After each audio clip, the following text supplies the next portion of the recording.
including the California Department of Transportation, the San Jose Redevelopment Agency, the City of Manteca, and the City of Newark.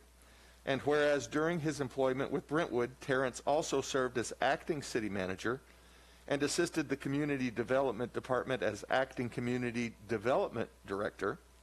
And whereas Terrence worked tirelessly to streamline operations and processes for business, worked with retail and office prospects, initiated land use and marketing efforts for the Innovation Center at Brentwood, and has been responsible for a plethora of other vital economic development initiatives and efforts, including those that transpired during the COVID-19 pandemic.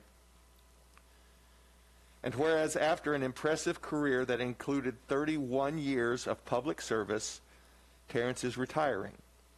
Now therefore be it proclaimed that the City Council of the City of Brentwood hereby thanks Terrence Grindall for his invaluable contributions to the City of Brentwood and wishes he and his family continued success and happiness upon the occasion of his retirement.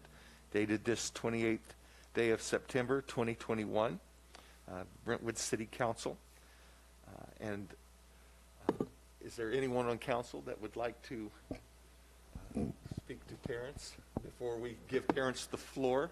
I would just like to thank him for his service to our community, and I wish him well in his retirement, although I understand he is serving as an elected official, so he really isn't going to be retiring a whole lot. But I wish you the best in your years to come. Yeah, I echo that. Thank you for everything. Thank you for everything when I was a resident and putting up with me when I was a resident and helping me out with everything you helped out. I really appreciate it, and everything you've done to get me on board in this new role. I really appreciate it, and I wish you and your family all the best. Yeah, Terrence, I also like to thank you for everything you've done here for the city and city staff, but also the residents here in Brentwood. It's been a pleasure working with you. I'll be honest, you're a wealth of knowledge, so I hope that you continue to do the work in other cities, and hopefully we can continue to work together in the future as well. But, good luck in whatever you do, and it was really a pleasure working with you. Terrence, I also have to thank you for the work that you've done to support the city and represent the city through my other role. I had the opportunity of working with you in that direction as well, and really appreciated everything you did there. And also, again, supporting the efforts of our new council members. I think you do a fantastic job representing the city and being a really strong support for the city. Thank you, and I wish you well.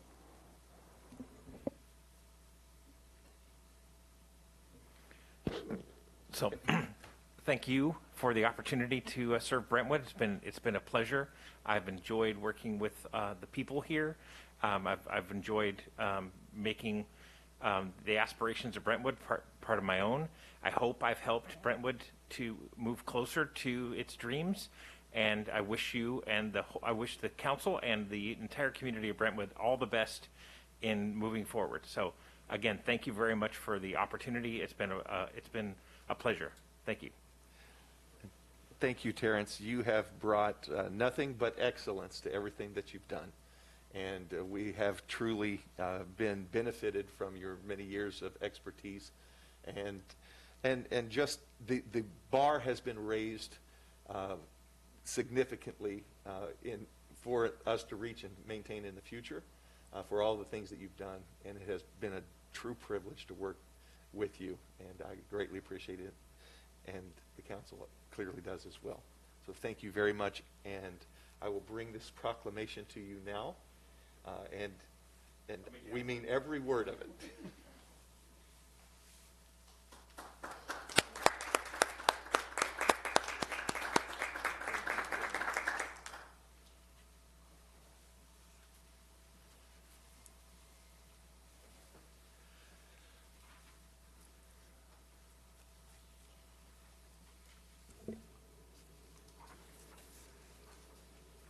So at this time, we will move into informational reports from council members, committees, liaisons, and staff. And I will begin tonight at the right, Councilmember Mendoza. Hello. Since the last time we met, I had the pleasure of attending an event for Hijas del Campo, and when they started, they just dealt with masks during the fire for the field workers, which was impressive in itself. They then expanded to vaccine help with our county. They've worked hand in hand with the county administering vaccinations and getting people information, which is awesome. And they also actually now help with food and rental assistance and utility assistance, which is fantastic. But what I really enjoyed this weekend and was close to my heart was that they are now expanding and helping the youth in our community. They are now helping with educational paths, and they have partnered with Lenovo, and not me, Lenovo and Hijas del Campo donated 28 laptops this last weekend to families in need in our community. So kids that did not have that access at home now have that access at home. And we're partnering with LMC. We have a dedicated counselor, so anyone in the community that needs help figuring out what kind of path they like, whether it be college or any kind of vocational training, we really want to help them out. So let me know if anyone has any questions about that. But that was the highlight of my last couple weeks. I also had 2 meetings with elected officials regarding land use. We also had a presentation from Sharon Bryan in Southern California regarding housing shortage and what we can look at, why there is a shortage. I did a radio interview about city officials, land use, and SB 9. Yesterday I did an interview with the Washington Post regarding SB 9 and the initiative that we're working on for land use. I attended the East Contra Costa Fire Protection Department CFD meeting on 9/21, and then we had our own special meeting for that, for our CFDs, approving the CFDs, which was very exciting.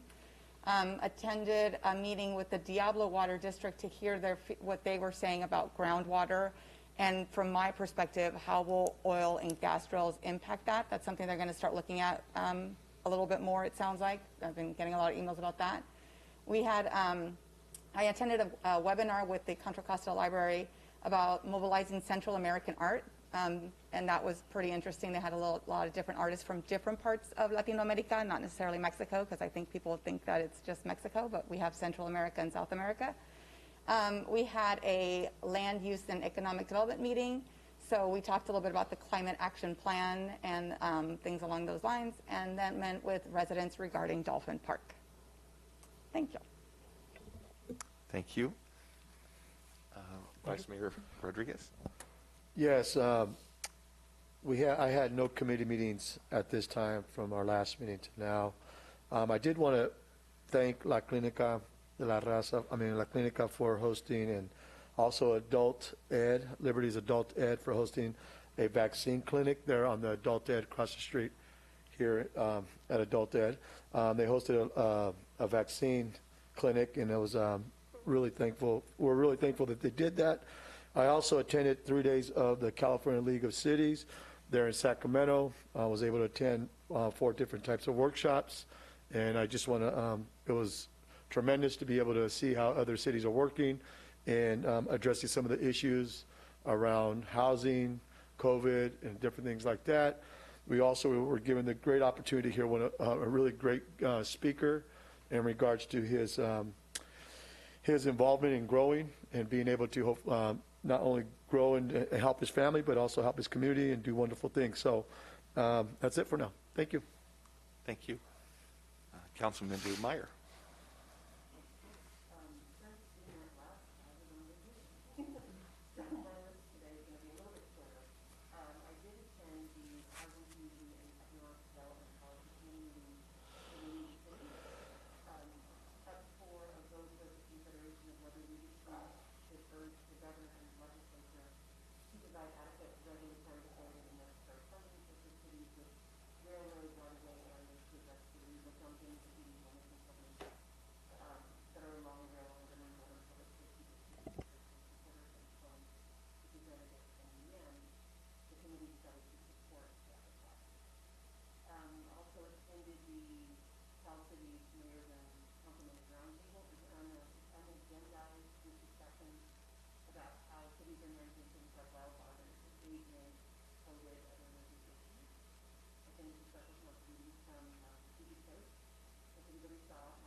we can follow up on and some feedback, positive feedback about the new amphitheater.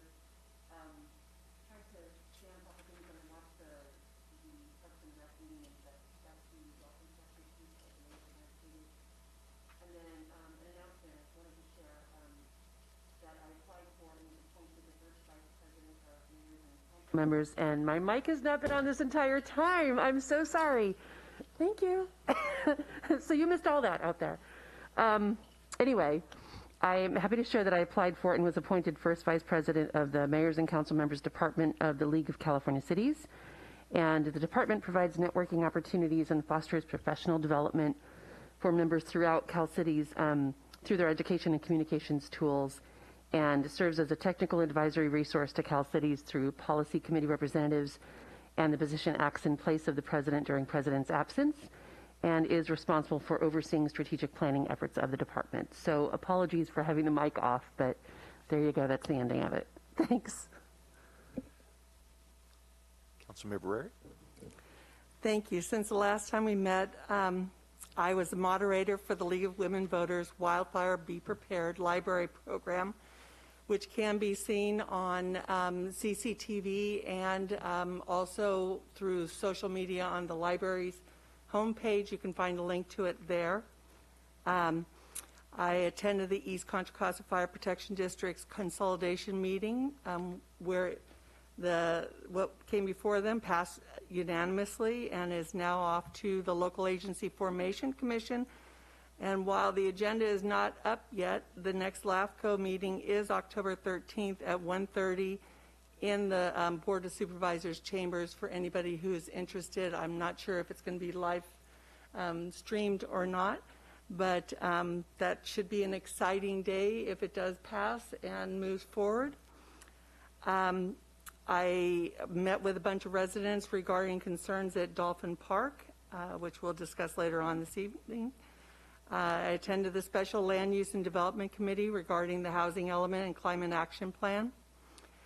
I also attended a special council meeting where we passed an urgency ordinance to approve a community facilities agreement between the City of Brentwood and East Contra Costa Fire Protection District. And what this does is as new development comes online, this annual CFD will provide funding that is needed to staff new fire stations. So we finally have a funding mechanism that will help to staff fire stations. And we've already increased our impact fees, so that also means that as new development comes in, we will have the necessary funds for the fire district to build new fire stations. I did attend the League of California Cities, now Cal Cities, conference where I attended the neighborhood law programs generate revenue, reduce blight and crime, legal issues, social media and cannabis, tackling the housing crisis, policy and legal considerations in serving the unsheltered, advancing equity, how old policies still impact cities, level up your leadership, creating a governance culture of civility and purpose, California's drought, can we conserve our way out, post-COVID retail trends and opportunities. And I also received an Advanced Leadership Award from the League of California Cities at the conference. I also volunteered at the Shadow Lakes cleanup event registration area where people were coming back with large bags of garbage, some of them coming back with several of them, and so there was a lot of trash to be picked up. And that's all I have to report. Oh, and I did attend the East Costa Fire Protection District's CFD meeting as well. That also passed unanimously. Thank you. Since the last time we met, I also attended the Cal Cities conference. I went up a day early and met with a lot of our elected officials in Sacramento regarding SB 9, homelessness, the COVID issues, and what that's going to mean to local control and our city. Also met with residents concerning some issues with Dolphin Park as well. Met with Supervisor Diane Burgess regarding, again, some of the same list of things. It seems that the same top 5 topics are on everybody's to-do list, because it's the things that are affecting us now, but certainly can affect us long in the future. Also was in a special meeting on homelessness and how to address that, and what the remedies might be on a county level as well as a city level, and got a lot of good information there. Also had conversations with representatives from the East Contra Costa Fire Protection District, participated in the urgency ordinance for the fire CFDs with council, and I've met with several local business owners regarding different ideas and concerns, and several things that positive feedback as well on the direction of where the community is, where it's going. And I will say to our residents, personally as a resident and someone that speaks to the business owners often, thank you for shopping locally and supporting our local businesses. You've really made a difference. Please continue to do that. And so that's all I have to report since our last meeting. So we will move into the consent calendar. And do I have a motion for the consent calendar? Mr. Mayor, I'd like to pull item C4, but I'll make a motion to approve C1 through 3 and C5 I'll for the second consent that. calendar. Okay, we have a first and a second. All in favor, aye? Aye. Aye. Excuse me, Opposed? Mayor. Yes. I need to read the title of the ordinance. Yeah, thank you. An ordinance of the City Council of the City of Brentwood amending Chapter 2.50 of the Brentwood Municipal Code pertaining to attendance and removal from office for youth commissioners. Thank you. We'll retake that vote. All in favor, aye? Aye. Aye. Opposed? Okay, it is unanimous. Councilmember Rary, item C4. I went back and forth with staff on this, trying to identify where the actual funding for this grant was coming from. Well, it did appear that it came from leftover money from, I guess, 2021 and bringing it into 21-22 fiscal year. The actual funding for this is from the fiscal year 2022-23. And while I think that funding this grant is a fantastic thing to do, I think it benefits our community. It has always got people out there. And once we get our Deck the Park and our Christmas tree lit, along with our big red chair and its Christmas adorned with Christmas attire, the Brentwood on Ice is a benefit to our community. But I did want the council to recognize that we are pulling funding for this from a future year. This isn't funding that is extra from last year or from the year before. And so in doing that, if anybody has any questions of staff on this. I have a question. Why are we not, like, we're going to review the list of everyone applying for the grants. Why can't we just wrap it in there and compare it with everyone else in the city requesting it? Why does this business get a one-off? Mary, would you like a report? Great. Mr. Mayor, council members, Joshua Ewan, Senior Analyst with the Economic Development Division.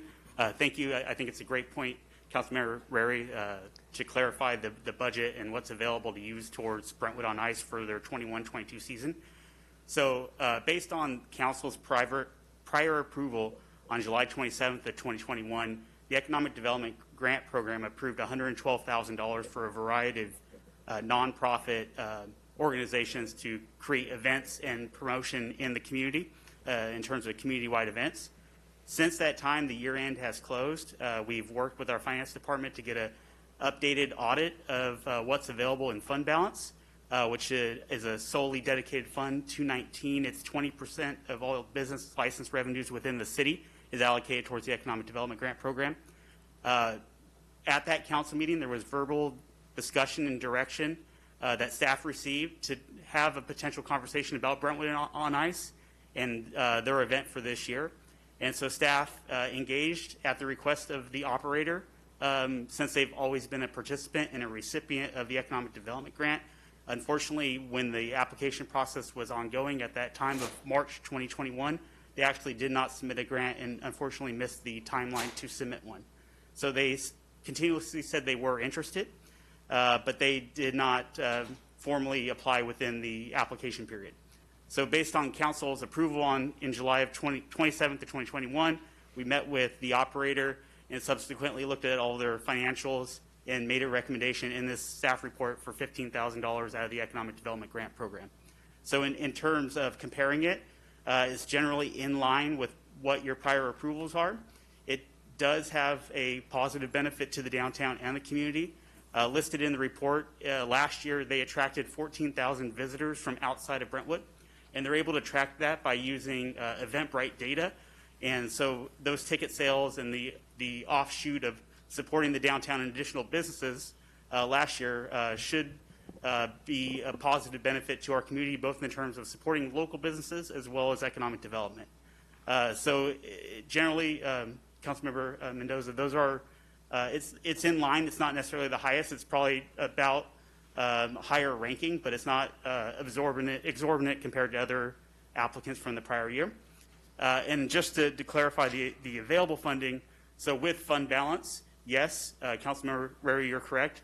In 2022-23, which would be the following year, this funding could be used at that time, but we as staff, based on our analysis and what's available in the fund for fund balance today, give an opportunity for council, should you want to support Brentwood on Ice for this season, you have available funding that could be used for that. It would be taken out of the pot for next year. So would they be double dipping? They'd be getting twice as much out of next year's budget? No, they would have to apply competitively and also seek a grant for the following year, which would be July 1, 2022 through June 30 of 2023. So it wouldn't be all the way until the next season. And at that time, council has full discretion to approve or deny their project or amend their grant amount should they apply at that time. I would only say, like, maybe just being clear about what budget, because I was under the understanding when we signed up for all this, it was all coming out of this, the same budget, but this line item looks like it was different. So just from a financial perspective, I think that's what you were asking for. Like, let's be clear about where the money's coming from, because now we're going to take $15,000 from future funds that we didn't know we were taking from future funds, is what it sounds like, right? Well, if I could call on our finance director to clarify the fund balancing, I think we're not quite there yet. So Terry, could you just elaborate a little further to clarify? Yes, sure. Good evening, Honorable Mayor and members of the City Council. The business license economic development grants, it's a rolling balance. So it's when we say that there's an available balance for 22-23, it certainly would be impacted by an action tonight. It would reduce 22-23. But same with all the grants that were given out in 21-22. All of those reduced 22-23's available number down to 170,000. I think what I would suggest the way to look at this would be the council authorized $112,000 in grants for 21-22 thus far. Now you've got another $15,000 request in front of you, so that'd be $127,000. We're looking at about right now, 170,000 is our estimate available for 22-23. So in that sense, you've got more available next year than was awarded even this year. So to the extent that it would harm your ability to offer similar grants next year and actually raise them next year, you would still be able to do everything you did this year and a little bit more. Councilmember Rary is correct. It does impact 22-23. But it's one of those things where the balance just continually rolls, so everything impacts the future years, if that makes sense. Because whatever you don't spend this year automatically goes into next year's. So if I could ask a quick question, and I'm sorry, I don't have it in front of me, but Councilmember Rary brings up a good question. We gave out $112,000 this year to the applicants. Am I correct on that? Yes, sir. Was there any, what was the limit that we had, and was there any rollover money from this year? And if so, how much was rolled over? Sure. So as Carrie had mentioned, with the rolling balance, so once we closed year end, we did have events due to COVID that didn't occur, which we didn't have full knowledge of or reimbursables at that time when you made your decision on July 27th. So there were events, the Art, Wine, and Jazz Festival, some of the applicants, for instance, Chamber of Commerce did not submit for Bite of Brentwood. Just generally alone, that's probably $45,000. And then there were some miscellaneous items from other grantees that weren't fully reimbursed to the amount. So those funds were rolled over as soon as we got to year end. And again, they're available to you for 22-23. But should you make the decision tonight, you can put the money into the operator and put the money into the economy to support that local business for this current season. So we had a rollover of 45,000, Plus or minus, yes. plus or minus. But wasn't that included? So if we had a rollover of 45,000 and we're giving this group 15,000, it was really the rollover money that's being impacted. So that would have never been there in the first place if it didn't roll over, if we had those other events. Am I correct? Essentially, yes. You have money potentially in the bank if the council were to decide this year that they like to fund the grant. And if not, it'll be available next year. So I know it's rolling over because obviously the money rolled over, but initially it was in the 21-22 budget, but because it rolled over and he's now receiving the, what was that? I'm sorry, golly, 15,000. So it's still at 21-22, but it was the rollover money. So it's not really impacting the budget for next year because it's coming out of the rollover? Correct. We don't think there'll be a significant impact to 22-23. You'll have more money next year than you did this last year. So my other question is, normally with this group, what have they asked for in the past? Sure. So in your report, there's an attachment that lists between 2021 backdating to fiscal year 2017-2018. The top amount was 28,700. The lowest amount was 20,000. Based on staff's review and coordination with that operator, we looked at their complete profit and loss statement and looked at the benefit to the community. And we mutually agreed, should council decide to move forward, that 15,000 would help support the operation and the advertising that and sorts of operational support that they would need to do that event. So with the numbers that you put out there with 14,000 people outside of Brentwood that are attending this event, right? Well, the ice ring, right? And that's not including residents, right? 14,000? No, that's ticketed event holders. So you may have family members that go with the ticketed skaters. Go ahead. So and how long is this? How long does it go, the skate ring? About 2 months. I believe it's November 19th of 2021 this year through January 9th, 2022. So it's probably the largest event that goes on, probably the longest period of time, probably in downtown Brentwood. Am I correct on that? It's a significant event, yes. Oh, right. And it probably brings the most people to downtown within those 2 months, the period of time. Am I correct? Potentially. And then we reduced the amount that we're giving them to 15,000, when in actuality, in the past, they've gotten to 20 to 28,000, right? Yes. So, I mean, and then the monies that are being used are really the rollover money, that's the 45,000. I just feel like we have an event, right, that brings a lot of attraction to downtown, and also not only benefits the attraction itself, but a lot of the local businesses that are around it. And, I mean, if we had a rollover of 45,000, why couldn't we given them the 20,000 or the 28,000, because that money was rolling over anyway, that could have been used for whatever other things that we wanted to do. Am I correct? Yes, you're correct. That's a council decision. Should you provide additional funding or less funding, it would ultimately be your decision. Because it's really rollover money. It's not the actual 22-23 budget. It's rollover money that's going into that budget. Essentially, you have a base amount of revenue that's projected through the finance department, and then you have some potential rollover. But no matter what choice you make today, it will impact the overall current balance of 22-23. Okay. I just feel like you got one of the largest. We have events in town, and I don't have the list in front of me, but or one-day events that we give a lot more money to, right, than an attraction that's here for 2 months.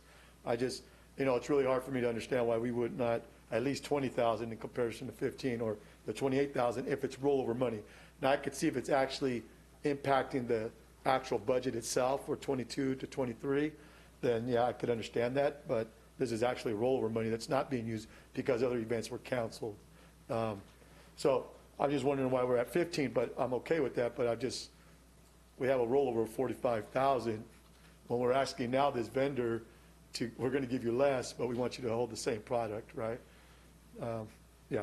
Can I ask a question now? Mine's more around the deadline, actually, and I'm wondering, do we typically grant award these funds outside of the grant application deadline? It depends. We've done, through council action, we've done some specific grants, for instance, to downtown, I think the year prior, for a mural based on the current approved project. This ultimately is a council decision. Should you want to fund at this point, or we can have the applicant move forward to next year and with a full application through a competitive grant. So if the applicant had submitted the application within the grant deadline, would that have changed what anybody else was funded? Potentially, yes. Okay. Based on the amount of competitive funding within that year. And Yeah. that was part of your previous approval on July 27th. And it would have changed what they were funded as well, I'm guessing? Potentially. Okay. Thank you. I have another quick question. In regards to this is a for-profit event, correct? It's a for-profit business. When we reviewed our list, I felt like the majority of them were non-profit. It's like the chamber, so I think that's the difference between this event and other events. This one is a for-profit. The others are non-profit events. So I think that's why the funding is a little bit different. To me, I see it as a different kind of beast altogether when you're doing a non-profit versus a for-profit. My other question is, and I've asked this of Tim Ogden, we're seeing around town a lot of businesses not want to uphold the Contra Costa County Health Department COVID mandate. How do we ensure that anyone that we're giving money to is upholding the mandate? Yeah, it's a great question. We do build it into the contract. Through the program rules. Each operator has to run their organization and their business to the best of their abilities in compliance with the health orders. So I know in talking with this particular operator, they didn't have any particular issues that I'm aware of from the following year. Okay. And said that they've already reached out to the county and they're within the capacity requirements, within the capacity requirements. And they'll have all the requirements regarding masking and social distancing, where you can, given it's a skating rink. The big thing is capacity, food service, so they'll have to comply with that, and they've already stated that they would. Okay. Do we have any consequences for people that don't follow the mandate? Like we give you grant money, or we give you a permit, or we do whatever, but then these businesses might not want to follow after we've done this for them. Do we have consequences, or it's just whatever? Mr. Ogden, would you like to comment? If we've already reimbursed them with the funds, it's more challenging, but we could certainly hold them accountable for the following year if they wanted to apply again and say, hey, you weren't compliant with the rules you agreed to follow. Okay. You're not eligible this year. So that's something maybe we can keep track of, is who actually follows the health mandates and who doesn't, and that should be a line item next year when we review items. Sure. I've got a question. If Carrie can actually tell us exactly how much was not spent by the grant recipients from that year, because I don't think it was the 45,000 that you had mentioned. Also, of the amounts that are listed there, how much of those grants that didn't get used for that purpose were used to put the downtown outside seating, eaves and fans and so forth? Okay, so I'll start with the second question first, if that's okay. So council had previously approved during the early start of COVID was your resolution for the 2021 year. So that was for the Downtown Brentwood Coalition, the Oktoberfest event. That was $47,000 as approved by council, and that entire balance went into supporting the downtown businesses through the construction effort, through a reimbursement through the Downtown Brentwood Coalition and the business owners. The first question, Carrie may be able to assist us here. Yes. We could have Carrie address that one. Carrie? Yes. Hello again. So for fiscal year 2021, So there's two parts to the grants. We've been talking about the competitive grants here. There's also the priority events that the council has set. And so there's savings on both sides. So for 2021, the competitive grants awarded was 191, expended 140, I'm rounding here, savings of $51,000. The priority events, we had about 81,000 budgeted and 21,000 spent. So about $52,000 there. So combined, looks like about 102,000 between both sides of the grant program were saved in 2021. And were any of that, like we had already accounted for the 43,000 or 40,000 that the city didn't use for the concerts in the park? Is any of that included in that amount that you just gave? Yeah, the concerts in the park portion of it, yes, you're right. That was already in our numbers. I don't believe any of the rest of this was, but I don't know that for sure. The majority of it would not have been in our numbers, but I can't say for sure that all of it wasn't. I think part of the confusion here is that when the grants awards come to the council in the spring, the current cycle is still finishing up. And so at that time, staff still assumes that everything is going to take place. Obviously, we knew the parks wasn't. But for the other programs, we assume they are. And then 3 months later, we get to June, or 4 or 5 months later, once we actually close the books, we look back and say, wow, a lot of these things didn't happen. And the amount that was available jumps up at the end of the year just because those things don't happen. So again, this year, we're doing the same thing. We're assuming that full 112,000 is going to occur. It's not most likely going to fully occur. And we're going to up that 170 by more when we come back to you in the spring, and then again after that for additional savings. So hopefully that sheds a little bit of light on why the numbers kind of grow a little bit from what you see when we say, hey, you have 112, and then it goes up from there. It's just because we don't know if there's going to be savings or not for another 4 months or so. But back to your question, the parks for sure, that was in the number originally. Most of the rest of these, no. And I think it was Josh who sent me a list of what didn't get used. I was surprised to see that the Harvest Time brochures, that they didn't use any of their funding. Great question, Councilmember Rary. They used a portion of their funding, so it just whatever was unused, which was a small portion of their overall grant, their priority grant, just rolled into the bucket for 22-23, which will be available to you today as well. So, I didn't mean for it to go this long in this discussion, but I agree. I mean, we've been doing between $20,000 and $25,000 in helping him. Every year, he does a little bit better. Last year, maybe not as much because of COVID. But we do fund one-day events for a much larger amount. And I would be open to also doing 20,000.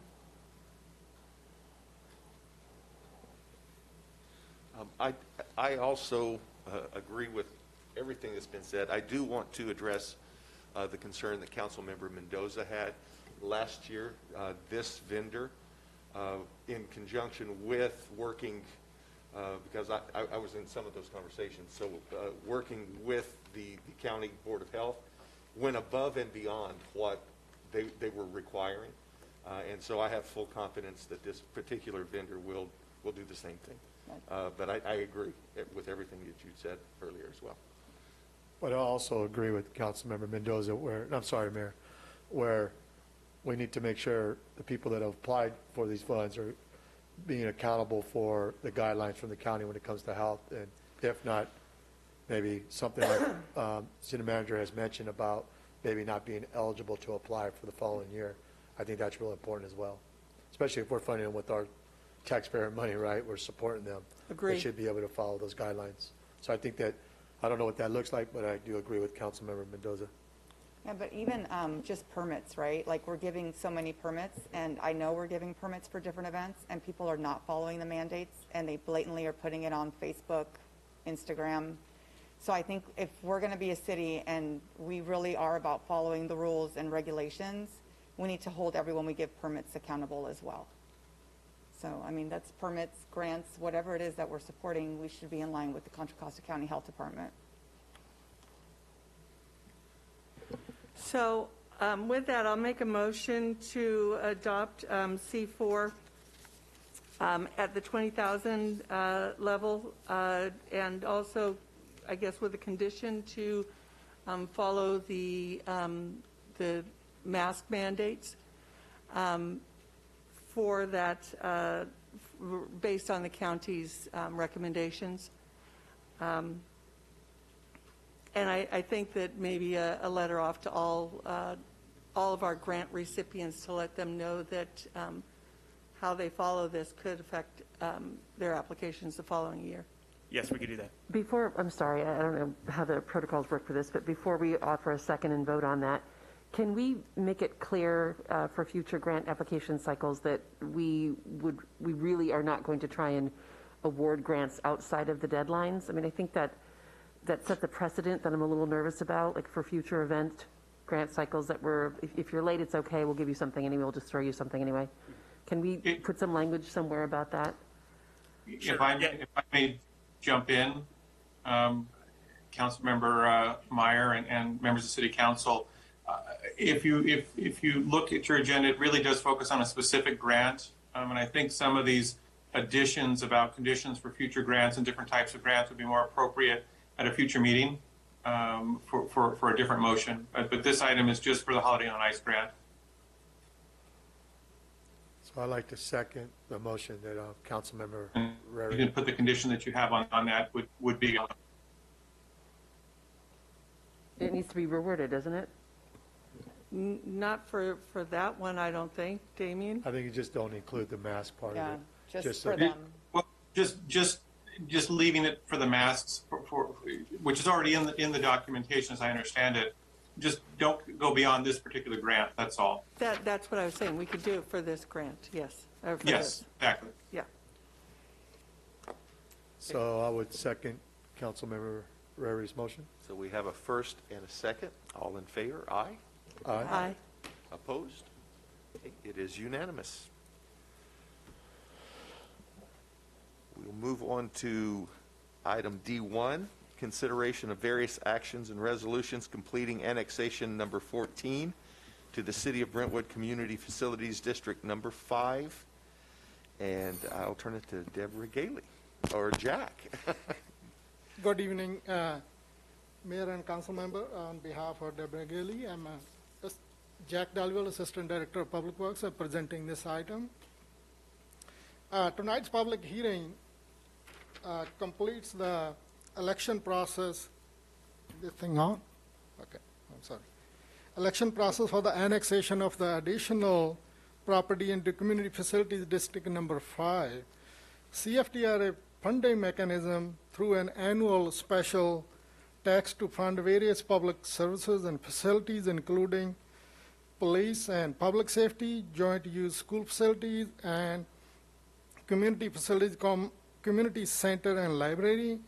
The property within the annexation area includes a 2-acre parcel on Empire Avenue north of Lone Tree Way for the development of Zep through Express Car Wash, 0.38-acre parcel on northwest corner of Lone Tree Way, and Fairview Avenue for the development of Rotten Robbie gas station.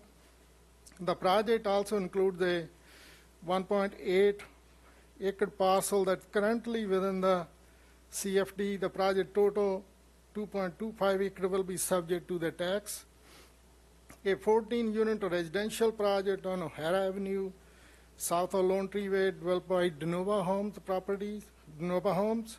Bennett Estate is the name of the subdivision. A 78-lot residential project at Walnut Boulevard and Continental, developed by Shea Homes, the Walnut Villas project. Each property owner has been provided a ballot explaining the district and providing the opportunity to cast their vote. Each property has 1 vote per acre or a portion of an acre, and a 2/3 majority vote is necessary to approve the annexation. The balloting results will be reviewed and presented at the close of the public hearing. Properties will be subject to the special tax tax after building permit issuance. Upon development, additional revenue is estimated approximately $93,000 annually to support the authorized facilities and services. Staff is available should council have any questions. Thank you. Does council have any questions of staff at this time? Okay. Seeing that there are no clarifying questions, the public hearing is now open. Turn it to you, Margaret.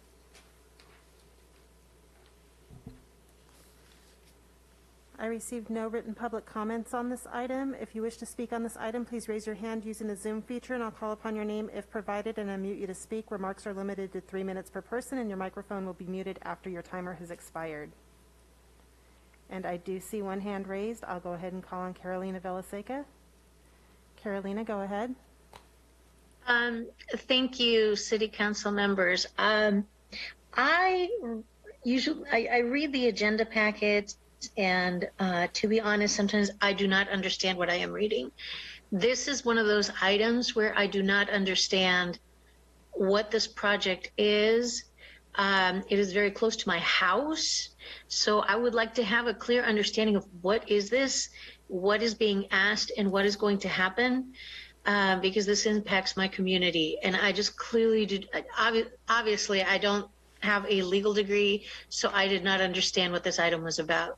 So if you could please indulge me and just a simpler explanation of what this is, I would really, really appreciate it. Thank you. I see no additional hands raised. Okay, thank you. At this time, we will close public comments. And before we call the election, I will ask staff if we can get a simplified clarification. Yes, if I could take a stab at that, Mayor, and great question, Carolina.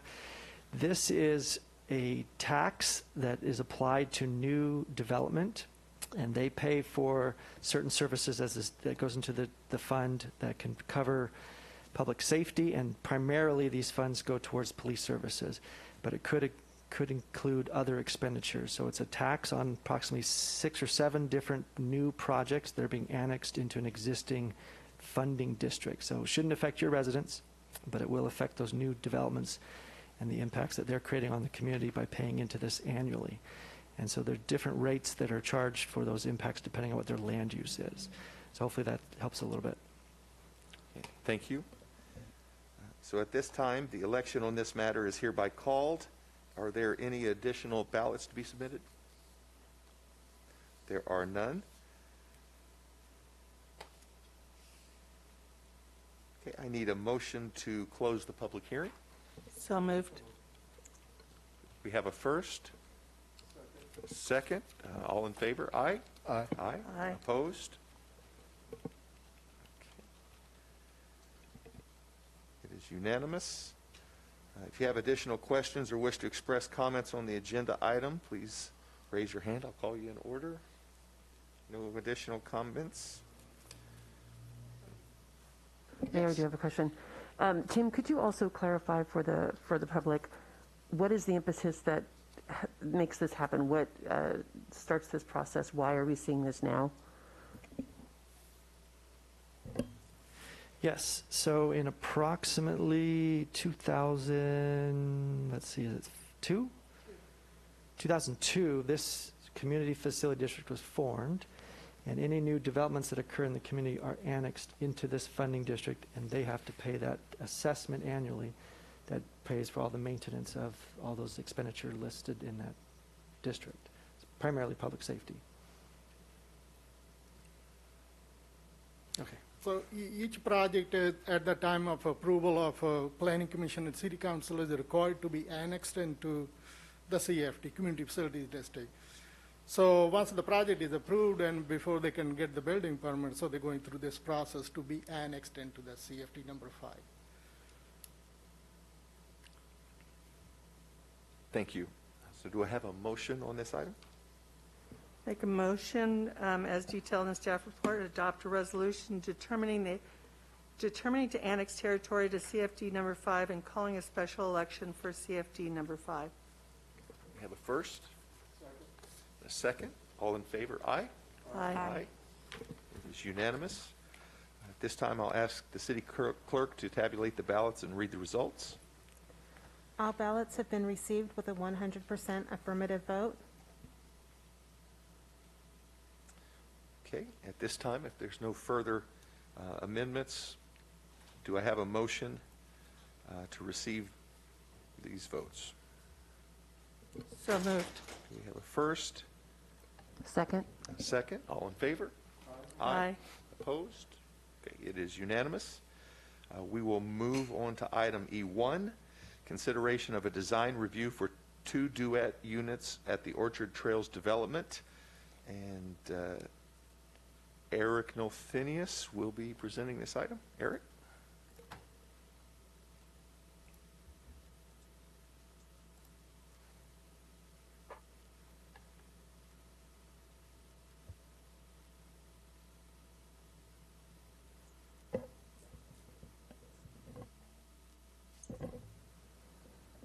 Good evening, Mayor and council members. Can you hear me and see the screen? Yes, we can. Great. Good evening. This is a follow-up to the July 13th meeting, at which time the council held a public hearing to consider 4 separate actions related to the Orchard Trails project. The project is generally located south of Continental Avenue and west of Walnut Boulevard. The actions stemmed from the Land Use and Development Committee's recommendation to build 2 duet units on site in order to satisfy the project's affordable housing obligation.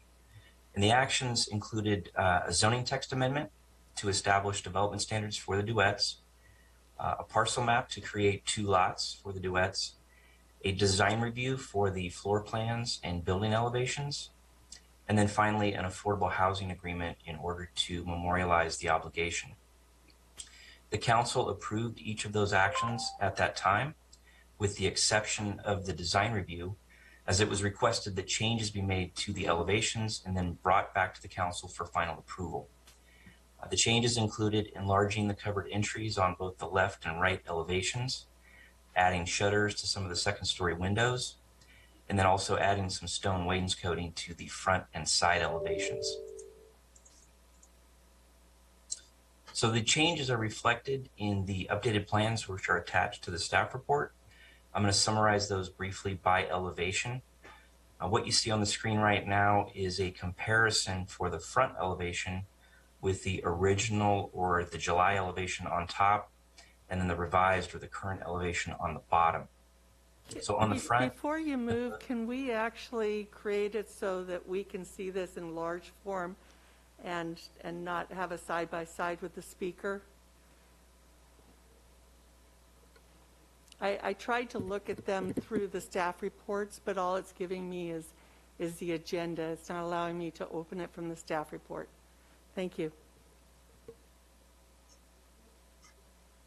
You can see it now, but Councilmember Ritter's right. When you go to the actual, to see it, it's not pulling up on our screens here. When you go, yeah.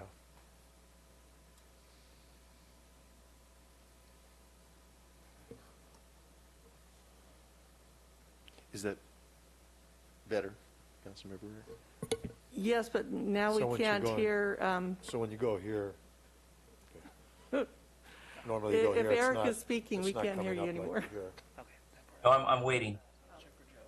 But you can't see it on the other screen. I could see it on that screen, but Councilmember Ritter says when you go to the plans at Orchard Trails, Within- it's not coming up. Within Minitracks. Yes.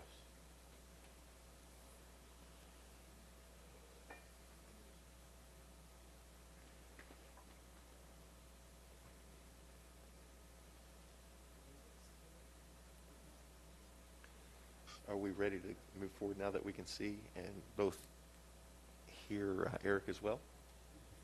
Okay, go ahead, Eric. Thank you. Okay, no problem. So again, the screen here is showing the front elevation with the original or the July version on top and the revised or the current elevation on the bottom. You'll notice that the gables have been modified by removing the horizontal wood siding It's been replaced by a vertical wood siding with some corbel elements as well.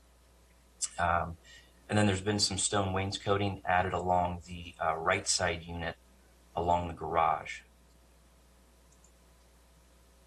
Okay, this image here shows the right side elevations on the top. I'll start with those. Again, original is on the left and revised is on the right. On this one, again, the gable treatment has been modified to match the front elevation with that vertical siding and the corbels. There's also been a window and shutters added to the second story. The covered entry, which was a point of discussion at that July 13th meeting, has been enlarged. It includes a depth of 6 feet and a width of 18 feet, to cover the entry.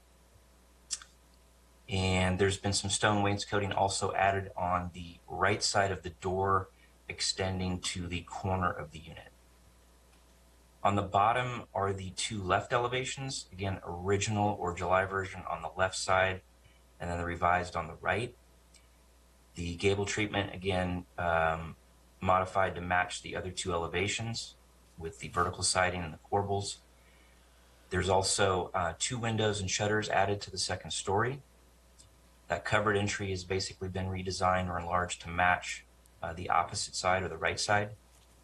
And then again, more stone wainscoting from the left side of the door all the way to the corner of the unit. And then the last image is the rear elevation. Again, original or July version on top, revised or current version on the bottom. The main thing here is that there has been a pop out with a gable treatment added along the second story. There's a window with shutters in there just to provide some depth to the elevation and a little bit of variety. And again, that gable treatment matches the other gables on the other 3 elevations. Staff's determined that these changes have addressed the comments that were made at the July 13th meeting. So the recommendation at this time is to adopt a resolution approving the design review for these 2 duet units. I do want to point out that there's a provision in the resolution that would provide or vest the Planning Commission with the authority to hear and decide on any future modifications to this approval. And that would be subject, of course, to any appeal or call for review by the council. This concludes my presentation at the time. I'll turn it back to the mayor for any questions. I do know that the applicant is participating via Zoom as well and can answer questions. Thank you very much. Thank you. Any questions of staff? I do. If you can bring up the front comparison, why was it changed on the front? I mean, the original plan kind of gave it the look that it's 2 different buildings, whereas when you look at the revised, it looks like it's all the same one. So is there a reason why that was changed?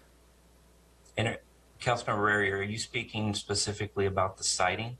Yeah, the wood siding across on the top one versus just doing it in the eaves on the one below. Yeah, I don't know if there was a specific reason, and I'll ask the applicant from Shea Homes, Dave Best, to maybe answer that.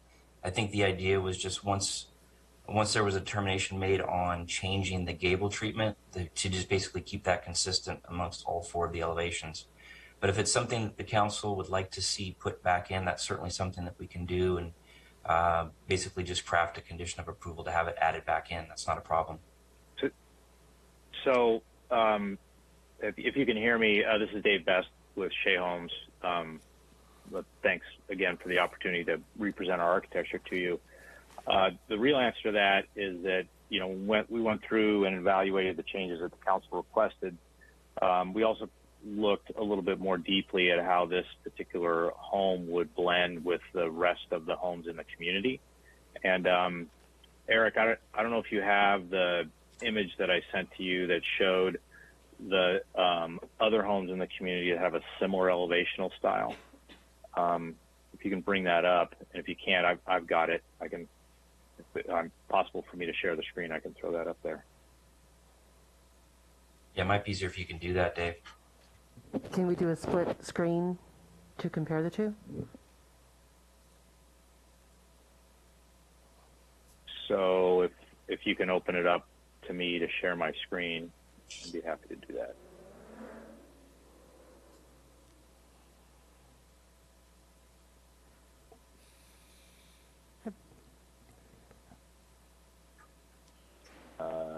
Okay, here we go. So is this image, can you all see this image? You should be seeing an image that has the revised elevation at the top and then 4 other elevations just below it. Yes, we can see that, Dave.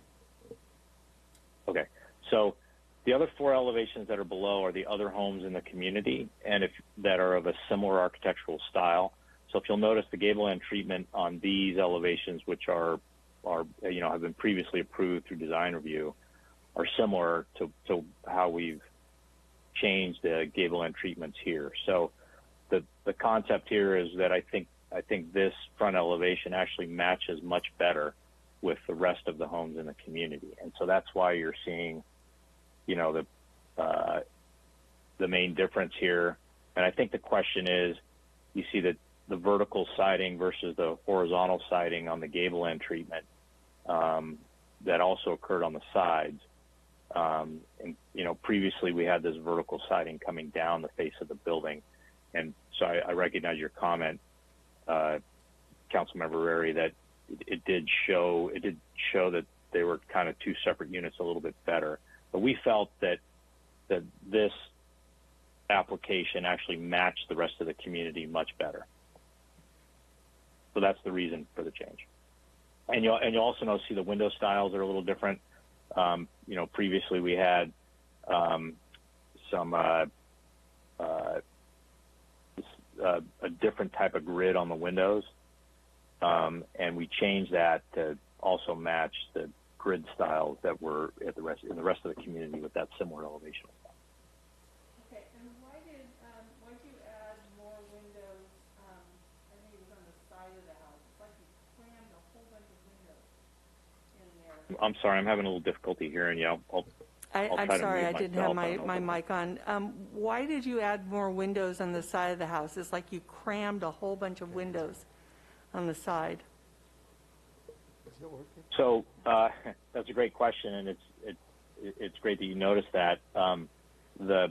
This particular duet product we're building in Mountain House, and we had made some changes to the internal floor plans on that other project previously that added a window here, which really speaks not so much to the elevation, but the interior floor plan. So this, I believe, is a master bedroom here, and it just, adding that window worked much better on the interior of the home for the floor plan. So it doesn't really do a whole lot for the elevation, but I don't think it really takes away from the elevation, and it does a lot for the floor plan on the inside. Okay, and the reasoning for 2 shutters on 2 windows and nothing on the others. I could see maybe 1 on each side of the house, or do a shutter on each side of those 4 windows that are in the center. But I mean, it's kind of silly to have shutters on just the 2 windows in the front of that on the right elevation. Well, again, some of that has to do with the placement of the windows is somewhat more dictated by the interior floor plan. So, for example, you wouldn't want to put a window right up against a bed wall, right? And so, that the primary reason to place the windows where they are is right. I understand. And so for example, with this particular pair of windows here, you couldn't put a shutter on both windows because they would conflict with each other, right? There's just not enough room between these 2 windows to put shutters on this window as well as that one.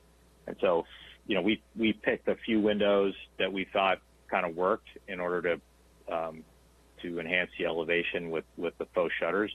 Similarly, with the left side elevation down here, you'll see there's only a shutter on one side because it just doesn't fit on the other side. And if you were to scale down those shutters, it wouldn't match with the window. Does that make sense? my question was, instead of doing, so right, there's 4 shutters right in the center. If you took the first window and put a shutter on the left-hand side, and you go to the 4th window in those 4 center windows, and put a shutter on that side, it would be more symmetrical than it is to put these teeny tiny shutters right next to each other on windows. It just doesn't seem to make sense. Yeah, sure. I mean, that seems like an easy fix. I think what you're asking is we put a shutter on this window and then a shutter on this window, or maybe a shutter on the 2 larger windows here, and instead of all the way over on the left side. We would be fine with making that change. If that helps you out. Yeah, I think if you did a larger shutter on the 2nd window in on the left side of that window, and then on the 1, 2, 3, 4, 5th window in, doing another larger shutter on the right side of that window. So the note I'll make is, you're looking for us to redistribute the shutters a little bit better on the elevation to kind of balance it out. Yeah. And we could certainly do that, and I'm sure that if you would be okay with delegating that change approval to your staff, we could work through that. So solve that problem. And while I like the board and batten of the revised, that front, I'm still having a problem with the front, and I'm not sure what the rest of the council thinks, but I think we were fine with the first elevation. I don't think we wanted to change. Yeah. It was the garage side. I think the entry side is where we had the issues, if I recall correctly. Yeah. That's right. That was primarily where we needed to make the change. I'm hoping, though, that you would be okay with what we're proposing to the front. I mean, it's really not a cost issue for us. We could certainly go back to the original front elevation, which is what's shown here on the top. But we kind of felt that this matched with the neighborhood better. And kind of the way I see this building, which is 2 units, is we were trying to make it feel like a single house. You know, like when you're driving through the community, you kind of almost don't notice that it's a duplex unit. It feels more like a single house, which blends better with the community. I personally like the original one on the front. I don't care for the revised front elevation.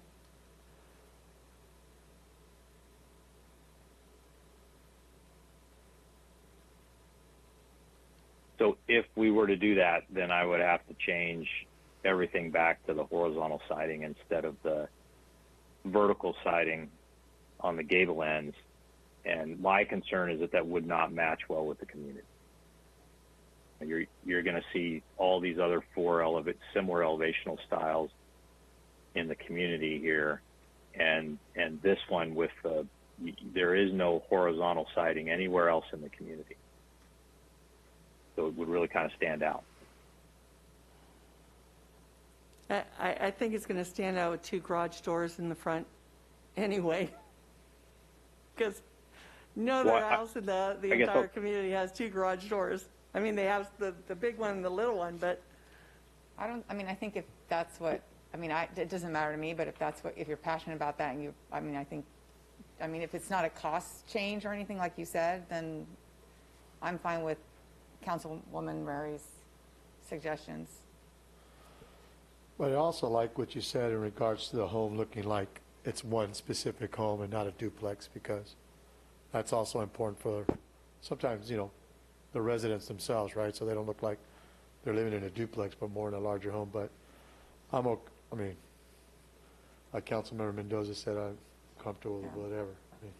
I'm just excited about the stone wrapping on this, on the entryway, the stone wraps, and the awning goes way farther, and it's not just all wall like it was originally on the second one. So I'm happy with it on this, that's what I think was really, really our concern. I don't think we wanted any changes really on the garage side, so. Yeah, I think if we take it back to the original, we'll be fine. Everything else looks good to me.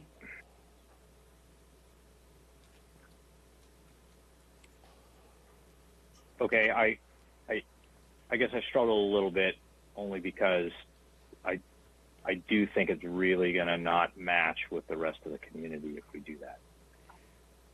Do you think? I'll, I mean, if you're that passionate about it, I mean, you're out in the field more than we are.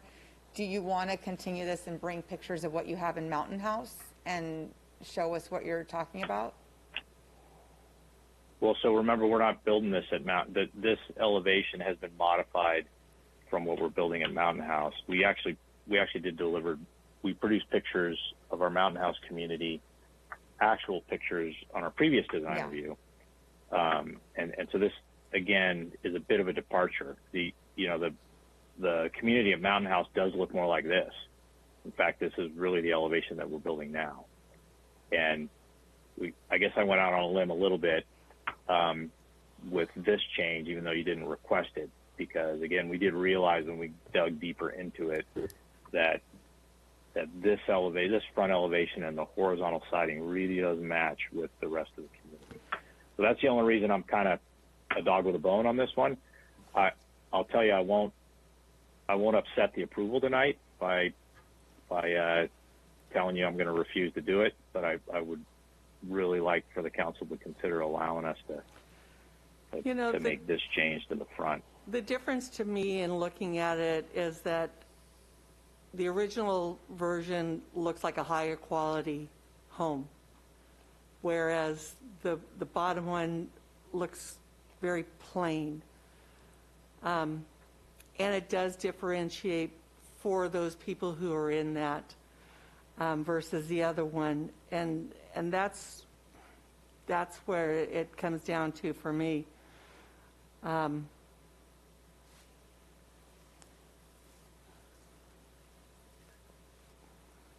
Should we just move on to public comments and see what the public thinks, if they want to comment?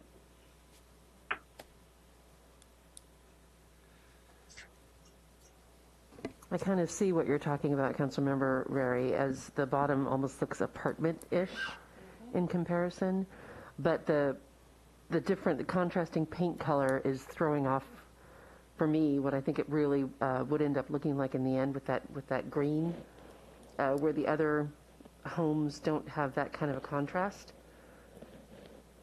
in paint color. So I think it's for me, it's a little hard to judge what it would what it would look like.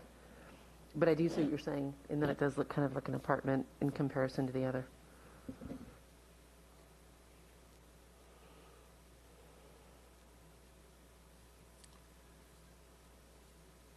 So what I would ask you to take a good look at the image that I have up on the screen now, and if you see the other homes in the community, I don't think I think it actually matches really, really well. And of course, the color, the coloring we can change a little bit if that helps. But the other Craftsman elevations in the community, which were previously approved, are very, very similar to what we're presenting here. The gable end treatments are the same. The roof elements on the first floor and the second floor match. I think you'll find that if we built this elevational style with this horizontal siding coming all the way down onto the first floor and coming all the way down beyond the gable end, it is not going to match the rest of the homes in the community. I don't think either one of them is detrimental. I think it's just the five of us, which one do we want at the end of the day?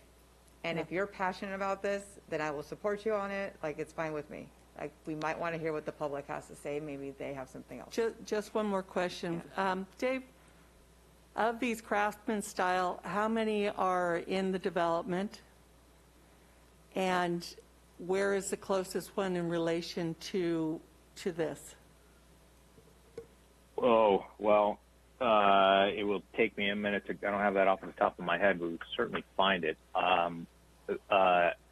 I'm going to guess that there's 4 different elevational styles three different elevational styles in the community, and there's 76 other homes. So, simple math would say that there's, 20 or so, 18 to 20 craftsman elevation homes in the community of 78 houses. And there's probably 1 or 2 or 3 somewhere within 3 or 4 houses of this duet unit. If you want detail, I can try to pull up our development plan. I can show you exactly. So, just to suggest, and I don't see the color of that green and brown in any of your other elevation schemes either. That's right. And actually, I was going to mention that we will select a color scheme that is already on the community. And that was my mistake by not sending Eric a rendering that had a color scheme that is consistent with what's already been approved for the community. So what you're seeing here will change. So, for example, the color scheme that we would paint this building would be, probably one of these 3 that you're seeing here. It will match paint colors with the other homes in the community. I think what's throwing it off, David, is I think like Councilmember Meyer has mentioned is that the colors. I mean, you have a pink tree and everything else. It's the other picture of the other house looks a lot better than the one you have up right now. What it looked like in the past, I guess. You see? Do you know what I'm saying? Yeah, more. This one. Yeah. Just the picture's I'm different, sorry. so it looks a little. I'll be honest with you, nicer with the trees and everything else. The other one just looks like it's there. So yeah, I think that's also probably throwing it off a little bit.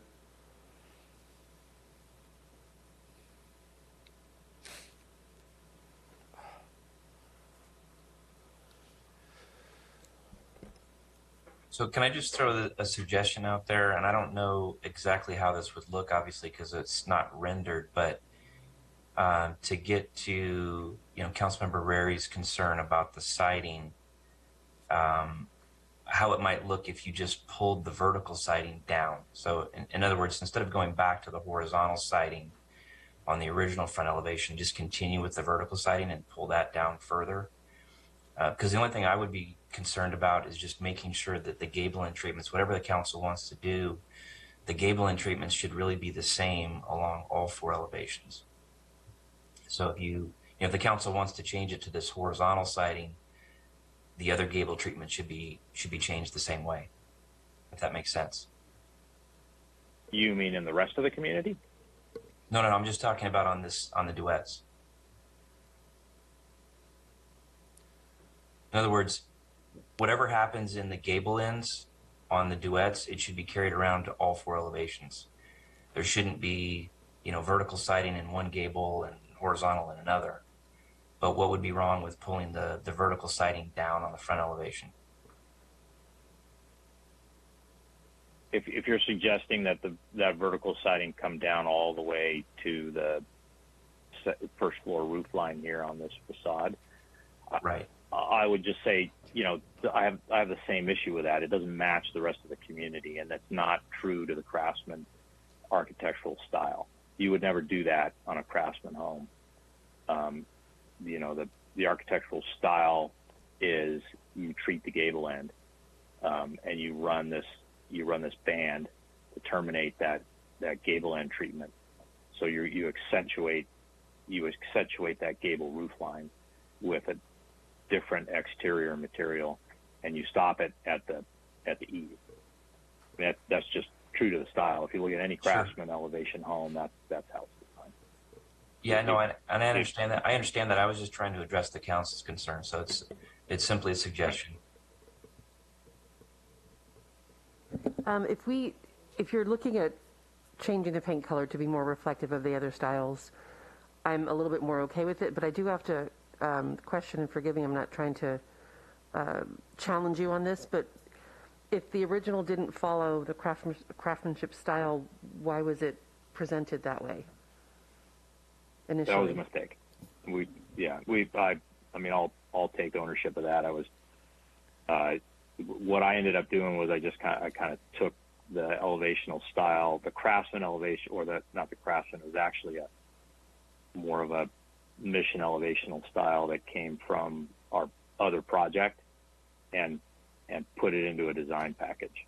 So that was my error by not doing this homework ahead of time before we presented it to you originally. So I apologize for that.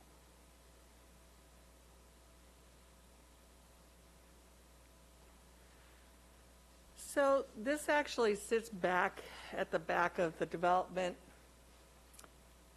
And I mean, while a few cars may go down that way to get to the other homes, how many will actually utilize that passageway to get to the other parts of the development? Actually, quite a bit of them. So I'll go ahead and pull up the development plan here and see if I can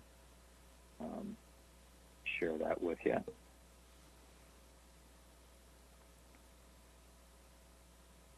Really small at the moment, but I'm going to make it bigger for you. So this duet home is right here on this corner. Mm-hmm. And, Armstrong Way, which will probably be the main thoroughfare through the community, because we connect to existing Armstrong here down the south, and then the other connection to the community is here off of Continente. Anybody that's coming to the southern half or almost 2/3 of the community here is going to drive around this corner and come by this house. And which one of those colors is the Craftsman?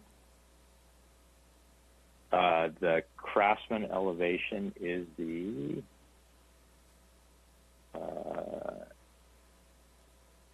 I have to dig it up. I think it's the A. It's either the A or the B elevation. There's a B elevation here, an A elevation here. So the color is actually the floor plan, not the elevation. The letter designates the elevational style. Okay, so we've got a Craftsman that's sitting right next door to this other house. Shouldn't we differentiate that so that we don't have two things that look identical right next to each other? So and then right across the street. So if you bear with me a second, I will bring up, I will make sure that I'm telling you the right story.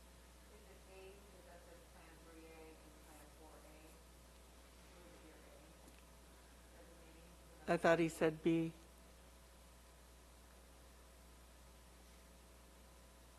So the Craftsman elevation is a C elevation. All right. So that there is a B here, a C. So this is a Craftsman on lot 39. This is a Craftsman on lot 77. And then those are the two homes that will have a similar elevation. So directly across the street then is a Craftsman. So I would say differentiating it would be a good thing instead of having one right across the street from another. What do you mean by differentiating Well, it? having the original front exterior.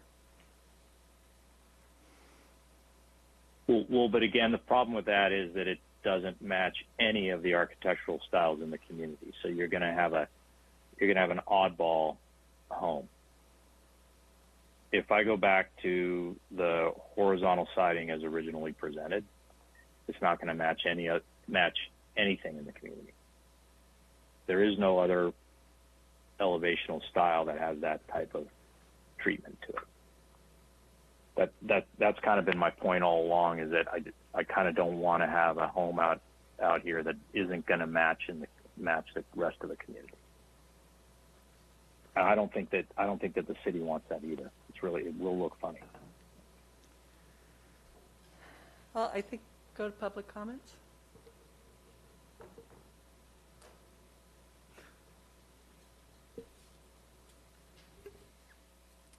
Okay, well, if there is no further comments until this time, we will open public comments. I'll turn to you, Margaret. I received no written public comments on this item. If you wish to speak on this item, please raise your hand using the Zoom feature, and I'll call upon your name if provided and unmute you to speak. Remarks are limited to 3 minutes per person, and your microphone will be muted after the timer has expired. I have 3 hands raised. I'll call on Carolina Villaseca first, followed by Danny Dorman. Carolina, go ahead. Good evening, City Council. So I've been watching and looking at the pictures back and forth and back and forth. The thing is, this is like a duplex. This isn't like a house. This is like 2 houses put together. So they're not going to look like the rest of the neighborhood to begin with. So really what I urge the council is to pick the best looking version of what you have. It's not going to look like the rest of the neighborhood no matter what, because it isn't one house. It's actually 2 houses stuck together. And this is not something that we have a whole lot of in Brentwood, which is why the consternation about, well, what's it going to look like? It's not going to match the rest of the neighborhood. Get that. But I think from here on out, we're going to see a lot more of this.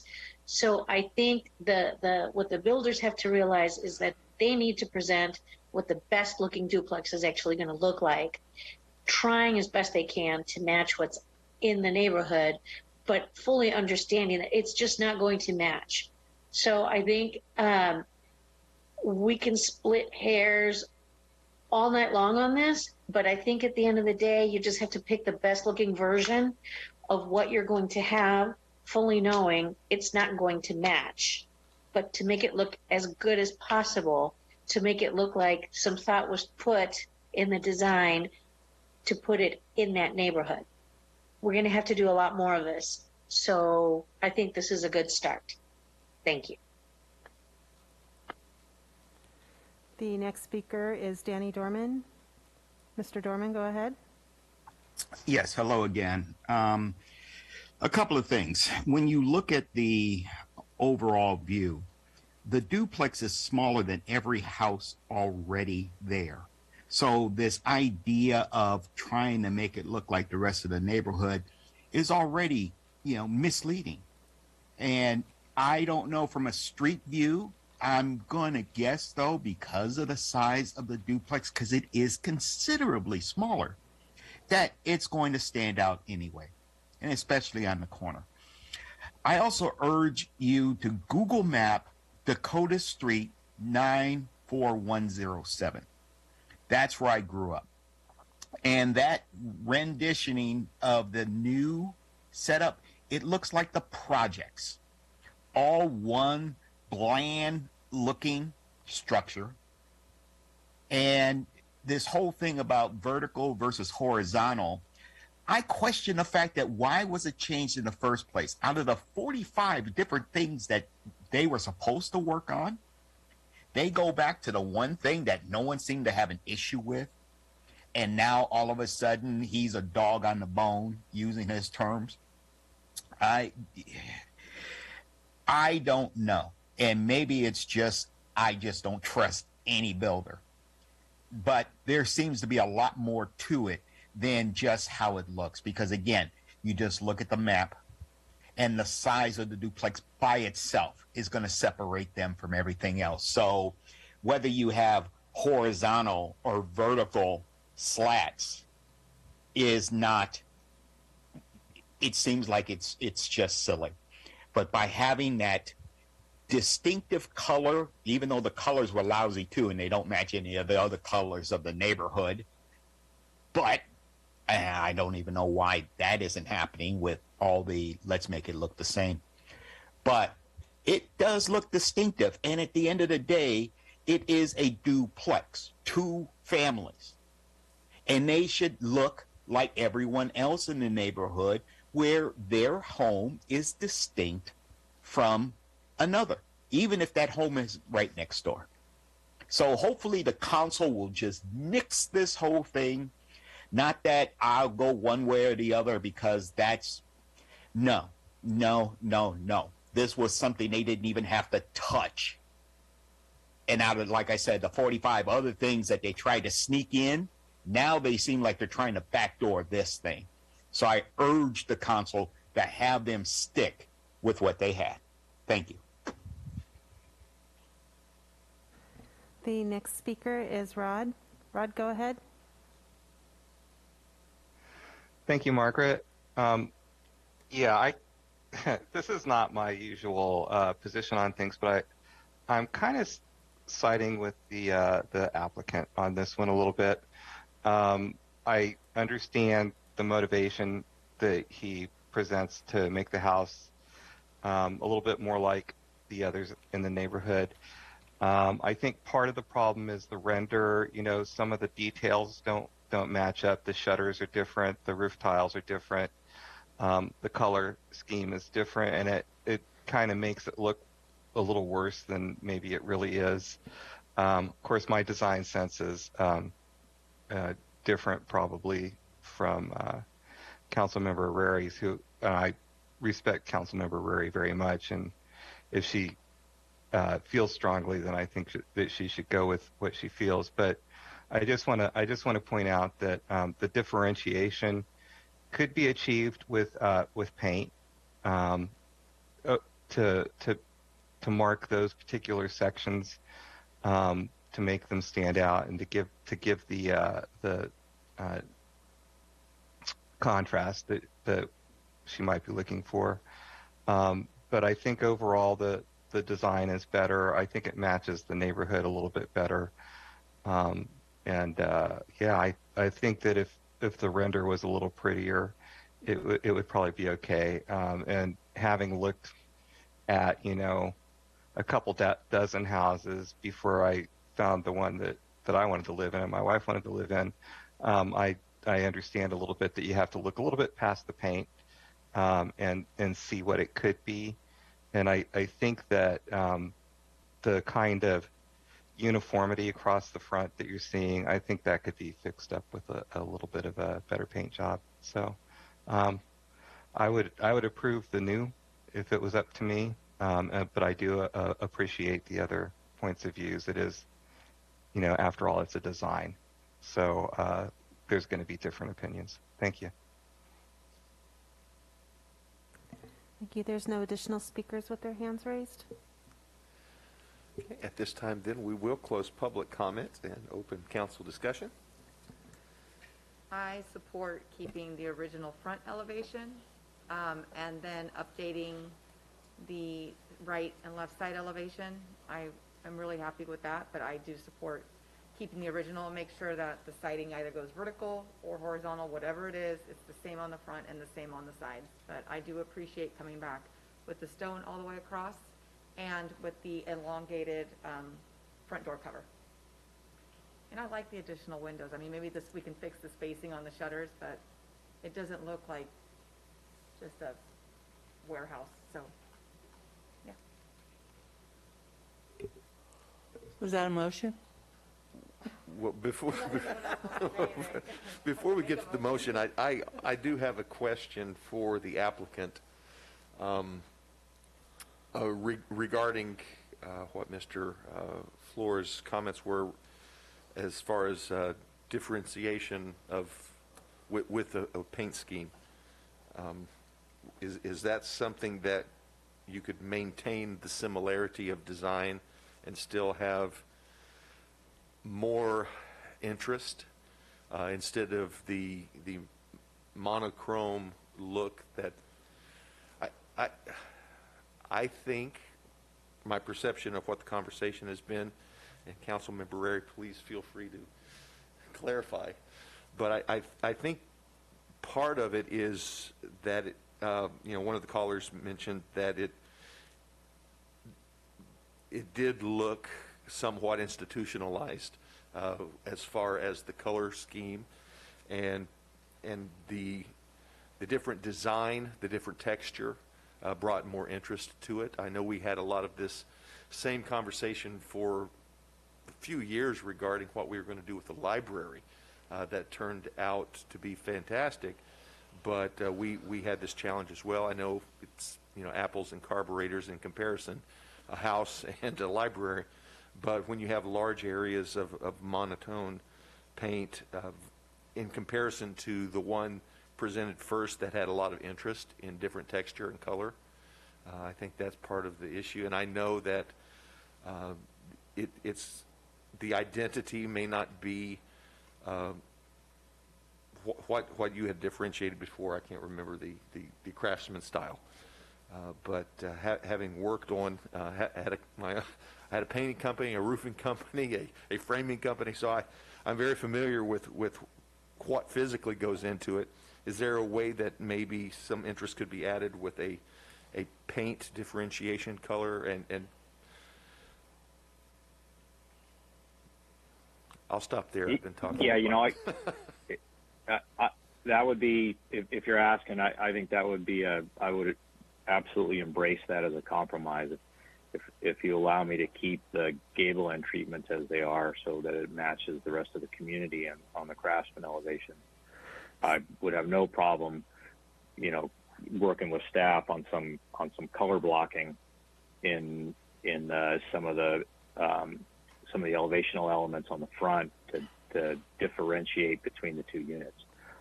I was trying to make it look like it was one big house, and actually, if you look at the width of the front elevation, the garage elevation of the entire building, it's almost the same width. It's actually a little bit wider than the other single-family homes in the community.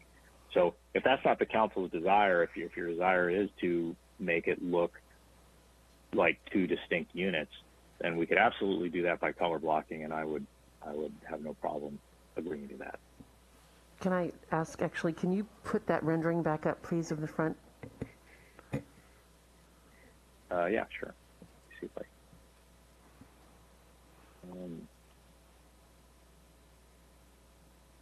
Is that the one you're looking at? You're asking about? Yes. So as I mentioned before, I do think the revised version looks a little bit too apartment-ish. I have no issue with making the two units look distinct and separate. I mean, this is important to those who are watching and wondering why we're getting into the weeds so much. We're talking about pride in ownership of a home, and we want all of our residents to feel that pride and to not feel singled out. So I get what the mayor is saying as far as the color blocking, but we're not talking about the two units being separate colors, right? We're just talking about those little, maybe the gabled areas being the same as what what are we talking about here? When you discuss color what I block? would do probably is what I would probably come back with is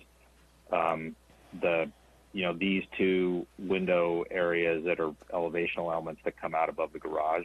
We might color those different. Like we would paint it a different body color that, you know, matches or complements the rest of the body of the building, and that would create some differentiation in the front elevation here, and it wouldn't be quite as stark, or quite as uniform, I guess is a better word, across the entire front facade.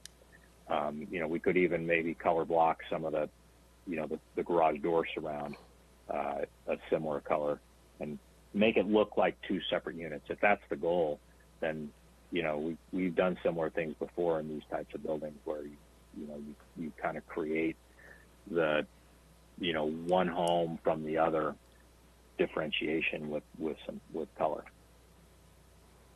I mean, if we're talking about sense of ownership, the siding is nicer, in my opinion, than color blocking. Color blocking is a cheaper out, so yeah, I can see why someone would say, okay, I'll color block. I mean, if the whole point is having a different color, we're asking for a different color in siding. I mean, right? I don't know. No, well, I guess my whole point is like I was saying earlier, there is no horizontal siding in the community. It's all the gable end treatment for this elevational style. You don't have to go horizontal. You can go vertical on that siding in the front is what we're saying. You can go vertical if that's your concern, but just keep the siding.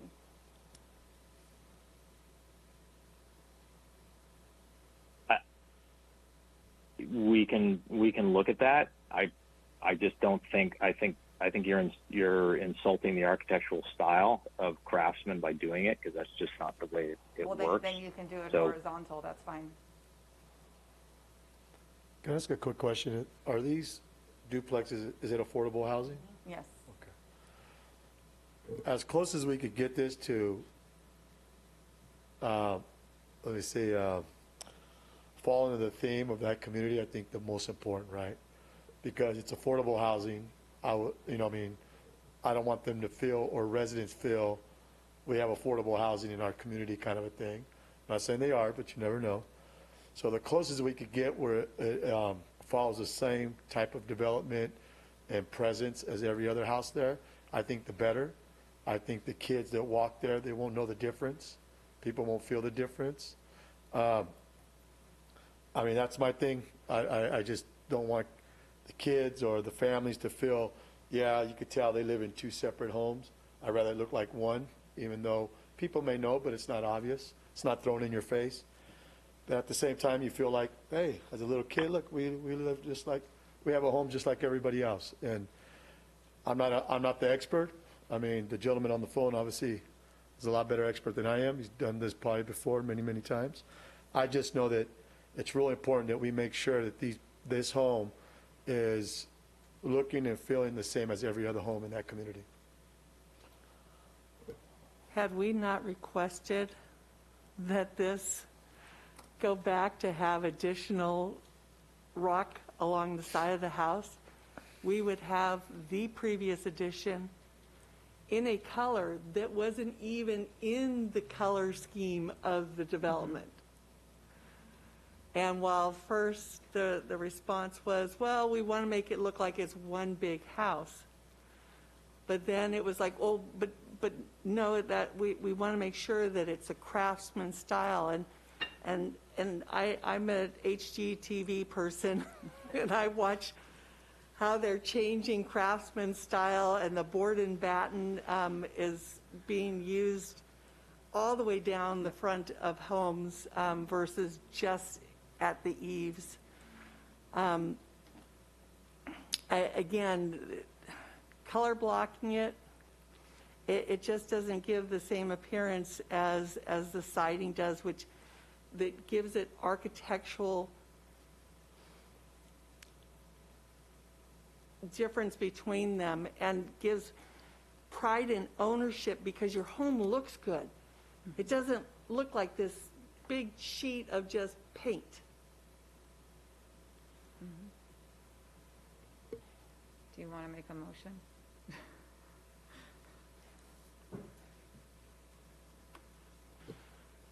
I'll make a motion to keep the original front, change the shutters in the back,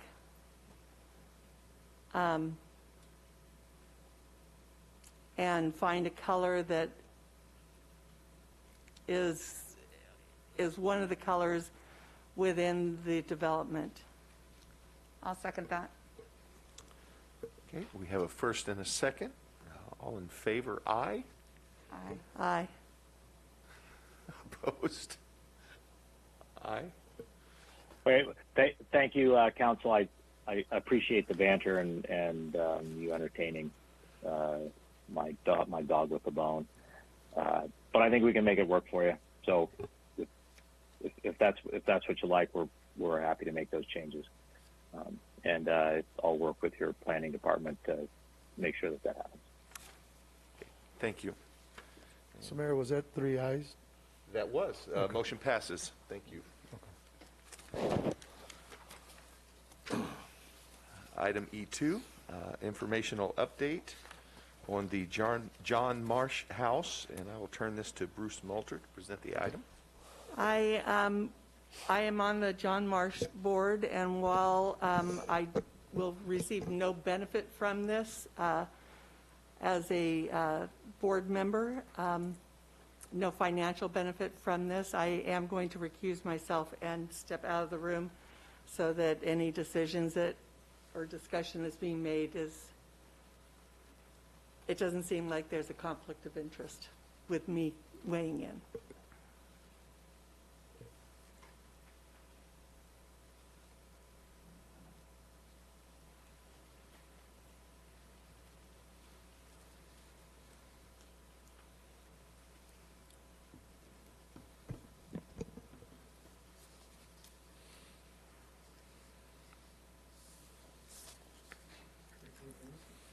Thank you. Bruce? All right. Good evening, Mayor and City Council. I will be presenting a short informational update on the John Marsh House And with me this evening via Zoom is Barry Margison, who is the president of the John Marsh House Trust, who's also here to provide an update on the latest news on the John Marsh House and the state park. So I'll start with a little bit of history.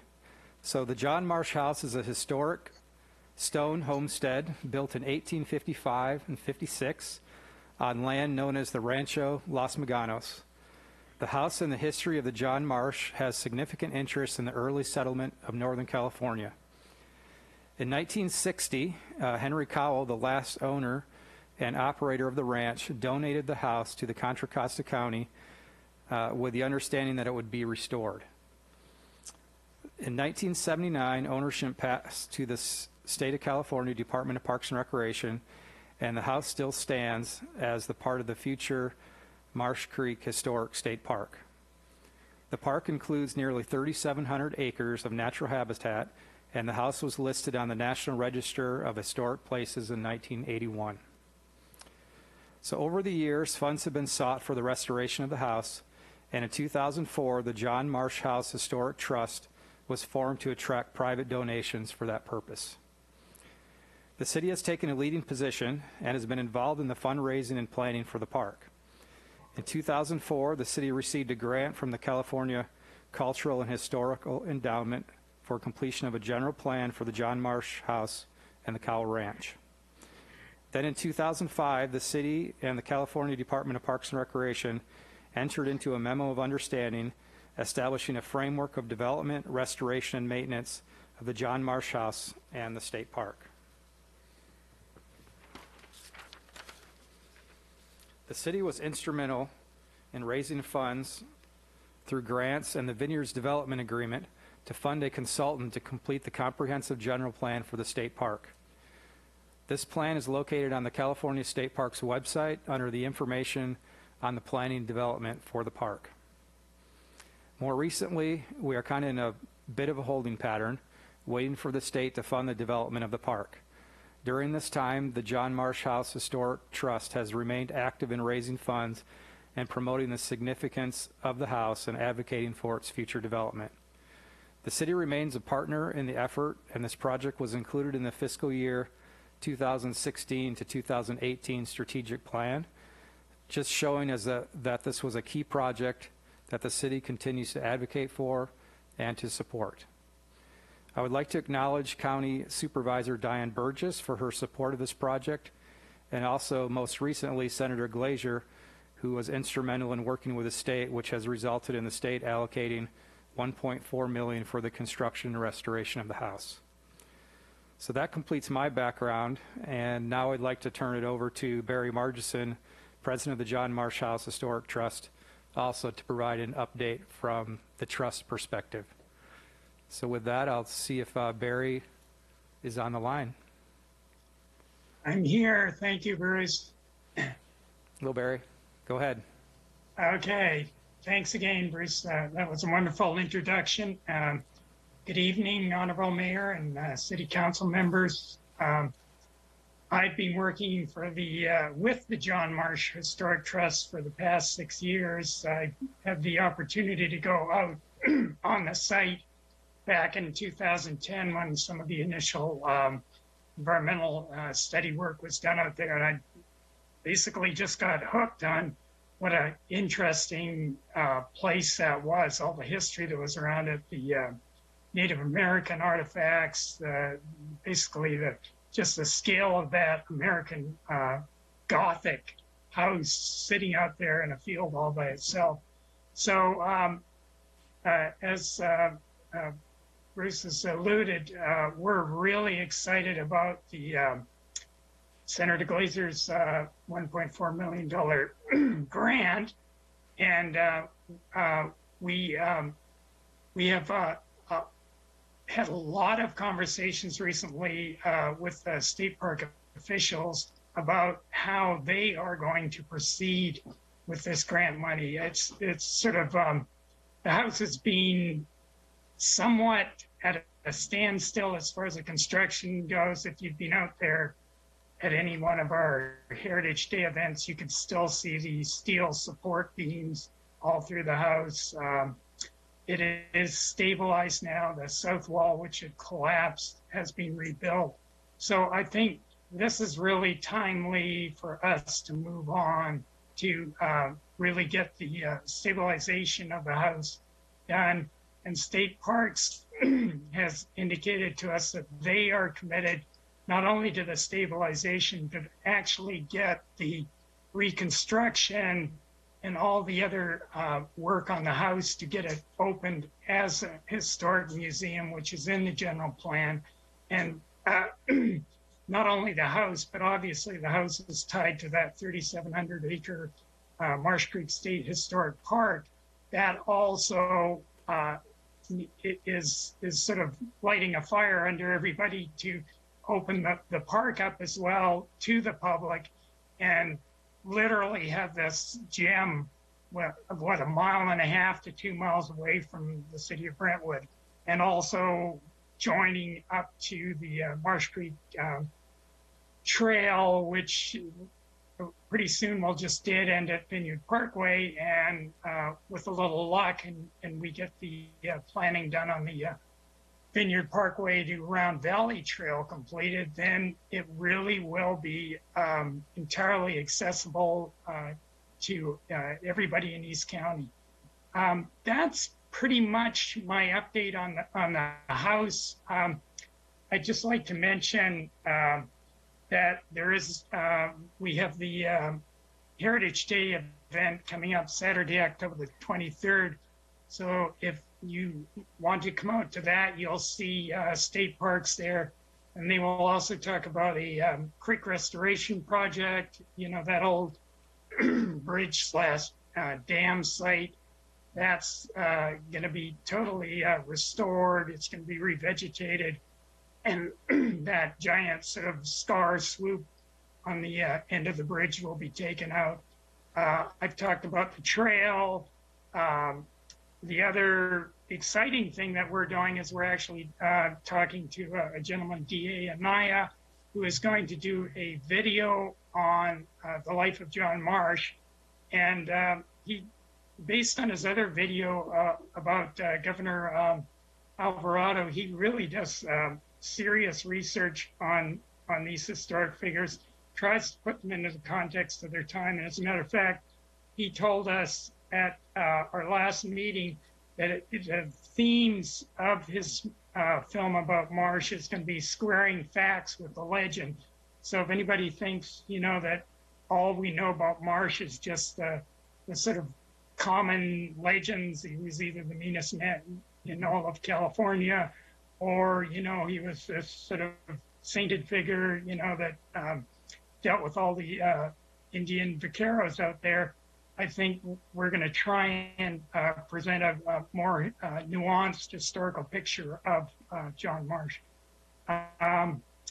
Was there any other information that you needed about the house or the condition it's in, or what's actually going to happen in the restoration?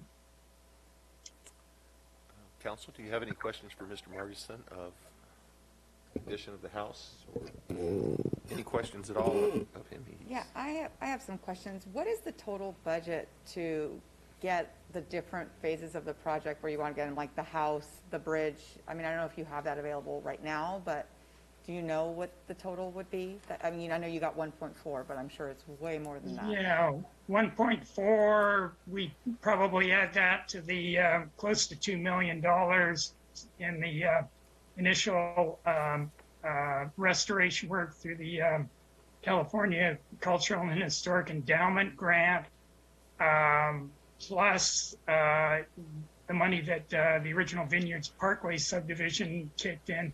So we're over $3 million now,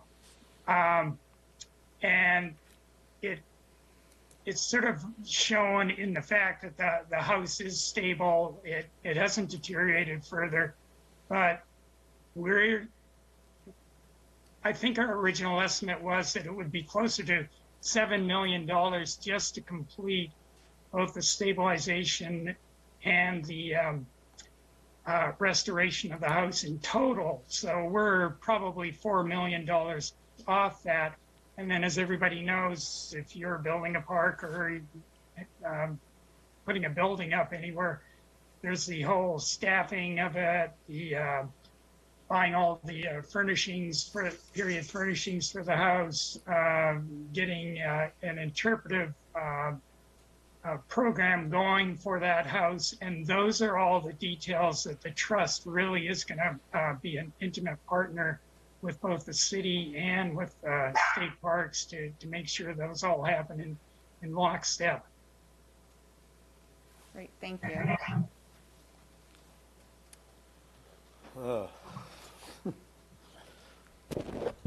How you doing, Barry? This is Councilmember Rodriguez. Good evening.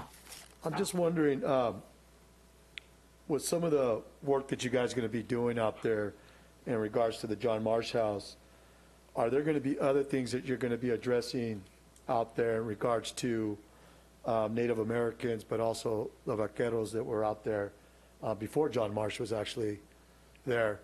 Is there going to be something in place in your plans in regards to addressing the Native Americans and the vaqueros that were out there and that portion of that history? Yeah, that's, I think if you look at the State Parks Master Plan and that core historic area zone that they identify there's both of those elements. That it's the, that creek cutout I was talking about that's going to get restored. That exposed the 7,000 years of Native American settlement at the site. And that's why State Parks is so excited about having this. They say, here we have all this history of Native settlement, and we have history of a rancho era building and all the heritage that goes with that. So I would personally like to be able to walk across that Marsh Creek Trail, go across Vineyard Parkway, and see like a Vaughn or Jalol, Miwok tribal council out at the site, practicing native stewardship, collecting some of the cultural plants that they use in their weaving and clothing and everything. And I think that, in addition to the like a student going out and learning about the rancho life and actually watching and having the room to have people do like a vaquero demonstration on reining, on roping cattle. And so those things, they're separate, but it would be the total experience that I would envision for the park. And I know State Parks has that vision too. It's not, and I know we see we're the John Marsh Historic Trust, but really the park is bigger than just the house and bigger than John Marsh. It includes all of those elements. I appreciate you saying that, Barry, and I'll make sure to look at that State Park Master Plan. But also at the same time, I'll be honest with you, my biggest thing is the transparency, right? I mean, all history sometimes is not good history, and I understand that, and I think it still needs to be learned, and I think there's places that need to be there to educate. But I know there are people that don't maybe look at John Marsh as a legend, right? And I just hope that regardless if it's good or bad, just that there's transparency in the story, because I think sometimes that's forgotten, and I think it's important. So I appreciate it again, you mentioning those other areas of the park being able to have to also educate the community in regards to those other communities that were there before John Marsh. So once again, Barry, I appreciate you saying that, and hopefully we could see that in the near future. Thank you. All right. Thank you, Mr. Martison, for your information. We really appreciate you joining us tonight, and all the work that the Historic Trust is doing out there to get the facility, to get the house back up into condition. But at this time, I will open public comments. Margaret? I received no written public comments on this item. If you wish to speak on this item, please raise your hand using the Zoom feature, and I'll call upon your name if provided and unmute you to speak. Remarks are limited to 3 minutes per person, and your microphone will be muted after the timer has expired. I do see one hand raised. I'll go ahead and call on Carolina Velaseca. Carolina, go ahead. Hi, good evening, City Council. And I just wanted to say that I took the tour of the John Muir House with my, I want to say 4th grader at the time. And we went through the house, and it was absolutely fascinating to actually see that piece of history in real time. The other thing I would urge the folks that run the John Marsh house is to consider having tours for kids in special ed separate from when the entire school goes, because it's very difficult for those kids to be able to navigate the house when there are 4 or 5 other 5th grade classes. They are all going through the house at the same time. And even if you stagger the kids that are special ed need considerably more time to navigate the house. But it is absolutely a fantastic experience for kids to go through and see how people lived back in the day. So that was just my only comment. It's an absolutely wonderful experience. Thank you.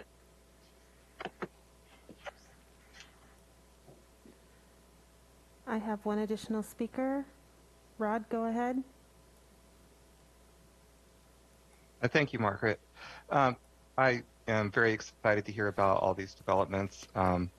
As it happens, I can see the other side of the park, not the side with the house, but the back side from my backyard, and very happy to have it there and happy to know that it will always be open space.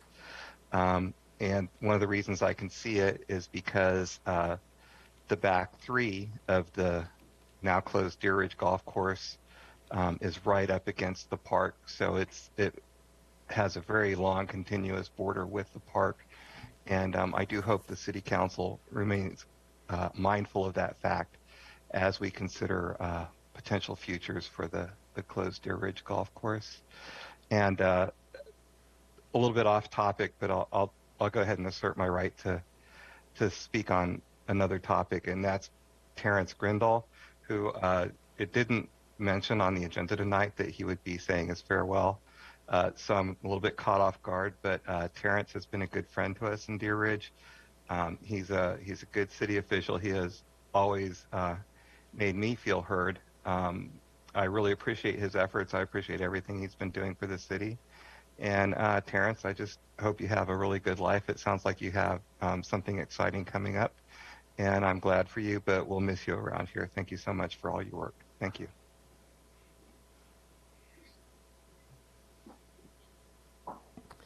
I have no additional speakers with their hands raised. Okay, thank you. At this time, then, we will close public comment and move into council discussion. This doesn't require any action on the council tonight, but I do want to just, again, thank the John Marsh Trust and everyone, as well as the state parks regarding this. One of the things that Council Member Mendoza, as well as Vice Mayor Rodriguez, had alluded to was the deep history involved in this, and Mr. Margerson had touched on it through the Habitat Conservancy that I am a board member of with the county. We do partner with the state parks in getting this moving forward. I know Councilmember Rary has recused herself, but she has been on that board now for several years and has brought a lot of awareness to the community as well about what's going on out there. And in some of those discussions, there, in addition to specifically what's going on with the house, there have been plans through the park district to have a focus on the Native Americans as well as the vaqueros that were already here, and real history. And I do appreciate what Vice Mayor has said about that.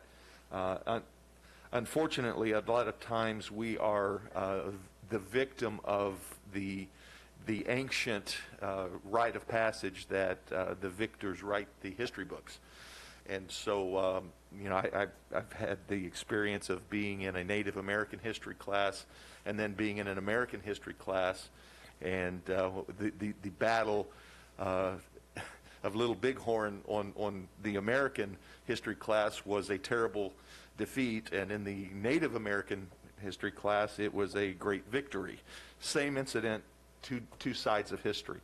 And so it's really important for me as a resident to be able to take our children and our families out to the John Marsh House and realize, number one, it is the culmination of what was called manifest destiny.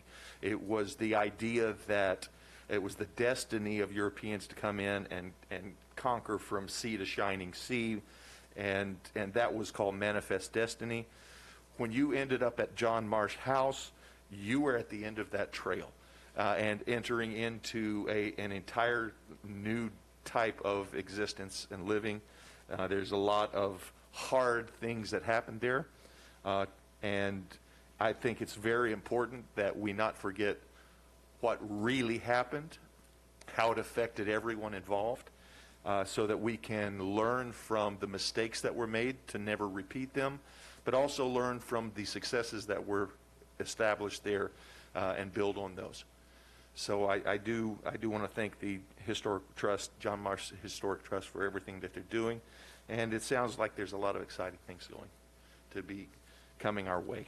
And I just have one thing. I think Yes, that please. it's not forgotten on me right now that it's $1.4 million from Senator Glazer. It seems like that has really jumpstarted this back because I feel like it had been in a lull. Like since I've been here, I hadn't heard much. So I think a great thank you to Senator Glazer for the $1.4 million because I think that's really kickstarted it. And I think it's going to be good for our community overall and for our whole park system.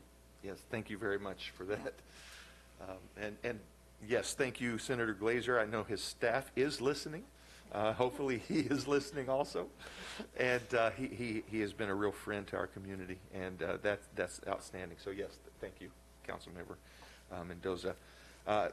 So at this time, since there is no action required, we will invite Councilmember Rary back to participate in the rest of the agenda.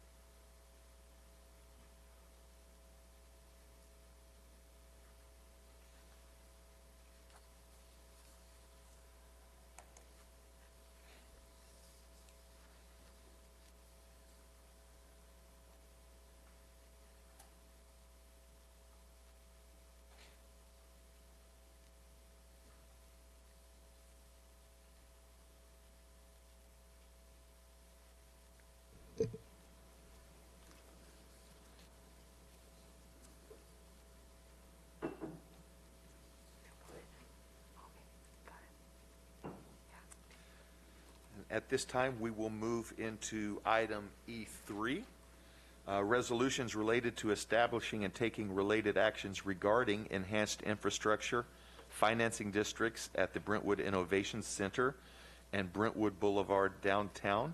And I will turn it to Josh Ewan now to present on the item. Great. Thank you, Mayor, City Council members. Thank you for your time this evening to consider what really is a large package of information in creating enhanced infrastructure financing districts. Sometimes you'll hear economic development staff talk about having items in our toolkit to be able to work throughout the community and create economic development opportunities. Staff certainly thinks that this is a great opportunity for the city to look at infrastructure financing and be able to create and leverage various public improvements to be able to create private development and economic development for our entire community. So joining me tonight, we have Joseph Dieguez with Cosmont Companies. They're a leading firm in tax increment financing and infrastructure districts, especially in districts that are joint city and county districts. So they'll be joining me, and then as well Lynn Hutchins with Goldfarb Lippman, special counsel, should there be any specific legal questions. So let's go ahead and get into it. The enhanced infrastructure financing districts are a generally, in terms of council policy, a somewhat of a longer-term project. Staff has been working diligently on at least this particular effort for a year and a half. But back in June of 2018, the council at that time amended the operating budget and adopted the 2018-2019 1920 operating budget, and it directed staff to examine funding methods for economic development infrastructure. Council at that time really laid the path forward for this effort, and we've been working on it since we've had your strategic initiatives over the last 2 years and trying to push some work product out for your review. So on February 25th of 2020, City Council approved and authorized the City Manager to execute that professional services agreement with Cosmont and Associates, DBA Cosmont Companies, and we included the costs in your operating and capital improvement program as well as your operating budget. Then on June 9th, the City Council again went to approve the capital improvement program, and the costs were included in your priority area infrastructure improvement CIP project listed in the report. And then on July 13th, 2021, City Council approved your strategic plan for the current working year, which included funding the list of deferred projects and establishing enhanced infrastructure financing districts, or EIFDs. So here's your strategic priorities in terms of economic development that include enhanced infrastructure financing districts for downtown and Brentwood Boulevard, as well as in the CIP plan for the Innovation Center. So what are EFDs? EFDs are financed through the generation of growth in property taxes collected within a designated district boundary. For the sake of the public, there are no new taxes involved with EIFDs. This generally is an internal accounting of city funding, and it is pushed from the city general fund based on property tax revenue back into the district for use in public infrastructure projects. EFDs are formed through a joint power authority consisting either of a city, a county, or any other special district that's eligible under EIFD law. And in combination, when those groups are part of the EIFD, they actually create a separate public financing authority. So in terms of objectives for tonight, the first thing that we're looking at doing is approving a resolution of intent to create the two EIFDs, one for the Innovation Center at Brentwood, as well as the Brentwood Boulevard Downtown EIFD. Included in the report, there should be maps for your review, and we'll also show you in a little bit more technical detail what the map actually looks like. What the resolution of intent does is it provides a notice to the county, as well as the other taxing entities, that they can participate as a public financing authority member, as well as that the city is going to create a PFA. The next item that we'd like to consider tonight is the council actually can serve and will serve on the board of the Public Financing Authority. So should there like to be interest or in having discussion, initial discussion at this point about members who would be interested in serving on that PFA, we can do that this evening. If not, we can also push that to a future meeting and actually seat the council members at that time. And we're also asking for your direction to conduct a recruitment process that involves the City Council's review and approval to seat public members to the Public Financing Authority for each district.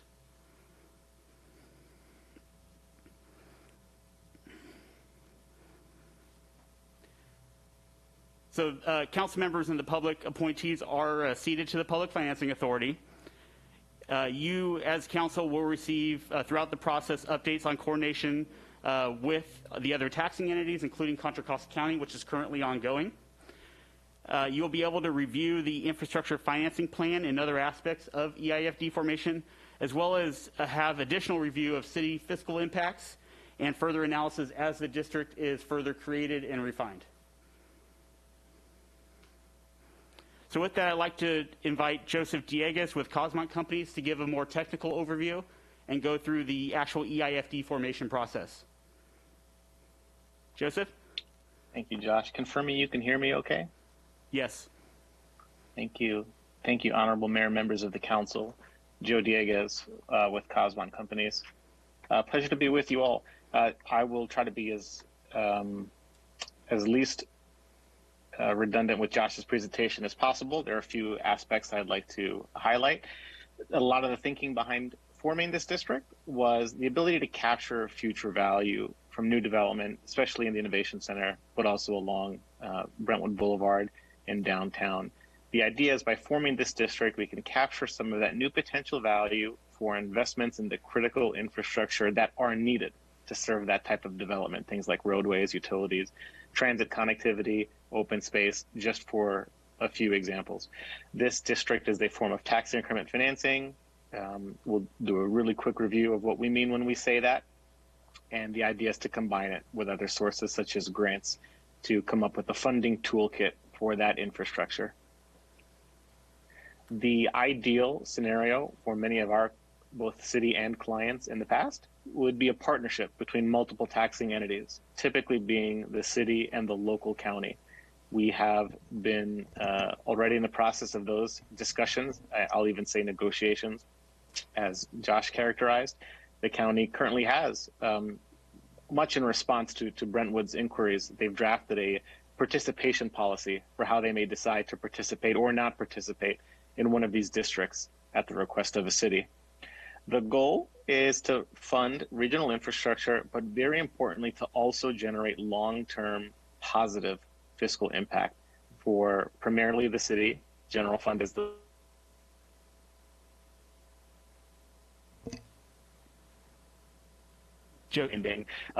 Joseph, if you like, go ahead and turn off your video and go audio only. We're getting some delay.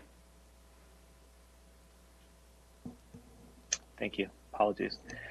I'll keep going. Today's action, as Josh mentioned, it's a non-binding action. This resolution of intention is a symbolic form of initiating the district formation activities. It is important in that it forms this new governing entity that Josh outlined. I'll go into a little bit more detail to actually govern the district. But from here, there is a more detailed plan that would need to come back to council that talks in even more detail about the proposed activities of this district. And it would need to be approved by this body separately from the PFA before any activities can initiate. When we say tax increment financing, I apologize if this is painfully obvious. It is similar to the tax increment financing of the old redevelopment agencies in that you form the district and you set a baseline of assessed value at the time of formation. What changes is the apportionment of future property tax revenues, the new tax revenues that get generated from new development or the rehabilitation of existing property. What happens, it's not a new tax in any way, shape, or form. As Josh covered, residents, property owners, businesses see no difference in their tax bill. It's a decision by the local taxing entities, such as the city, potentially also the county, to reapportion those future property tax revenues. We like to think of it like a retirement account, setting some portion aside apart from the general fund into the special purpose EIFD bucket with an emphasis on infrastructure and affordable housing. The areas that we're talking about, two areas on the left side of this page, the Innovation Center, potential EIFD, on the right side of the page, the Brentwood Boulevard and downtown potential EIFD. Together, they total approximately a little over 1,100 acres, or about 7% of the city in terms of assessed value.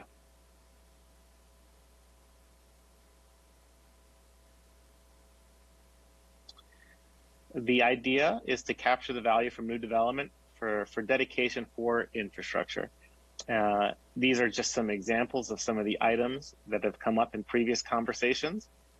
Examples can include public facilities, even things like convention and visitor facilities, right-of-way acquisitions, roadways, extensions of utilities. Certainly transit connectivity is a big theme we have seen with these districts statewide. Some of those are commonalities between the Innovation Center and Brentwood Boulevard downtown.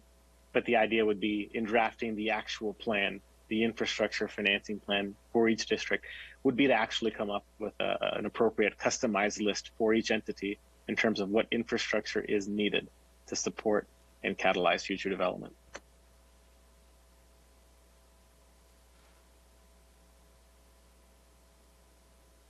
Some of the potential financial terms, again, these terms would all be included in an infrastructure financing plan with greater detail. But because we've done a lot of the feasibility analysis already, we're sharing with you the direction that analysis has been going. Terms would include a district duration of up to 50 years for each district. None of the scenarios we are evaluating would involve a commitment of any more than 50% of the city's future incremental property tax from within the respective district boundaries. The goal is to seek a county percentage max. If the city contributes 50% of its share, the goal would be to get the county of Contra Costa to contribute 50% of its share. We've looked at a range of different scenarios based on percentage contributions with and without the county. So it's a pretty broad range, but in the Innovation Center area, the goal is to generate somewhere in the neighborhood of $20 to $50 million of present value funding capacity in the Innovation Center area, and in the Brentwood Boulevard downtown area, between 15 and 40 million in present value funding capacity. That can be accessed, by the way, in a bunch of different ways, whether it's actual debt issuances from the EIFD, potentially some even private sector advances is what we've seen in other jurisdictions where we have, for example, developers wishing to front load infrastructure with the EIFD to serve as a means for reimbursement. In any scenario we're looking at, the bottom bullet is very important. Even before EIFD dollars hit the bank account, we typically like to get started immediately on using this EIFD as a platform to attract other public money. They really do elevate the potential for local jurisdictions to receive grant funding, and we have seen it explicitly. Just one good example is the State Housing and Community Development, HCD. They've explicitly allotted larger points, greater points for scoring for jurisdictions that have districts like these in place. They explicitly mention EIFDs in place gives you a certain amount of points on your application for grant funding because it is a clear dedication of a dedication to housing and housing supportive infrastructure. When we talk about positive ROI, why would a city like Brentwood or even a county like Contra Costa seek to participate or lead one of these districts? A big part of it is positive net fiscal impact to the general fund. Again, it's the revenues that you generate for the general fund. It's netting out the contribution to this special purpose entity. And it's also netting out the expenditures that the city general fund will no doubt bear from increased police services, fire services, community services that accompany any new development. So net of all those things, our prerogative is to draft a plan that produces a positive net fiscal impact. General fund is better off in the EIFD scenario versus the no EIFD scenario. That is apart from other economic development goals. Obviously, is solving for infrastructure improvements that need to happen, social impacts like quality of life improvement, environmental sustainability, a huge emphasis on job creation. And this is a big one for the county, by the way. I'm sure it's no surprise, but when they're looking at, if you look at their policy and you hear what we've heard on our previous calls with them, great emphasis on job creation. What is included in the staff report is what we consider a conservative projection of fiscal impact to the general fund, because even though the plan is not yet drafted, we have done a lot of the analysis already. So we thought it appropriate to share what some of those scenarios could look like. In the Innovation Center area, if the city were to contribute 50% of its future incremental property tax, we estimate a general fund surplus growing over time. The annual surplus is estimated to be $250,000 around year 5, growing to about $1.1 million in net general fund surplus approximately 20 years down the line. So we're growing positive impact on the general fund. Similarly, in the Brentwood Boulevard downtown area, scenario where the city were to contribute 50% of its incremental property tax, the idea would be a surplus growing as well, $350,000 in year 5, growing to about 1.5 million and build out approximately 20 years down the line. The topic of the actual board members, the Public Financing Authority or PFA board members, is important, particularly where we are at today, adopting the resolution of intention, potentially, if that's what the council wishes to do. The same 5 individuals can serve on both boards. In the scenario where the city were to pursue a district without the county, the law says that the board is 5 members, where 3 members are city council members, and 2 are members of the public appointed by the city council. In a scenario where the county were to join the city in either or both EIFDs, there's actually some flexibility. The template we've seen elsewhere in the state and the template that actually has already been discussed with county staff would be still 5 members total, 2 city council members, 1 county supervisor, likely your local supervisor, 1 public member appointed by the city council, and 1 public member appointed by the county board of supervisors. Still 5 members, slightly different composition.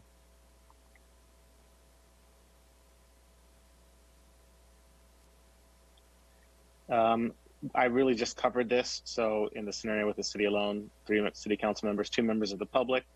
The way we've drafted the ROI is to keep this thing moving forward without having 100% certainty on where the county stands.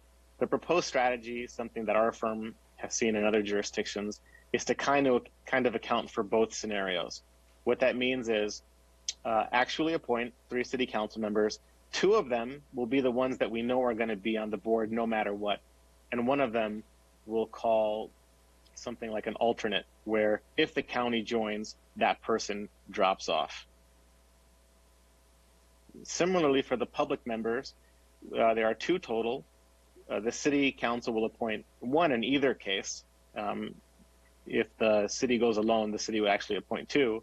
But if the county were to be a participant and a partner, they would have the ability to appoint 1. So the idea would be to appoint 2 public members. We'd consider 1 a general member and 1 an alternate member. And if the county were to join, the alternate member would drop off to allow the county to appoint their own public member. I apologize that the phrasing is confusing, but happy to clarify in Q&A as desired. The formation schedule looking forward meets the requirements of the law. Clearly, we're at the beginning of the potential formation stage. If we were to move forward, today would be the resolution of intention, initiating the formation activities and establishing that new body, the PFA, Public Financing Authority. From here on out, we would continue conversations with the county to figure out for certain whether they are in or out, as that would affect many things. The goal would then be to get to work on drafting the actual plan, the Infrastructure Financing Plan, or IFP, that has the specifics on how many dollars they're going to be, where are they going to come from, and what are they going to be spent on. That's the Infrastructure Financing Plan that would have to come back. It will need to be vetted through a series of public meetings and public hearings of the PFA. They have some spacing to them, at least 30 days apart, generally speaking. And separate from the PFA itself holding those hearings, that plan, the Infrastructure Financing Plan, would need to come back to this full city council in any case for approval prior to district formation. So a series of milestones that puts us, generally speaking, around May of next year for full district formation if this were to proceed. Josh covered this. I'll just reiterate it quickly. Our first goal is to address questions, hear feedback from the city council, and then consider the resolutions identified in the staff report. Actually establishing these ROI, these resolutions of intention for both these districts, establishing the actual public financing authority for each district to govern them, perhaps to have a conversation about what that membership could be like, if it is the council's desire, and then to give some directions to staff about actually going out and recruiting public members for both districts. I believe that concludes our presentation, and we'll be very happy to address questions and answers. Any questions? Yeah, I have a question. Does Contra Costa County participate in any other EIFDs? Joseph, go ahead. I can Thank you, Josh. The answer is no. The first two proposals that they have seen are the city of Brentwood's and the city of Pittsburgh's. Brentwood's, because we have involvement with both, we would characterize as being further along in Brentwood. And it was really in response to Brentwood that they decided that they needed to draft a policy to guide their decisions, obviously with concerns about setting precedent. So the short answer is no. Okay, and if the county doesn't participate, the financial benefit is due to the incrementality from grants? Because I don't see, if we don't get grants, is there any other financial benefit to locking in those dollars in that fashion?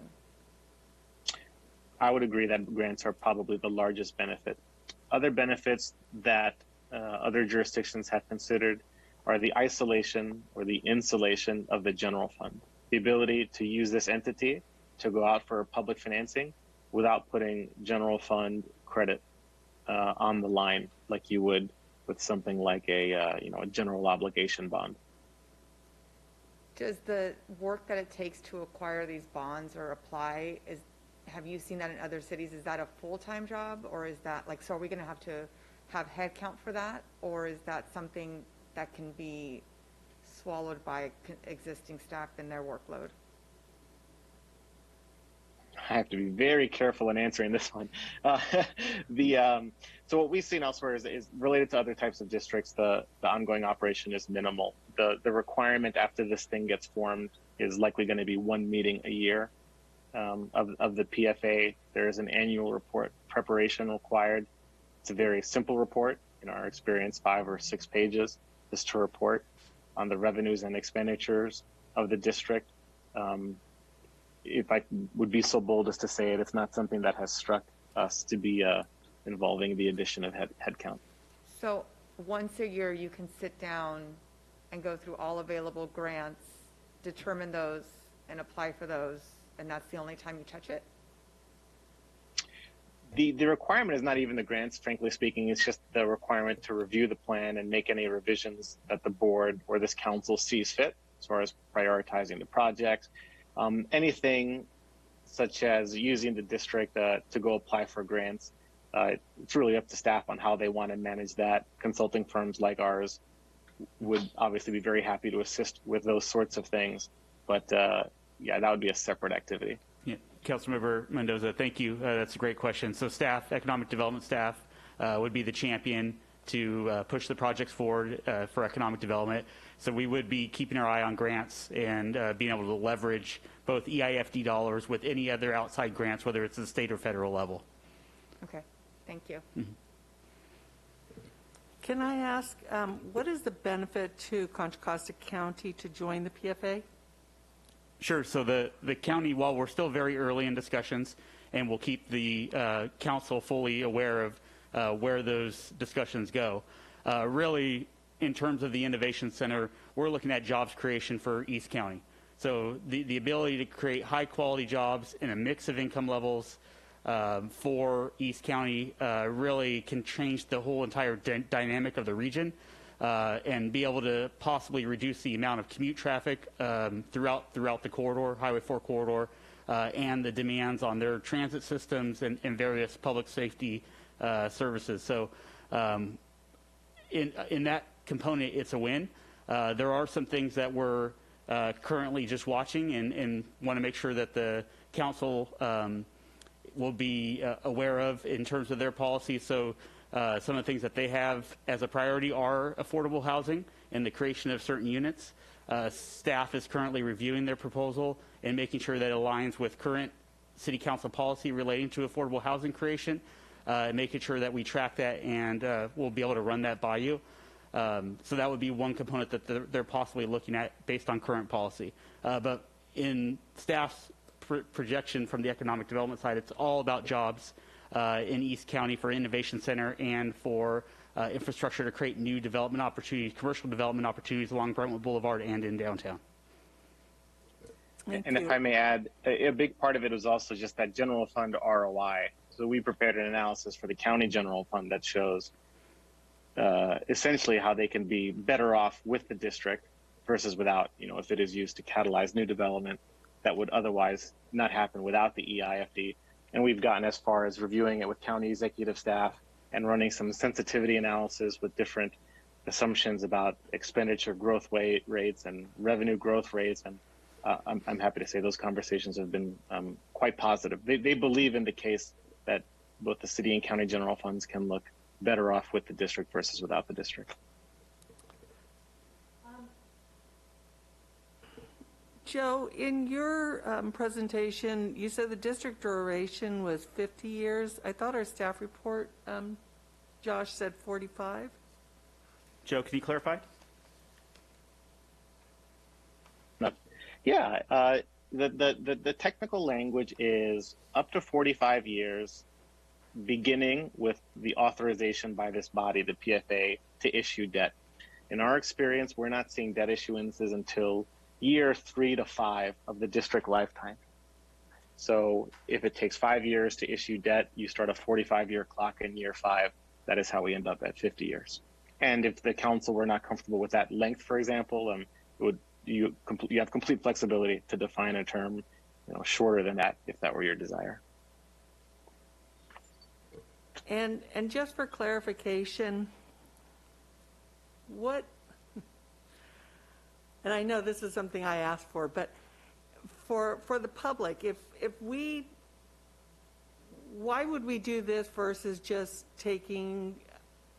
using our general fund or issuing bonds? If you can re-clarify that for us. Yeah, that's probably the best question. A few things. When we talk about dedicating general fund dollars, let's say there's 2 ways we can do it. We can create a line item in the general fund budget with some amount each year to be dedicated for infrastructure on sort of a pay-as-you-go basis.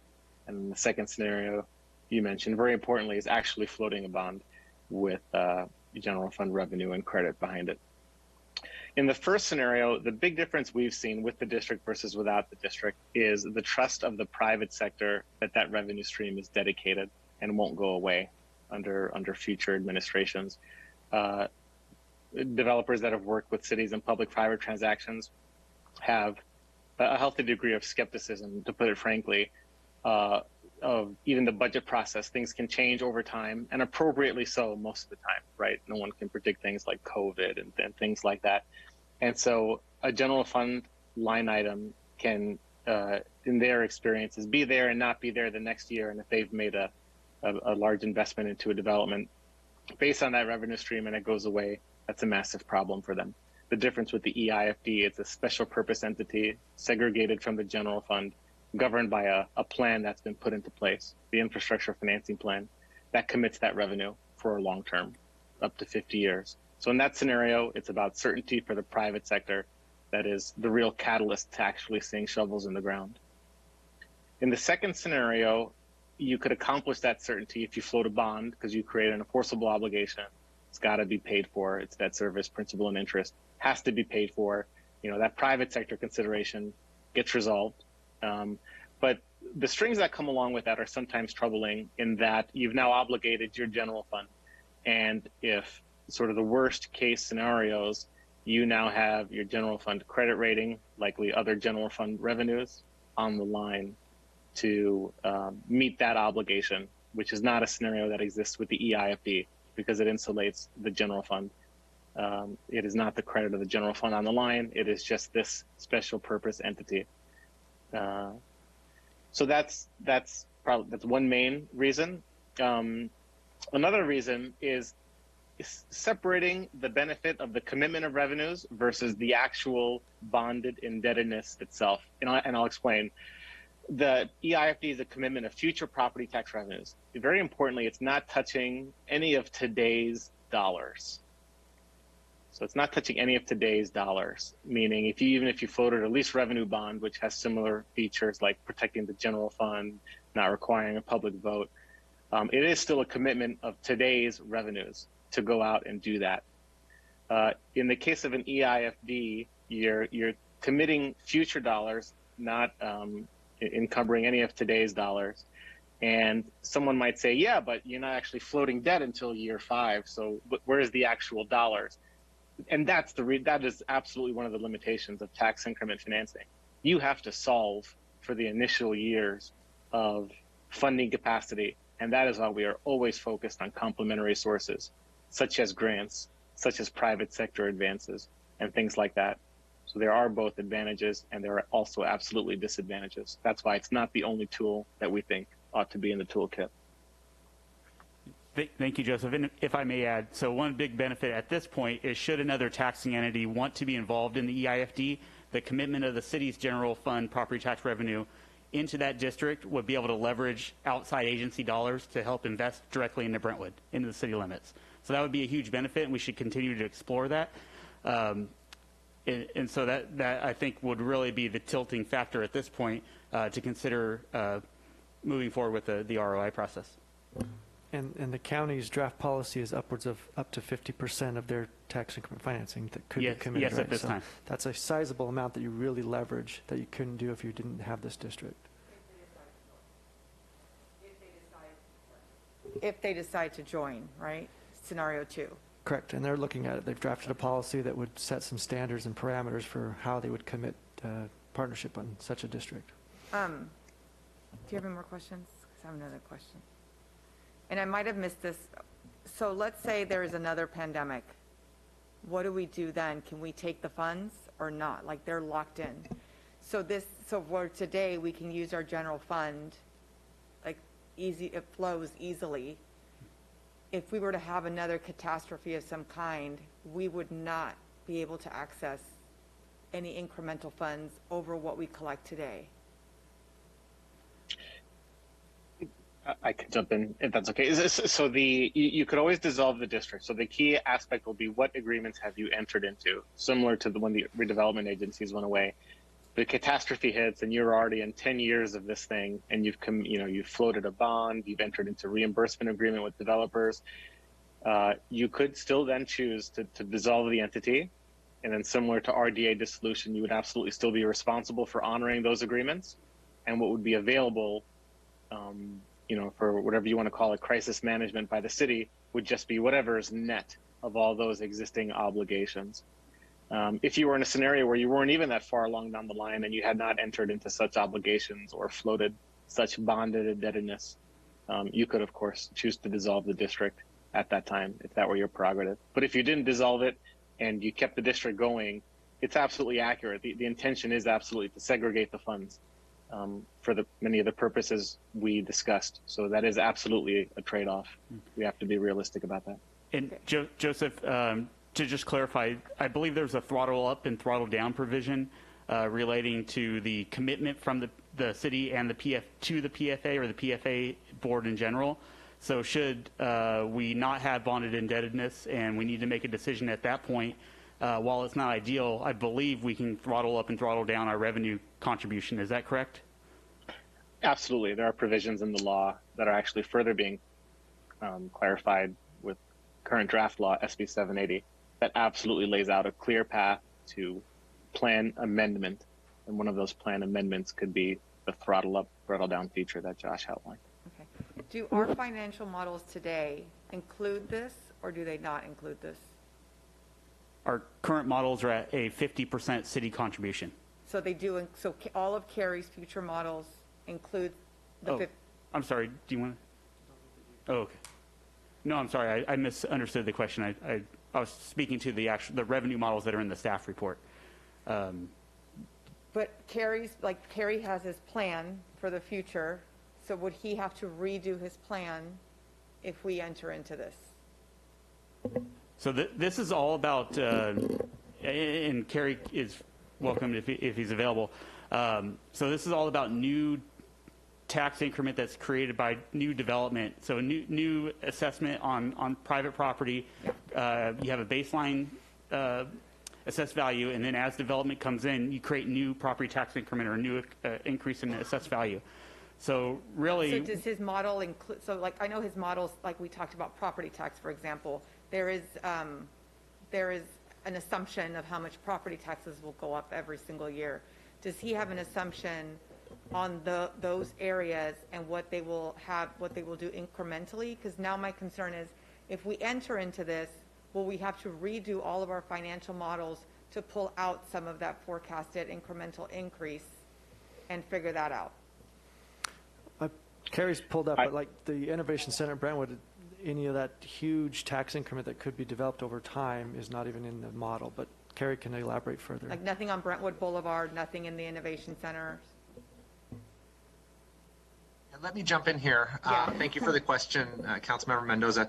The fiscal model is very conservative, so it only has our projected growth that we essentially know or are fairly confident is coming. So the Innovation Center at this point is not included in the fiscal model. So the impacts of the sales tax and property tax are not there yet. So certainly as we go forward, if we enter into this and we start to see development happen, I'm going to have to update to push in the revenue and then push out the 50% if that's the percentage that's shared.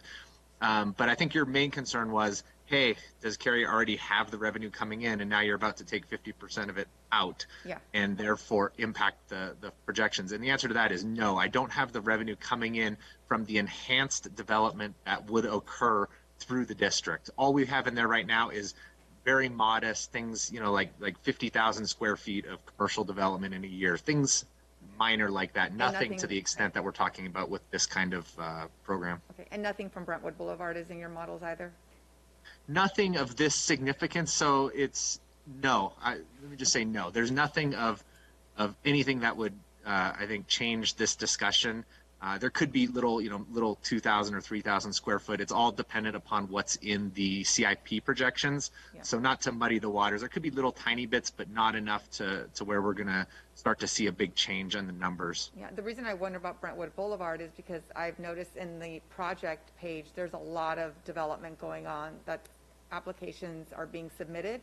So none of those applications that are being submitted are part of your model. So what's in the model is only the development that is projected through community development. So I don't have those in front of me. So Innovation Center, I can say absolutely not. I can really quickly try and pull up what comes through on the projections from community development, but those are very low. I mean, very low projections. So I can't believe there's much in there. But I can try and get a specific look at that if I can find it quickly. I just want to make sure that there wasn't anything like when we're sitting down and looking at our strategic plan in November or December, I can't remember the date. We're not like, well, hey, it's actually going to, your budget actually comes down this much because now you've entered this EIFD and those dollars are no longer available. Right. No, I totally understand your question. And this would not impact the fiscal model to any degree that would be, that would impact any ability to provide services. There's probably on the edges there might be a little bit, but the other side of it is I don't have any of this revenue coming in. So I think more, if there are little bits of the development that are in there that we're going to have to give up, there's new development that's going to come in that I don't even have anything on. So on the net, this should be a positive, not a negative. But I do appreciate the question. I mean, those are the concern, my initial concern as well, is we have to make sure that we're not giving away money that I've kind of put into the projections already, and that's not what's happening. Yeah. And then my last question, Josh, would be what other cities are doing this around the area that we've benchmarked, and what are their experiences with it? Any feedback? So in Contra Costa County, the city of Pittsburgh has released an ROI. I believe we're possibly second in line at the county level. Other than that, the Contra Costa County is a little bit behind. Joseph, do you mind speaking to a couple of your clients, maybe regionally, whether it's in the Central Valley or even Southern California, if it seems appropriate? Yeah, so 10 fully formed districts across the state. The nearest ones geographically would be Sacramento, West Sacramento, Fresno, Madera County, unincorporated Madera County. Various stages. The first ones were West Sacramento and Madera County. So they are actually at the point at initial financings, absolutely catalyzing new development. Many of those, as in Madera County's case, that increment was sort of dedicated as part of development agreements for private development and was absolutely the reason why those private developers were comfortable putting shovels in the ground. In West Sacramento, it's a huge area. It's hard to say because they had an existing district that they kind of converted into this district. So it's hard to talk about net new benefit. Well, I'd say the greatest successes are where you have city-county partnerships, and those have been in Southern California, in the cities of Placentia and Orange County, and the city of Laverne and Los Angeles County, where those counties were absolutely able to see, number one, the positive fiscal benefit to their respective general funds, but also supporting projects that they were interested in. Los Angeles County, interested in transit and affordable housing, and in Orange County, big benefit on transit and getting people off the 91 freeway. It was through those conversations and figuring out what the county wanted to see in it that was also in alignment to what the city wanted to see, that you were able to see those city-county partnerships. We don't have any of those examples in Northern California yet. City of Napa is far along in their formation process. They did request participation from the County of Napa. The County of Napa politely declined. They said they'd rather see the district have some success in the early years, but would very much like to keep the door open to participate in a subsequent year, which is possible, by the way, for a county to join in a subsequent year. That's super high level, could go into more detail as desired.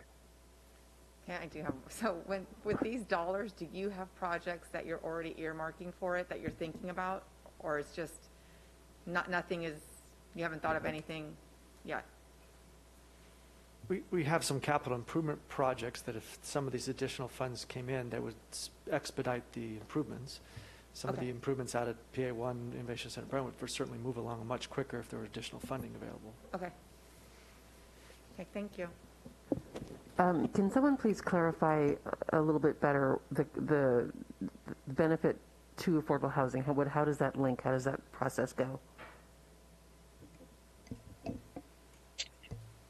So I can start this one. Oh, go ahead. Okay, go for it.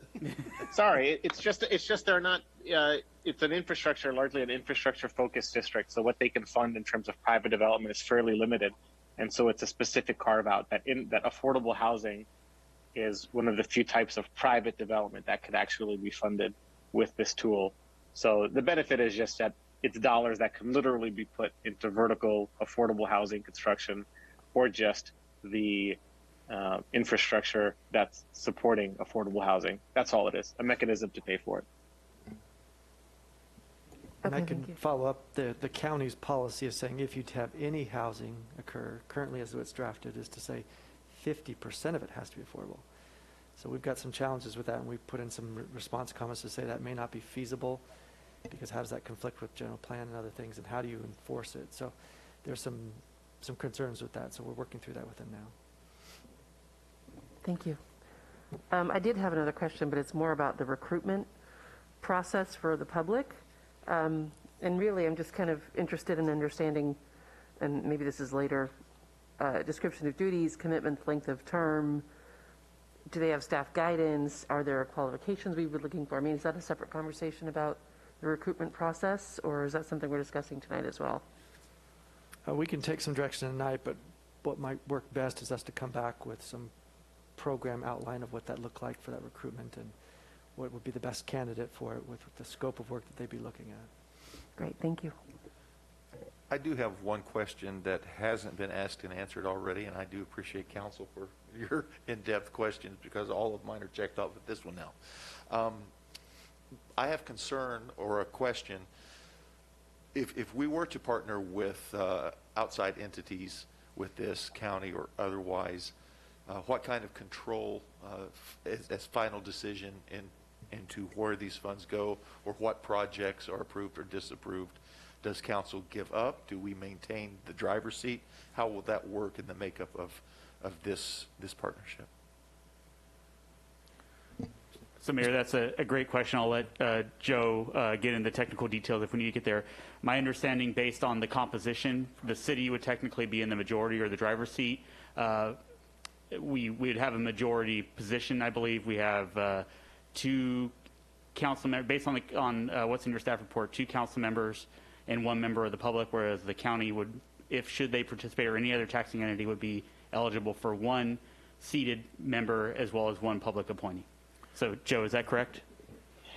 That's correct. I will add, though, that if they give any portion of their increment, the plan that governs the activities of this district, just like it would have to come not only to the PFA, but also to the full city council for approval.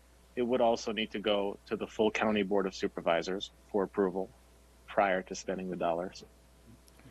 Mr. Mayor, I'd like to add that, and this may be something the public's thinking as well, none of this affects the general plan or the zoning ordinance of the city of Brentwood. Land use control remains within the city's jurisdiction 100%. This is a financing tool that can assist development that we're seeking, but it does not change our local control. So I want to be clear about that. Thank you very much. That answered all my questions. Are there any more questions of staff before we open public comment on this at this time? Okay, so at this time I will open public comment. Margaret, I'll turn it to you. I received 0 written public comments on this item. If you wish to speak on this item, please raise your hand using the Zoom feature, and I'll call upon your name if provided and unmute you to speak. Remarks are limited to 3 minutes per person, and your microphone will be muted after the timer has expired. I do have one hand raised. I'll go ahead and call on Carolina Velaseca. Carolina, go ahead. Thank you. Just for clarification, there is no other city in Contra Costa County that has this, and that Contra Costa County is participating in. I think you might have answered that question. I just want to have that clarified. Thank you.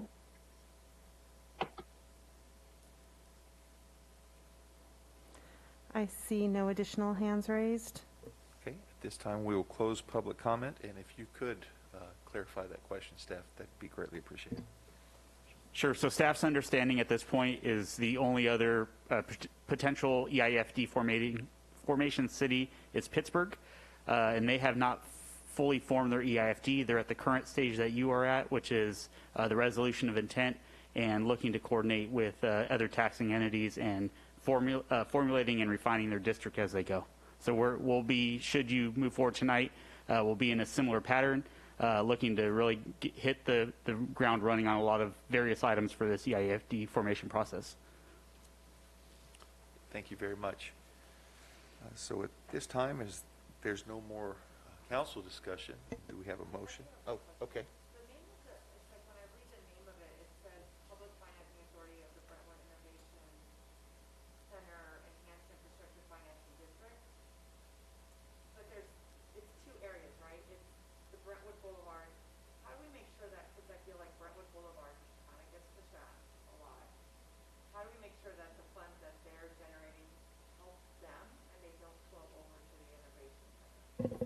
And just double check that your mic is on.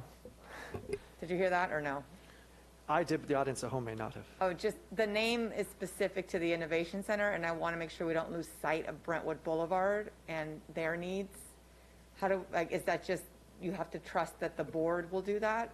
There's 2 resolutions here. Oh, there's 2? Okay, sorry. That's 2 what I missed. resolutions, 2 boards, 2 separate funding So mechanisms. there's going to be 2 different things Everything completely. is separate, as if they're 2 different bodies. Yeah, they would be. Okay, perfect. Thank you. And to clarify, Mr. Ogden, the composition of those boards may be similar, though. The same council members may sit on both boards, and the same public appointees may sit on the boards that you select, as well as any other outside entity that participates. But yeah, the fund accounting and everything else would be 2 separate districts. So it could be different. Could be They wouldn't at your have to be. discretion. Motion? Well, before I go into a motion, back in June of 2018, actually during our workshop, so it was before the June meeting, both Councilmember Graywall and myself were interested in finding ways to fund infrastructure in our area. And so when the budget did come in front of us, it was both of us who went on to comment about and plead our cases of why we needed to include this. So I'm happy to see that it's finally coming full circle back to us. Took a couple years, but, you know, hopefully all good things come to those who wait. And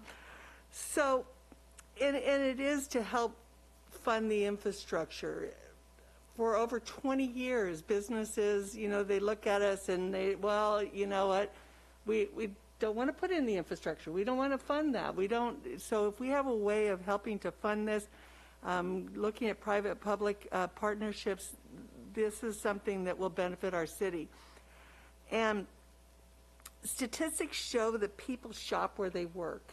And while this is only property tax, if we can bring businesses here, whether it's for the Innovation Center at Brentwood or Brentwood Boulevard, downtown, the downtown area, we're bringing foot traffic back. We've got 75 to 80% of our public commuting, well, prior to COVID, commuting out of the area each day. And if we can turn around and either get the people who work in East County working here in Brentwood, or get a reverse commute from other areas coming into our town, that's going to help our retail businesses and our stores, our restaurants, and give that foot traffic that they're thirsty for.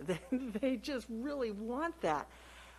So I think it's a benefit to us. In instituting this EIFD, it will entice those businesses to come to Brentwood, and I hope that you all will consider voting yes on this, because if we do this, we're not going to keep losing that 75 to 80% of sales tax to other cities. And I think it's vital to us, not only just for the property tax, but the increase in sales tax that we can realize by passing this EIFD. And if nobody else is going to do it, I will make a motion, unless somebody else has got comments. The first resolution, as detailed in the staff report, adopt a resolution of intention to establish the Brentwood Innovation Center Enhanced Infrastructure Financing District as amended, which includes the Convention Center and Visitor Center and the updated timeline of June 12th, 2018. I'm sorry. I might have missed this.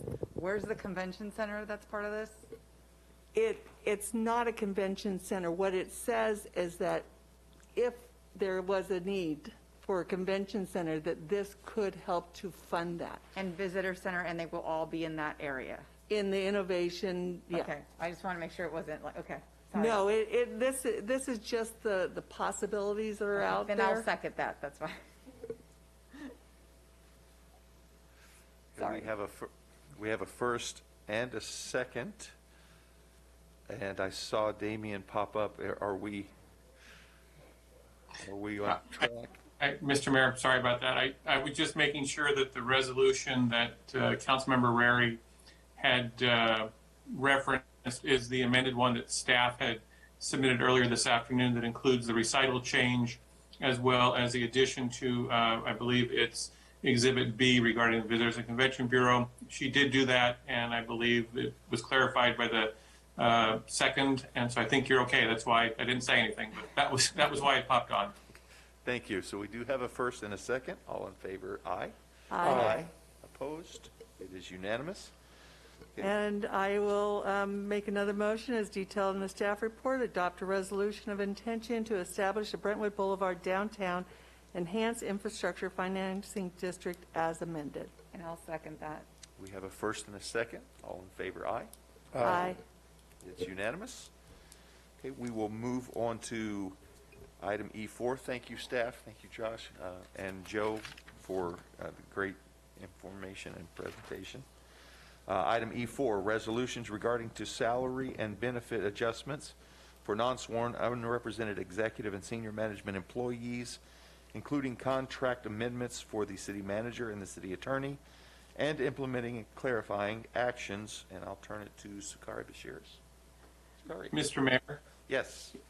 If I may, before this item begins, as this item involves my contract, an amendment to my employment contract, and it also involves Assistant City Attorney Wazinski's she's an unrepresented employee listed here.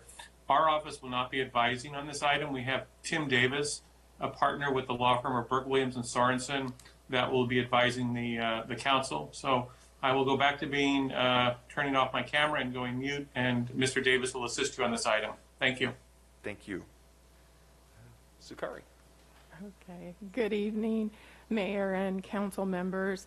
The item that is before you tonight has several pieces, so I'm going to break it down and give kind of high-level summary of what we're doing here or have before you for consideration. In June of 2021, the city concluded negotiations with 4 of our non-sworn groups, and we are recommending, the city, I'm recommending here that you consider the executive and senior managers receive salary and benefit adjustments that are consistent with those that were received by the management and confidential groups. The other piece is I'm asking that council consider repealing the benefit policies that are specific to department heads and the assistant department heads. What previously, these 2 policies that were in place previously had some of the benefits that the department heads and the assistant department heads received, but it did not encompass all of them. So we're just asking that this be repealed, and that the city has already created a one-source document and will ensure that everything is covered in one place, so staff does not have to spend time reviewing multiple documents to determine what salary and benefits this group receives. Next, I want to walk through a little bit of the city manager. Right now, there's a contract in place for the city manager that outlines his salary and that he receives salary 5% above the highest paid department head. And so that's what this 5% increase includes. And next is the city attorney's contract, and this is to approve a salary increase for the city attorney that is consistent with what the department heads will be and assistant department heads will be receiving, which is also consistent with what our managers and our confidential group received. In addition, the city attorney will also be receiving an increase to his vacation cap from 320 to 400 hours annually. And then lastly, to memorialize retiree premium benefits that are consistent with our non-sworn management group. So that concludes the report that I have, and I'm available to answer any questions that council may have. Questions of staff?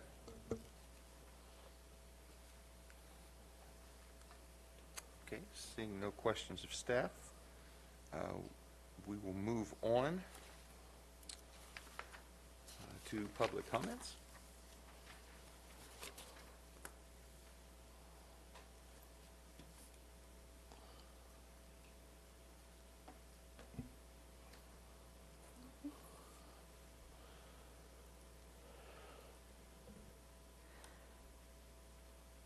I received 1 written public comment on this item. Don't know if I shared my screen. Sorry, just a moment. There we go. A summary is shown on the screen, and it has been posted on our website. If you wish to speak on this item, please raise your hand using the Zoom feature, and I'll call upon your name if provided and unmute you to speak. Remarks are limited to 3 minutes per person, and your microphone will be muted after the timer has expired. I currently have 1 hand raised. Rod, go ahead. Yes, thank you, Margaret. Yeah, I'm struggling to understand something here. As far as the city manager, he hasn't really distinguished himself very much since he's been here. I know I only see what he does in public. I can't see where he's done very much to gain any public support. I don't think people in the public really have any idea what it is he plans to do for this city or to this city, or what his general goals are. I mean, outside looking in, it looks like his goals are to further his own ambitions. And I don't know that he's doing that to the benefit of this city. I'm looking at, I think it's it's item D here on section 3.1 is compensation, and it says he'll be compensated a minimum 5% salary compaction above the highest paid department director of the city. I don't understand what his salary should have to do with anybody's performance other than his own. And again, his performance is, as far as the public is concerned, is pretty low. I mean, we just heard another commenter earlier this evening suggest that he be shown the door. I can't say that I disagree with that at this point. I've struggled to understand where Tim is coming from, what it is he wants to do. I don't see him jumping in and enthusiastically embracing this new city council that the voters have placed in. The 70% of Brentwood voters that voted against Measure L. We don't want more houses. We want jobs. The Innovation Center is what we want. What we don't want is some cockamamie scheme to rewrite the entire city code, rezone all our PDs. I live in Deer Ridge. I don't want to see my PD dissolved and the protection that we have of our golf course as being open space or a golf course thrown out as a CUP. I really strongly object to you giving this man another $27,000 a year of my tax money and everybody in Brentwood's tax money. $27,000 is a load of money. There are people that are trying to live on $27,000. I can't see where he's earned it. I don't know what he's got in his mind as far as dealing with the public, but I think he really just sees us as a nuisance. And I don't think that his plan for this city, if he even has one, is the plan that most people would envision, and certainly not the people that voted for the 3 council members we just put on. So I hope you all will keep that in mind as you consider this outrageous raise. And I really object to it. Thank you. I have one additional speaker, Carolina Villaseca. Carolina, go ahead. Good evening. I see we're going to burn the midnight oil again tonight. My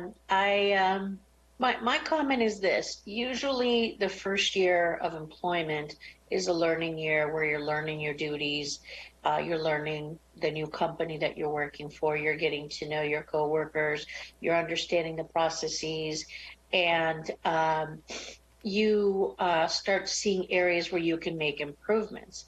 And you know, like based on my earlier comment, there is a lot of room for improvement, and in terms of how things are done by the people that work for Tim.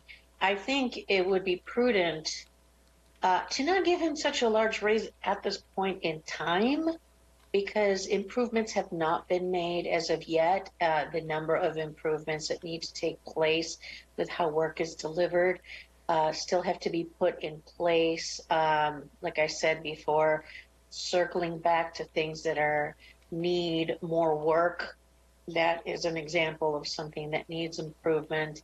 I just think that giving such a big raise year one, what do you do year two? I mean, if 27,000 this year, what do you do next year? I worked for a Fortune 10 corporation. I never got a raise that big. Holy cow! So yeah, that's from my perspective. I think you need to leave some room for improvement. You give this raise now. What do you do next year? Thank you. I see no additional hands raised. Thank you. At this time, then, we will close public comment. And is there any further conversation? Before a motion, I'm new at this, and I'm not really clear on what we can or can't do, only to say that I'm surprised that this is back to us at this point. We've had discussions going on, and I'm just really surprised to see this on the agenda today before we've had a chance to take other discussions through their natural process.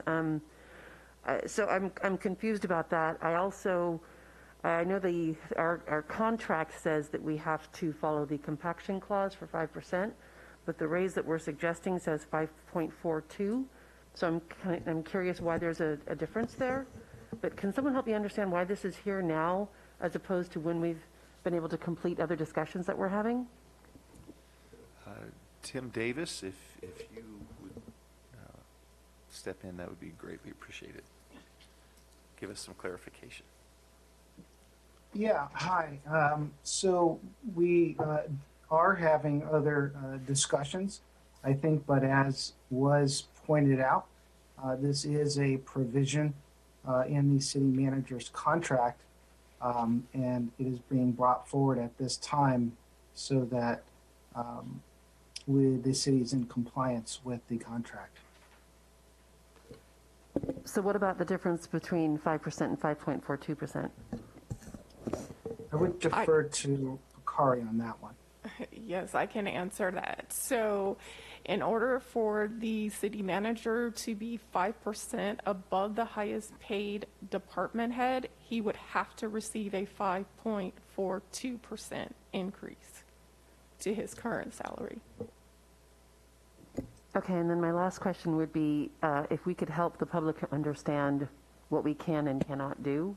Can we offer some transparency there and help them understand where we are, what decisions we're making based on what contracts say? Do you follow me? Sure. The city manager's contract with respect to this provision was last amended November 17, 2020. And that provision laid out the requirement of the 5% separation from the highest paid department head. So the action we're taking tonight is simply consistent with the amendment that was done November 17, 2020. And this is something that has to be decided tonight. This can't be held. So I also agree with Councilmember Meyer. I'd like to continue this item as I do not believe we had come to a final decision on the city manager's contract. I'd like an opportunity to discuss this with you, my fellow colleagues, and legal representation, and bring this back at a future meeting. I agree. I would second that. Yeah, I agree with Council Member Rary and Meyer. When we left our closed session, I was not under the understanding that we were done with this. I thought we had questions that were going to be answered. I also was under the impression that stuff that we discussed was confidential. It's, Mr. Ogden knew some of the stuff that I had said, and I'm really uncomfortable right now with that. I thought it was a safe space, and I guess it wasn't. But I'm not comfortable moving this forward. I would like to second Councilwoman Rary's motion. Or was it your motion? Oh, you second. Okay, good. So and really quick, before we go into a motion. Can I just ask Tim a question? I mean, legally, could we do that? Or does that put us in a bad position? I'm asking Tim Davis. Well, Tim Davis, just really quick before you answer that question, as a point of clarification, are you asking that we hold the entire item because there are pieces to this that require the unrepresented, executive and senior management? There's a city manager, and there's also city attorney. So there's several pieces to this. So we just need to have that point clarified. Well, it's all on one agenda item. So there's 3 resolutions, though. So no, I need Tim Davis to speak to that. Well, I guess my concern is if we approve one of them due to if we approve one of them due to compaction, we're in breach of contract. So if we don't approve them, then we are not in breach of contract yet. And that is my fear, is that we will be in breach of contract, and then there'll be something that happens to the city because we're in breach of contract.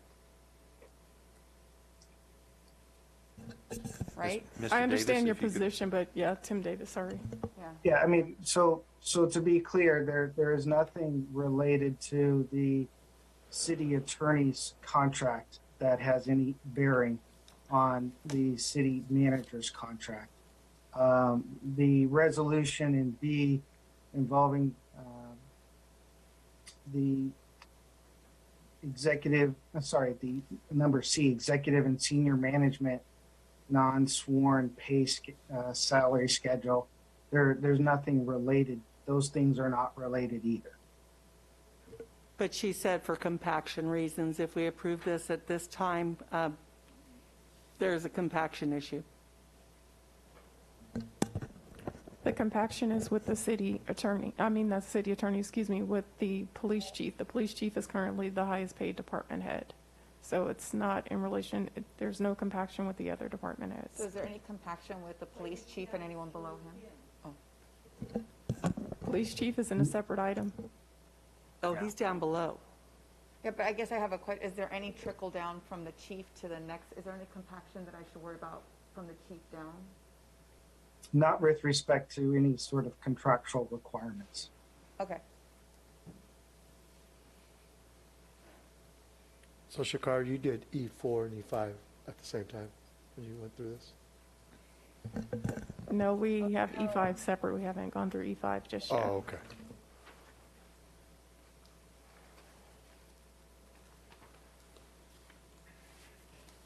Okay, so what motion are we voting on? Does that motion stand, Councilmember Rary, or are we redoing it to separate it? I'm reading through E5 real quick.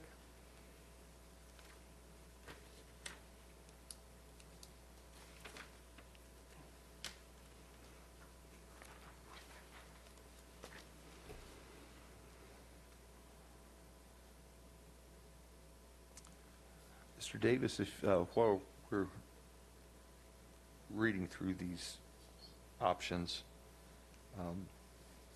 could you bring some clarification to who would be affected, who would not be affected, what the process would be should this vote be that this motion that has been presented be move forward? Yeah, so Exhibit B, Exhibit C, and Exhibit E and F all are independent of the city manager's contract.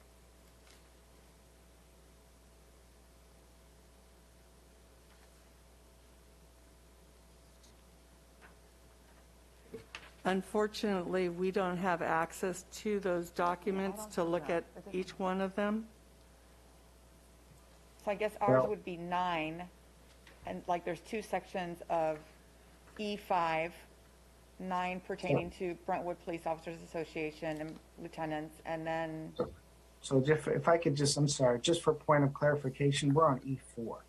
We're not on E5. E5 is entirely separate with regards to the memorandum of understandings with the labor organization. But we were looking at E5 due to the police chief being in E5. The chief of police is not a member of the Police Officers Association, so that's entirely separate. But right below that is for the executive and senior management of the police department.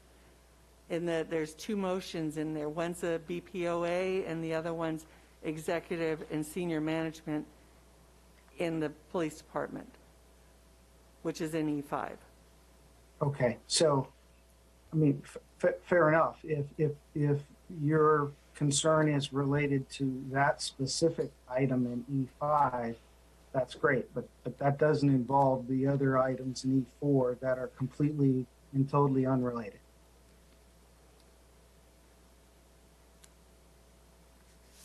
So can we say E4 8 and then, so 8 and then skip that one section, the first vote, and then do the second vote?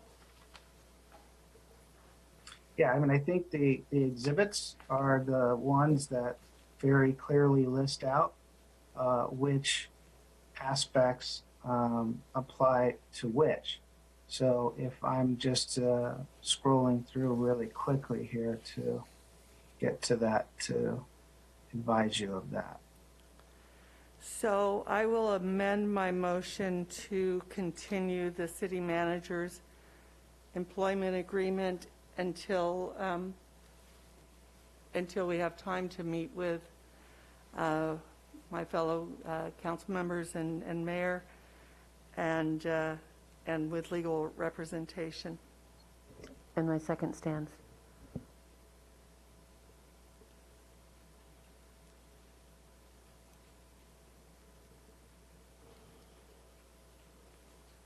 With that motion, Tim, are there any other groups or individuals affected by a delay in passage of item E4 other than the city manager and his contract? You wouldn't then want to get into amending the police chief's compensation either. That doesn't impact, of course, the city attorney, the senior management non-sworn. So you have your items, and I'm looking specifically at page 130 of the agenda packet that has a quick summary of the attachments on E4. Unfortunately, we don't have access to that this time. Okay. Can't get on there.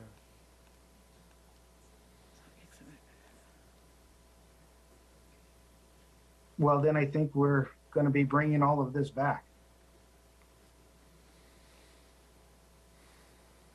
Would be my recommendation. If you don't have the documents and you're not comfortable voting on them, then we will have to bring the item back.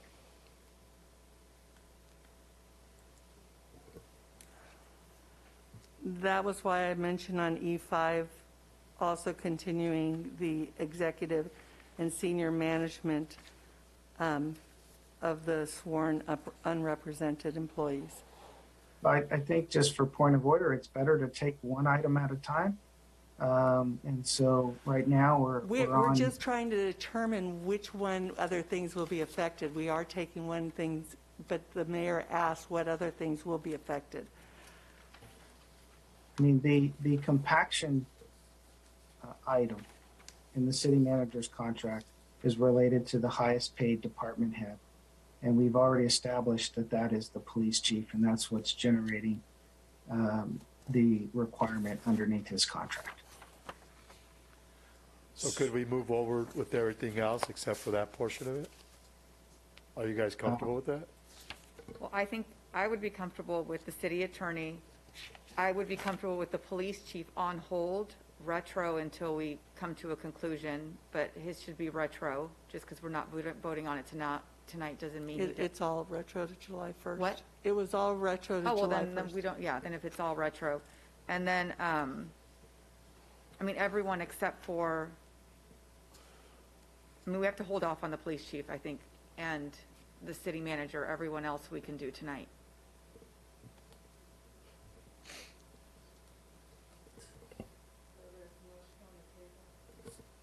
My second stands. Karen, could you repeat the motion? Just the motion, please. The motion is to continue, let me grab that thing. Is to continue the city manager's employment agreement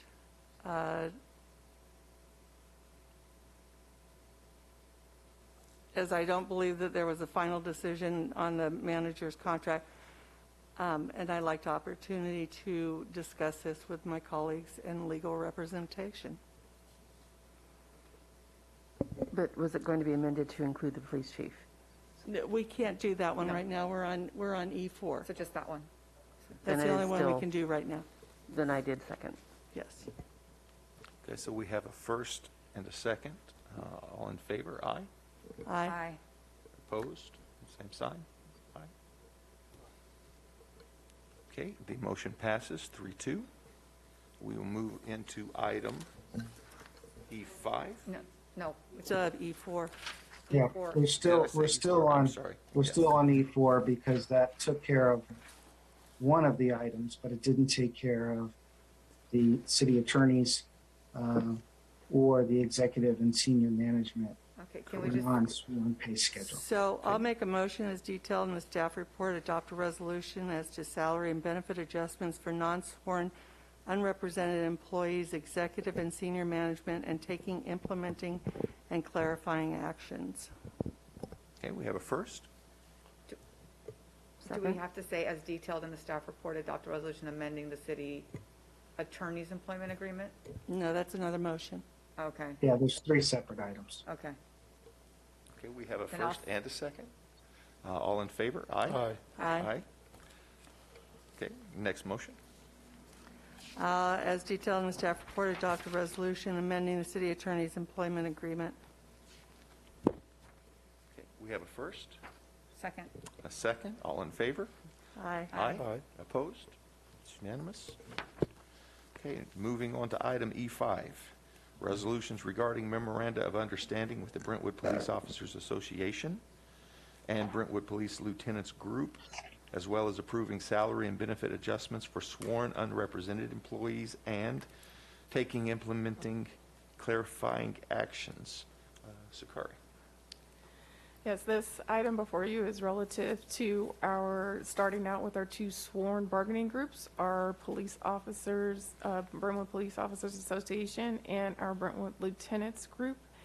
And as outlined in the staff report, we're proposing salary and benefit changes to those groups. And as a result of the POA and of the lieutenants group that received these changes, that we're proposing that also be followed through for the police captain and also the police chief for consistency purposes and to ensure salary and benefits are consistent with what the sworn bargaining groups have received. And I'm available for any questions. Okay. Questions of staff? So this one, do we include the chief or not? Like, do we hold off on his because of the contract that we have? That's where I don't know. I'm sorry? Oh, God. No, it's on. But that's where we will be in breach of contract if we approve the police chief's compensation. But knowing that it's retro, he's going to get it anyway. I just don't know. I don't want to be in breach of contract because I don't know what will happen to us as a city, and I want to protect the city, but I also feel bad not giving the police chief his raise. Okay. Mr. Davis, could you bring some clarification to this question?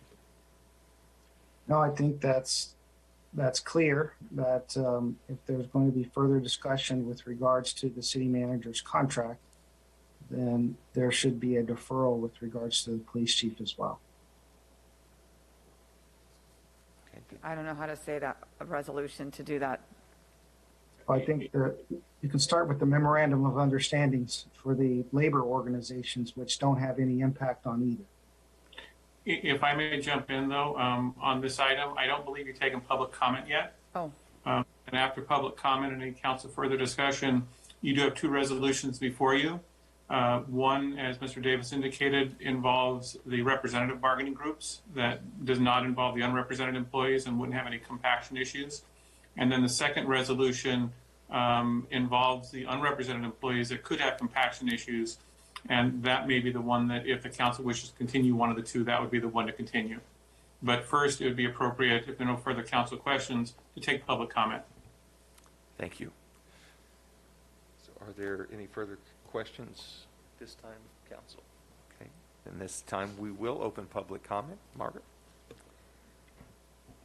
I received no written public comments on this item. If you wish to speak on this item, please raise your hand using the Zoom feature, and I'll call upon your name if provided and unmute you to speak. Remarks are limited to 3 minutes per person, and your microphone will be muted after the timer has expired.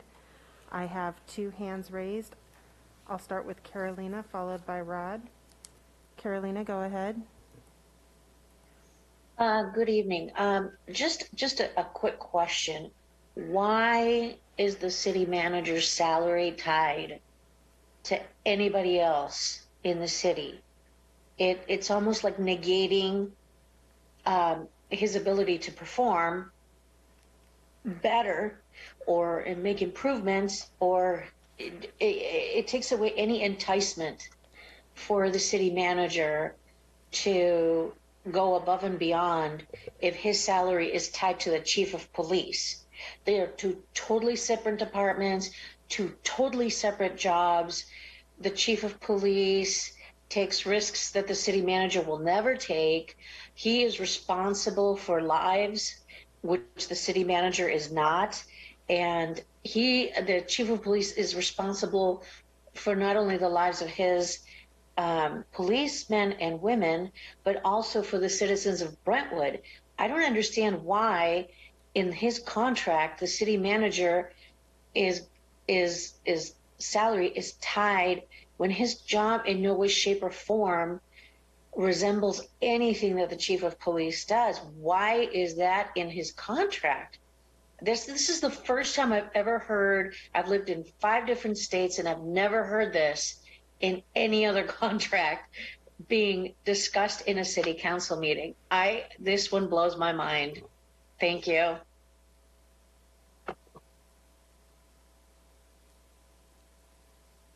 Thank you. The next speaker is Rod. Rod, go ahead. Thank you, Margaret. Yeah, I agree with Carolina. This contract clause is crazy, and I feel really bad for the chief of police. I know he'll get his raise eventually, but we all need our paychecks, and he's entitled to have his. So I just hope that he can understand that this is a necessary thing, and that he's being victimized by the ambitions of a city manager who clearly managed to write a contract to favor himself over the good of the public or the good of the city. It's for him. I do have another issue here. I am aware that BPOA makes large contributions to certain council members. I believe the number they usually give is $5,000, and I think there are people sitting on the council tonight that may have, or at least one, that may have received a campaign contribution from BPOA in the amount of $5,000. I just want to say I hope that all the police raises go through that you can do tonight, and I have nothing against the police. But I think that anyone who has taken a major contribution from the BPOA should be recusing themselves from voting on the one resolution that involves the BPOA. It's the honorable thing to do. It's the honest thing to do. It's the right thing to do. And I think the public would expect that sort of behavior. I don't really think we're going to see it tonight, but I'll be talking about it tomorrow. Because I just think it's corrupt. I cannot buy my boss a beer. Anybody that works in the private sector understands why. I can't buy my boss a beer. I can't buy him dinner. If we go out, he pays for everything. The higher up in management you are, you cannot take anything from somebody who works for you, because there cannot even be the appearance of favoritism. It's just not done. Everybody understands why that is. Everybody lives by that. And to see a public official take money from somebody whose contract he's going to be voting on, it's obscene. It's wrong. It's very, very bad. So I'll end my comments here. I hope we see an honorable recusal tonight. I don't really expect to, but that is the right thing to do. Thank you so much. I have no additional hands raised. Okay, thank you. And at this time, we will close public comments. And Mr. Davis, if you could bring a brief clarification on compaction issues regarding contracts. You are definitely the expert on this. I would greatly appreciate it. Yeah, as I mentioned previously, it was a contract that was negotiated with the city manager and the city back in November of 2020 that added this provision to it. It's certainly not uncommon to have differential amongst supervisors and subordinates throughout the organization. That is something that is done, and that was something that was negotiated. As to why it was negotiated, I can't speak to that because I wasn't a part of those negotiations myself, but that is what the provision provides.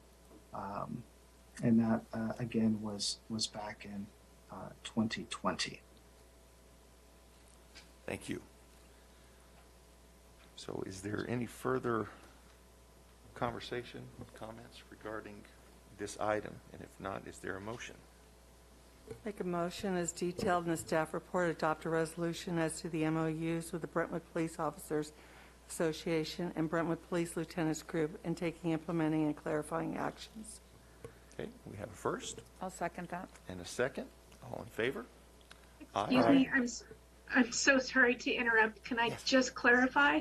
I believe that there was an amendment sent around this afternoon that clarified a couple of the items in the BPOA contract.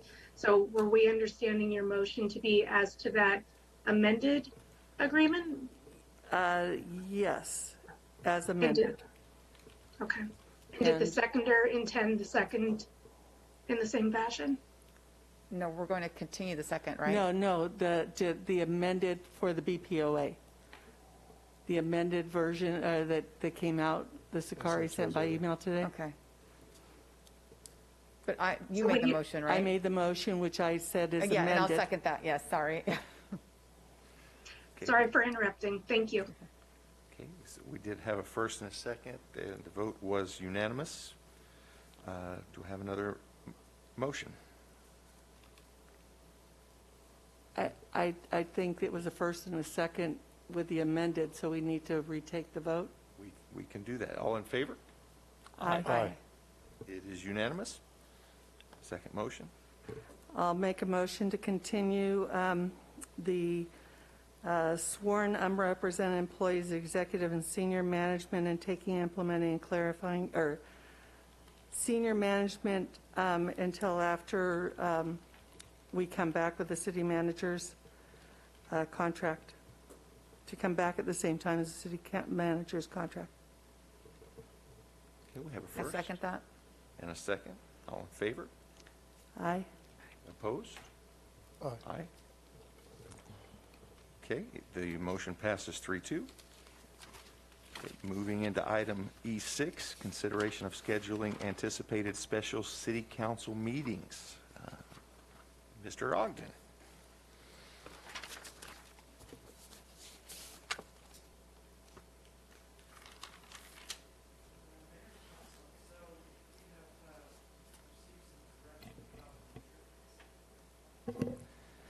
Okay, try that again. So Mayor and Council, this item is to work with you on scheduling some special city council meetings. As you know, it's been a busy year. We've taken on several different tasks that are all coming together all about the same time and colliding, warranting additional workshops and town halls within the community. Some changes in your policies are also warranting additional meetings, as well as follow-up to prior council action requiring additional meetings. So I've listed on the slide here approximately 10 different projects or programs that are warranting workshops or town halls or special city council meetings. And most of them are pretty much a priority in order to get work moving forward. So looking for some direction from you tonight if they are in fact still a priority. And if so, we've suggested some approximate time frames for when we could hold those meetings if they're not already scheduled. So I'll just walk through them. The Downtown Brentwood Boulevard specific plan, we've scheduled the town hall on October 5th. And we're looking to schedule in November a joint workshop with the Planning Commission and City Council. The Vineyards at Marsh Creek Amphitheater workshop is a town hall with the community to gather stakeholder feedback. Because the council has also been interested in attending, we've scheduled that as a council meeting. And we're looking at nailing down the date in October. The Natural Gas Pipeline Informational Workshop that was started back in May when you decided not to vote on the project to get more information later. There have been some closed session matters.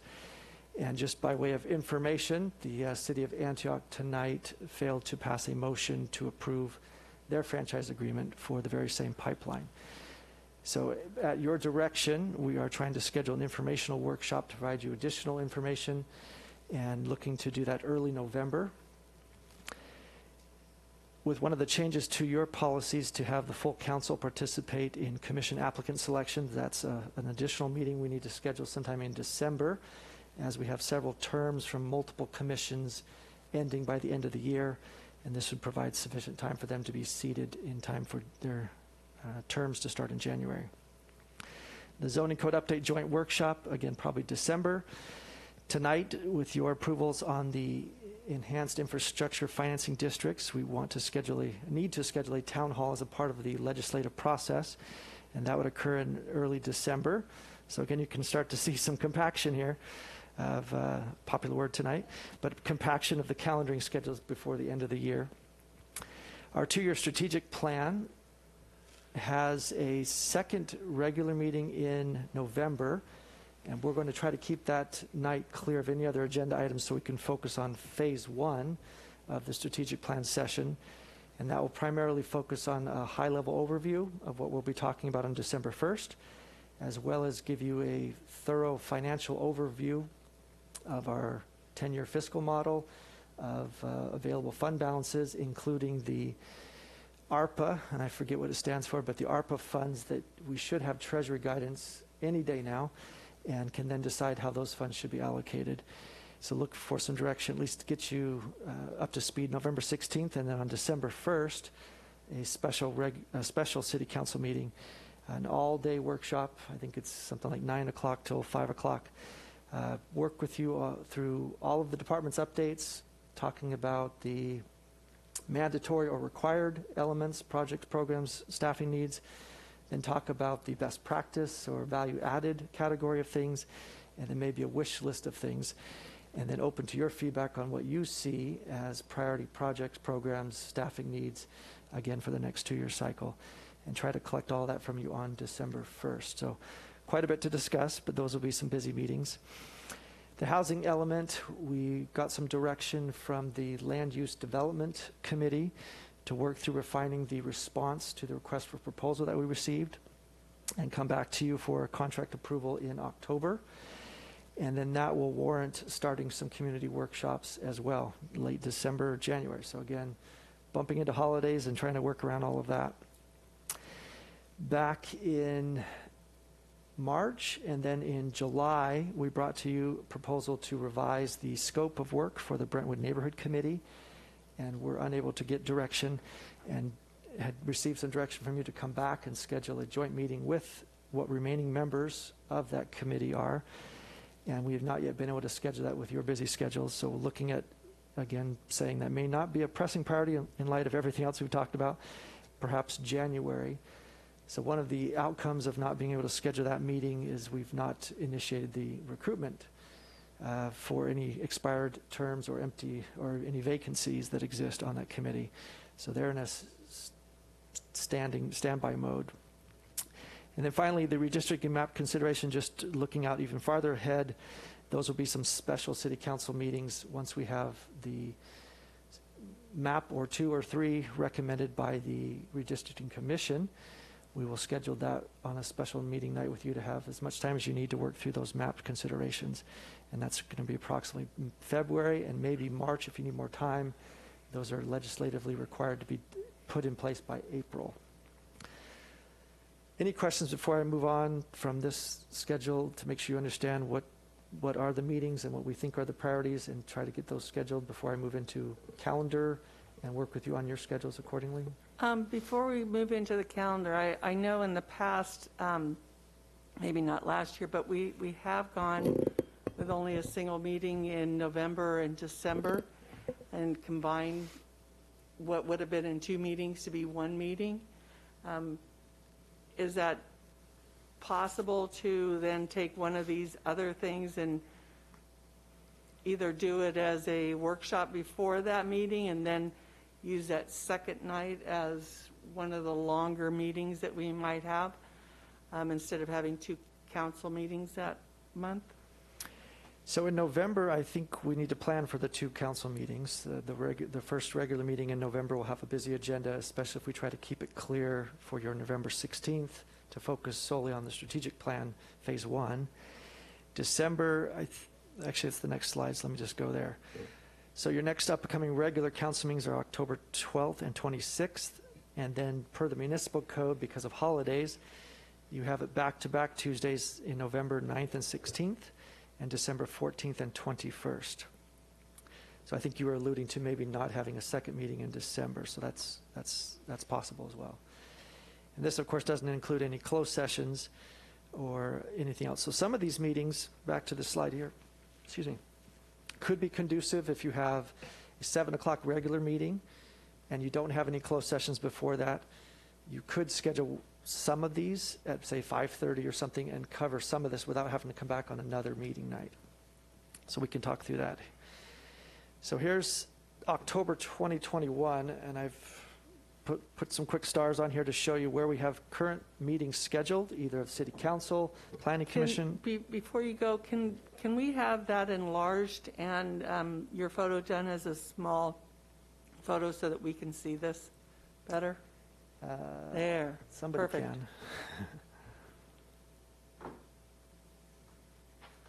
So City Council meetings, Planning Commissions, Arts Commissions, Redistricting Commission, Parks and Recreation Commission, so those are what those stars all represent.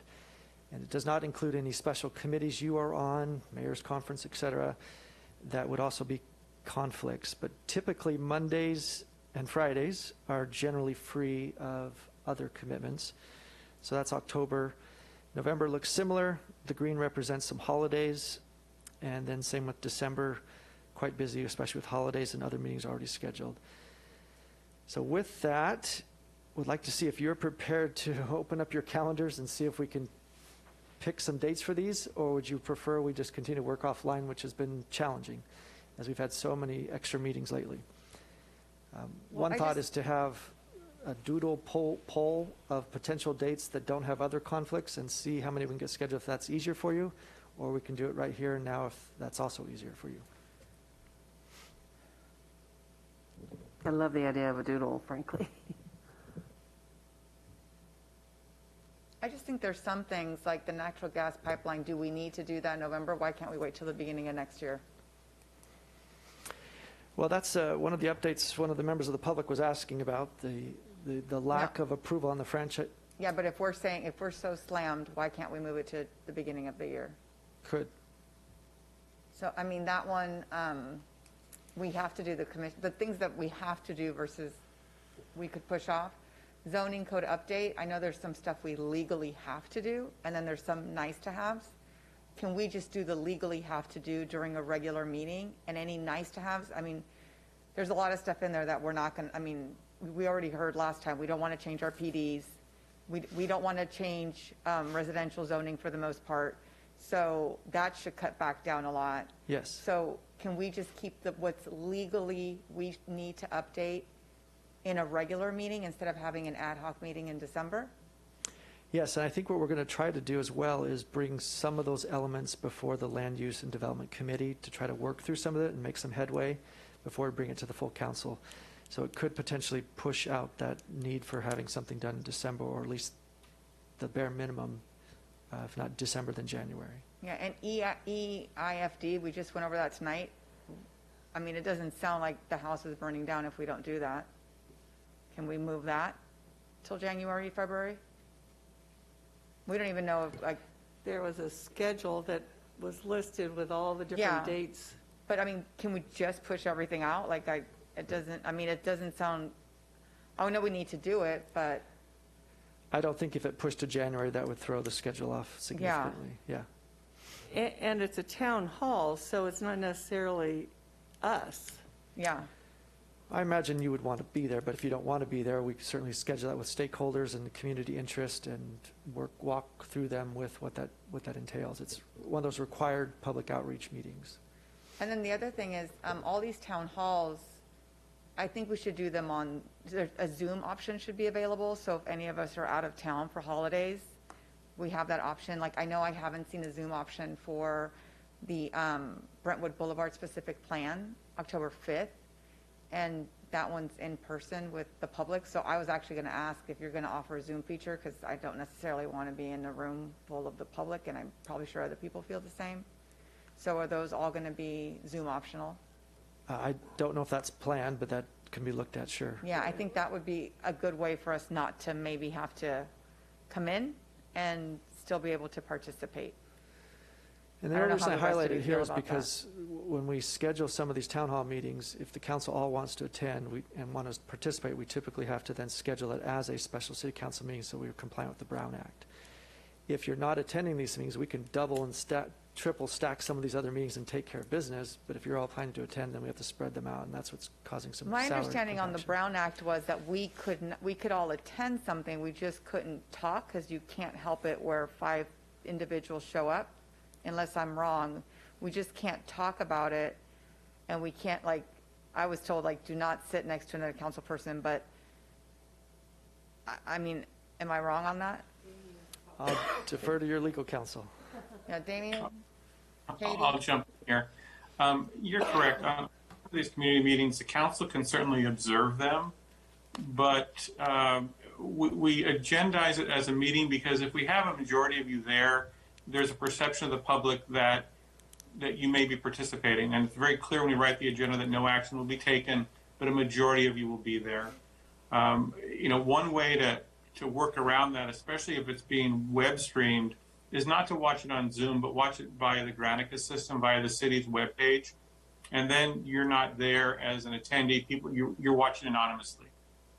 But anytime staff believes there's going to be a majority of the council at one of these events where we're talking about an item of city business, we will agendize it to be conservative, just to protect you from someone alleging that there was a group of you there and it was a violation of the Brown Act.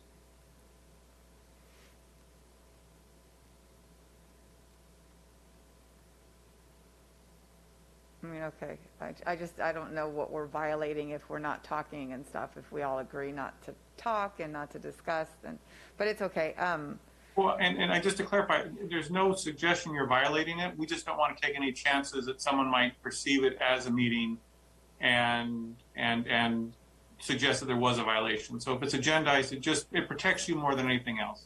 Okay. But there's no requirement to attend those. It just says a majority of the council may be present. Okay.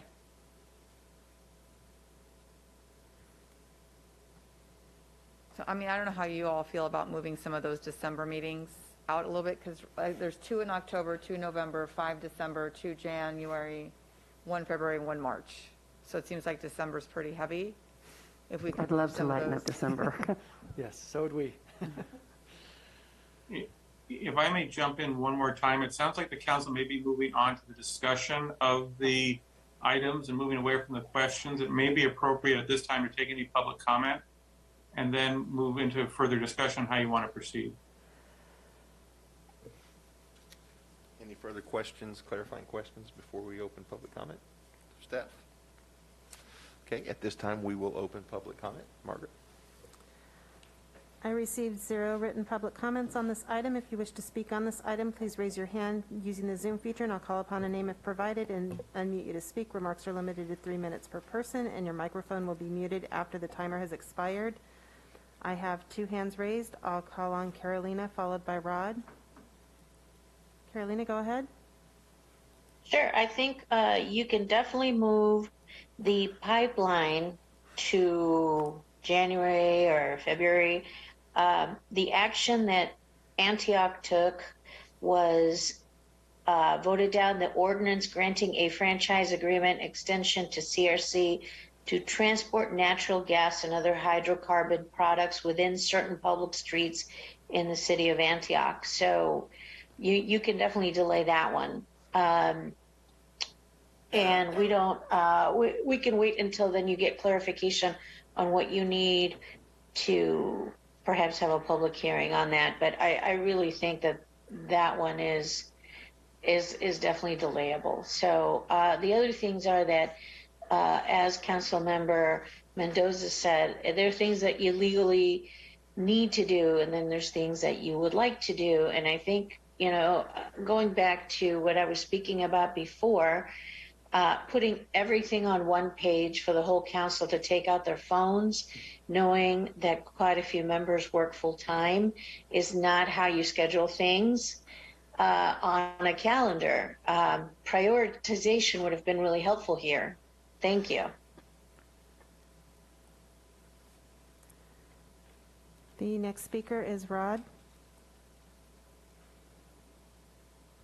Yes, thank you, Margaret. I just want to chime in quickly that I believe that all town hall meetings in the future for perpetuity, forever and ever, should have an electronic attendance option, Zoom or some sort like that, just to encourage public participation, even absent any pandemic. It's just so much more accessible to so many more people if you give them the option to, do the meeting from home. It just takes less time. You're not driving out. You're driving home. You're just participating. I am a big believer in getting as much public participation as possible. I know that I have heard some complaints that public participation is an annoyance, but I don't feel that way, obviously. And I think that having a Zoom option or whichever platform you choose is the right thing to do. It's just the right thing to do. We've demonstrated that we can do it, and the city has developed the technical competence to do it. Everything is going smoothly, and I just don't see any reason not to be doing it in all future meetings. Thank you. I have no additional hands raised. Okay, at this time we'll close public comments, move into council discussion. I do agree about town halls and workshops all having that Zoom component available to the public, and definitely agree about engagement being a really, really good thing for the city.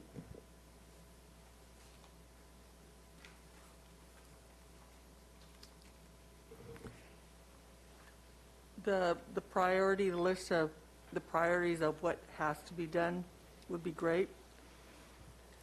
I mean, if the list is already basically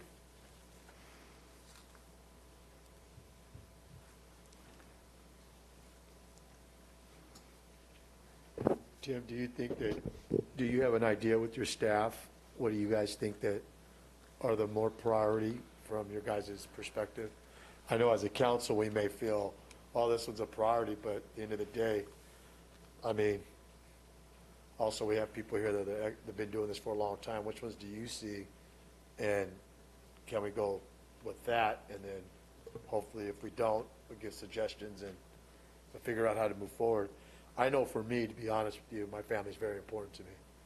And all these special meetings and all this other stuff, I mean, I'm not trying to speak for anyone else, but when I ran, I made sure to make it clear that my kids and my family are priority number one before the council.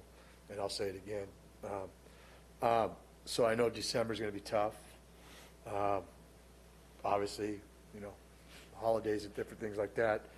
I'll try to work around whatever I can, but like I said, I mean, it's a little difficult with all these other extra meetings and things like that. So I'm wanting to hear from staff or, I mean, what you guys feel, and then obviously we could maybe chime in and give some suggestion of yes, no, or does that work? I mean, I don't know how we move forward with that, but. We've tried to prioritize these in some sense already, if you want to try to get these all done by the end of the year. There's some meetings where we hear from you that we're not moving things fast enough, and other times we hear we're scheduling too many things. So we're trying to find the right balance. Some of these are tied to grants, and so have to keep moving. Some of these, if you weren't all of these meetings, most of these meetings don't have final decisions at any of these meetings. So it's still going to come back before the council for a final decision sometime in the next year anyway. So there is some flexibility built in. I would say the priorities, well, they're all priorities. We can move the zoning code out a little bit, the EIFD out a little bit, even the housing element. Alexis, can we move that out to January? Maybe-ish. Brentwood Neighborhood Committee, if you're not concerned about that one, then that can certainly move out to January, February if we have to. The redistricting map consideration, you cannot push that out any further. Back to the natural gas pipeline, the pipeline is still flowing today. So the more you push out that informational workshop or decide a different course of action, that's status quo. So that one could be urgent. If it's not, then we can certainly push that out till next year. I don't understand why the gas pipeline is coming back as a workshop. I wasn't understanding it was just coming back as an agenda item. I asked for both the proponent and an opponent to speak, and then we could make our decision. Why is it a workshop, and why is that not an agenda item? That may not be worded correctly. There's no, we weren't asked, we were directed by the council to not come back with any actionable items, but to provide information, safety information, have proponents and opponents have their case heard. So that's and we have an expert that we're working on hiring that can be a third party to provide direct information to the council. So that's what that's about. So maybe workshop isn't the best way to phrase it. I just don't think we need a whole workshop for that. I think that's just an agenda item unless someone else thinks differently based on what we asked for. We didn't think we could put it on a regular agenda and have a 2 or 3 or 4 hour hearing on it. So we thought that needed to be a special night. But if you think differently, we can certainly reassess. I mean, I don't know how everyone else feels about it. We just ask, we want to see safety records, safety history. I mean, we could all Google it and see it, but we want, someone asked for them to bring it, so that's okay. The insurance stuff, does $2 million insurance, is that going to cover? So I don't know if we need a whole workshop for that, right? It's like, here are the things, here's your contract. These are the things we weren't happy with. Can you adjust those things? If it's no, then it's no. If it's yes, then we talk about, are we comfortable with it? Sure. And I just have the challenge of trying to balance agenda items and try to anticipate which ones are going to take an hour or two, which ones are going to take 20 minutes. I don't think that item is going to be very quick, and it certainly wouldn't have fit on tonight's regular agenda. It's already, past 11? So we're trying to think of a night where you can spend 2 to 3 hours and really digest it and give us direction if you want us to come back with any actionable. Why don't we do this with the natural gas pipeline? Because this is the pipeline that goes into Antioch. If Antioch is shutting it down, we can't do anything with it anyway. So can you find out what Antioch is going to do with it, and then we can move forward after that? Because if we can't keep flowing it, then what are we going to do anyway? So maybe that's just going to take care of our situation overall. So let's see what they did first before we move forward on that one. Again, if I can just jump in on that one, I just want to make sure that the discussion is more on meeting dates, and I don't want to get too far into specifics on policy decisions on how you want to approach certain items, because I think that starts to move away from the agenda. So on that one, if the council wants to change the focus of that, that would be at a different meeting. But certainly all this discussion on the dates and the timing and the priorities, all very appropriate.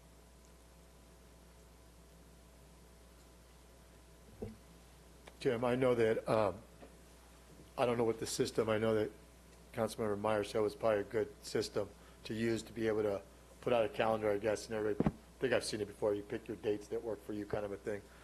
That was Doodle, and Doodle. somebody did suggest that. I know I'm a little old school, so I know they send that to me. I wasn't going to call you out, but yeah, I don't know. I'm the first one to say it. I get those sent to me by funders, county people, all kinds of people. So, and I know I'm the worst at it. But I know we'll be here till 1 o'clock in the morning, looking at this and trying to figure it out. Or maybe that is the best bet. And obviously, I got to be more conscious about participating in that. But I've always had a struggle with that. Because, I mean, like you said, it's already 11-something at night, and this is a lot. I mean, in the sense of what's on the horizon in discussions, right? And I know I'm the worst one to say that because I know I'm not very good at the system, but I'm willing to make sure I get on there. Well, and I think that maybe to simplify this, if you tell me which ones you think should fit in October, which ones you think should fit in November, which ones should in December or next year, we'll send you a doodle poll and find a couple dates that seem free and try to get those scheduled. So maybe 3? But that's difficult because we don't know what the timelines are on each one of the things and which ones have deadlines that we need to get done or have already scheduled future meetings that need to take place at a certain time, that if we don't get them in at a certain point, we're already behind and may not make our deadline. Possibly, I think the doodle's a good idea, but maybe staff needs to go through and figure out which one of these can be workshops before our meetings. That will whittle it down some. and maybe make it more digestible for the rest of us to do the doodle for the remaining items. Yeah, let's look at those then. I think with the Downtown Brentwood Boulevard Specific Plan Joint Workshop, that's probably its own meeting. You could do it maybe at 5:30 before a regular meeting, so that's possible. The Vineyards is a town hall for the community workshop anyway, so council may or may not need to be there. Natural gas pipeline, I'm hearing from two of you that you could push that off till January, wouldn't worry about it. Commission applicant selection interviews, depending on how many applicants there are, which that recruitment is still underway. If you have a small pool, maybe you could do that on a regular agenda at 5:30 or something, start earlier and knock it out. If you have a lot of applicants and you're going to take 10, 15 minutes with each applicant and you need 2 or 3 hours, then it doesn't fit. Zoning code update, like I said, we'll work it through LUD, and maybe that doesn't need to get scheduled tonight, so we can push that one off. EIFD will check with the consultant and make sure that we don't have to legislatively follow a certain timeline as was previously presented. See if we can do that in January or so forth. Housing element workshop, I think we kind of got a nod that maybe January would be okay. Brentwood Neighborhood Committee, I think I heard next year is fine. So maybe we only have a few for October, 1 or 2 for November, and maybe 1 or 2 for December. So maybe that's a little easier now. Yeah. So already you're giving good direction, so this is helpful.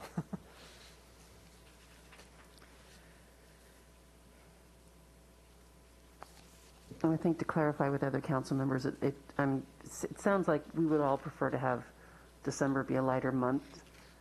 If we had to pick of the 3 months, like put something extra in October to prevent it from being December. Okay. November is tougher for me, but okay. Yeah, because we have 2 in October, according to the schedule, 2 October, 3 November, 5 December. That's a lot of extra meetings in December. That's why I was thinking, I mean, I can finagle October and November. It's just 5 is a lot. Margaret, when does the recruitment for all those commissions end? So what's the earliest we have to do this, or latest we have to? The recruitment period closes on October 29th at 5 p.m. Okay, so that has to be at least November and on, but if November's easier to squeeze it in instead of December, you can certainly do it earlier. That's another option. Why don't we see if we can just do that before regular council meeting in November? Okay. And see if you can knock it out on one. If you have to follow up on us the following week, right before the strategic plan, maybe finish it up there. Okay. Yep. And then what's left in December? So not that one, not that one. That one's already set. Not that one, not that one. So actually none in December now, except the strategic plan workshop, which is already set December 1st. And the housing element, don't we have to do that? Alexis, you want to jump up to the mic and maybe share what that schedule kind of looks like so they can have all the information?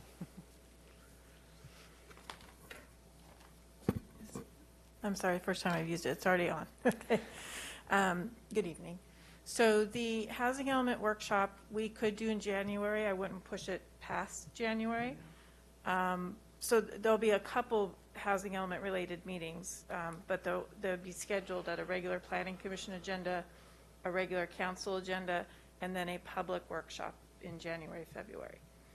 So this is the council piece of that and the public workshop. We could both do those in January. Okay. As long as you don't think we're going to miss the final deadline, I think it's good. I'm just afraid of that deadline. Yeah, yes. So I wouldn't recommend pushing it past January. Okay. But we can maybe compress the special council meeting, the special planning commission meeting, and the public workshop a little and have it in January. Okay. Thank you. So instead of having 1 in December and January, we'll just have 2 in January? Yes, so we would just compress it. It would be pretty tight for the consultants, but I think it could work. Okay. Yeah, and this all works as long as January doesn't have now 4 or 5 special meetings, but we'll see what else we can spread out. When you're looking at future council meetings, I'm assuming that you kind of start parking lotting items. How full does our regular council meetings look for like October, November? We start planning out usually 3 meetings in parallel and try to space things out. Some things have statutory dates or grant deadlines, and those kinds of things. We have typical annual things that come up as well. December, you'll have your audit. We just know that's a standing item. And that could be a big item since it's really the first time for two of you. I don't know off the top of my head what else, but we've got some heavy meetings coming up in October. Okay. Okay, thanks.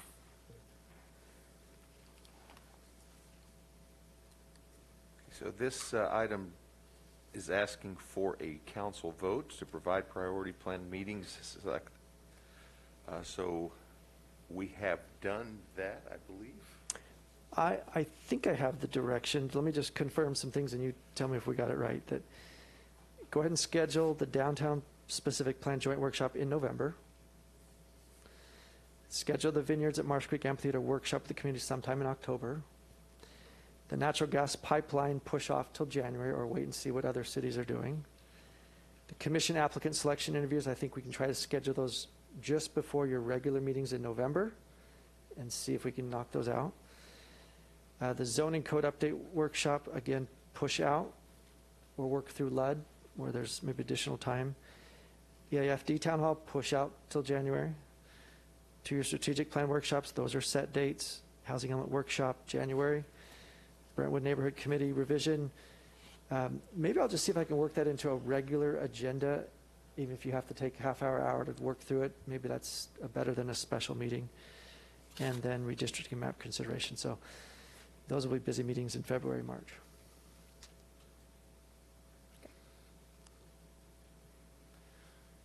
Okay, so do I have a motion? Does that sound right? For this? Yeah. I make a motion that we I use don't the think schedule. we've had dates. I mean, we still need to get dates set, so I don't know that there's a motion. I thought he was going to send us a doodle with options. Would that suffice? A doodle poll with options? I think that'll be easier to work through offline. That gives us something to start with, at least if we're in the right month of what you think are the priorities. And I've disclosed these should work. They won't get us in trouble with any grant agency, et cetera. I think maybe also, Councilmember Murray, maybe it's what day, is there anyone that's gone that he should block out and not even put in a doodle? Like, I'm gone next Wednesday, Thursday, Friday, so those, I won't be around. Yeah, please send your vacation that are known to Margaret, and she can get them on our calendars, and we'll avoid those dates. Unless you note, yes, I'm out of state, but I'd be glad to join a virtual meeting, and then maybe we could still schedule something, not that we want to do that too often for you. Yeah, so let's try the doodle. I think that'll get through most of this. Okay. Do we have a motion? I Are make you a starting one? motion Okay. that we follow direction from city manager in regards to. I'm sorry, if I may jump in, I don't know if you need, based on the discussion that I'm hearing, I don't know if you need a motion on this. Terrific. It's as though the city manager went over what he understood the council direction was, and there'll be a survey of what dates are available, and we'll go from there. But I don't know if there's anything specific that a motion is needed for. I'll ask the city manager if he thinks he needs further formal direction from the council on this.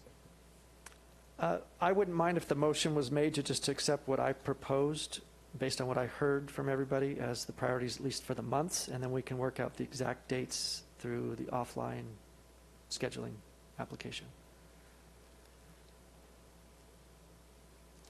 And that would be fine to do as well.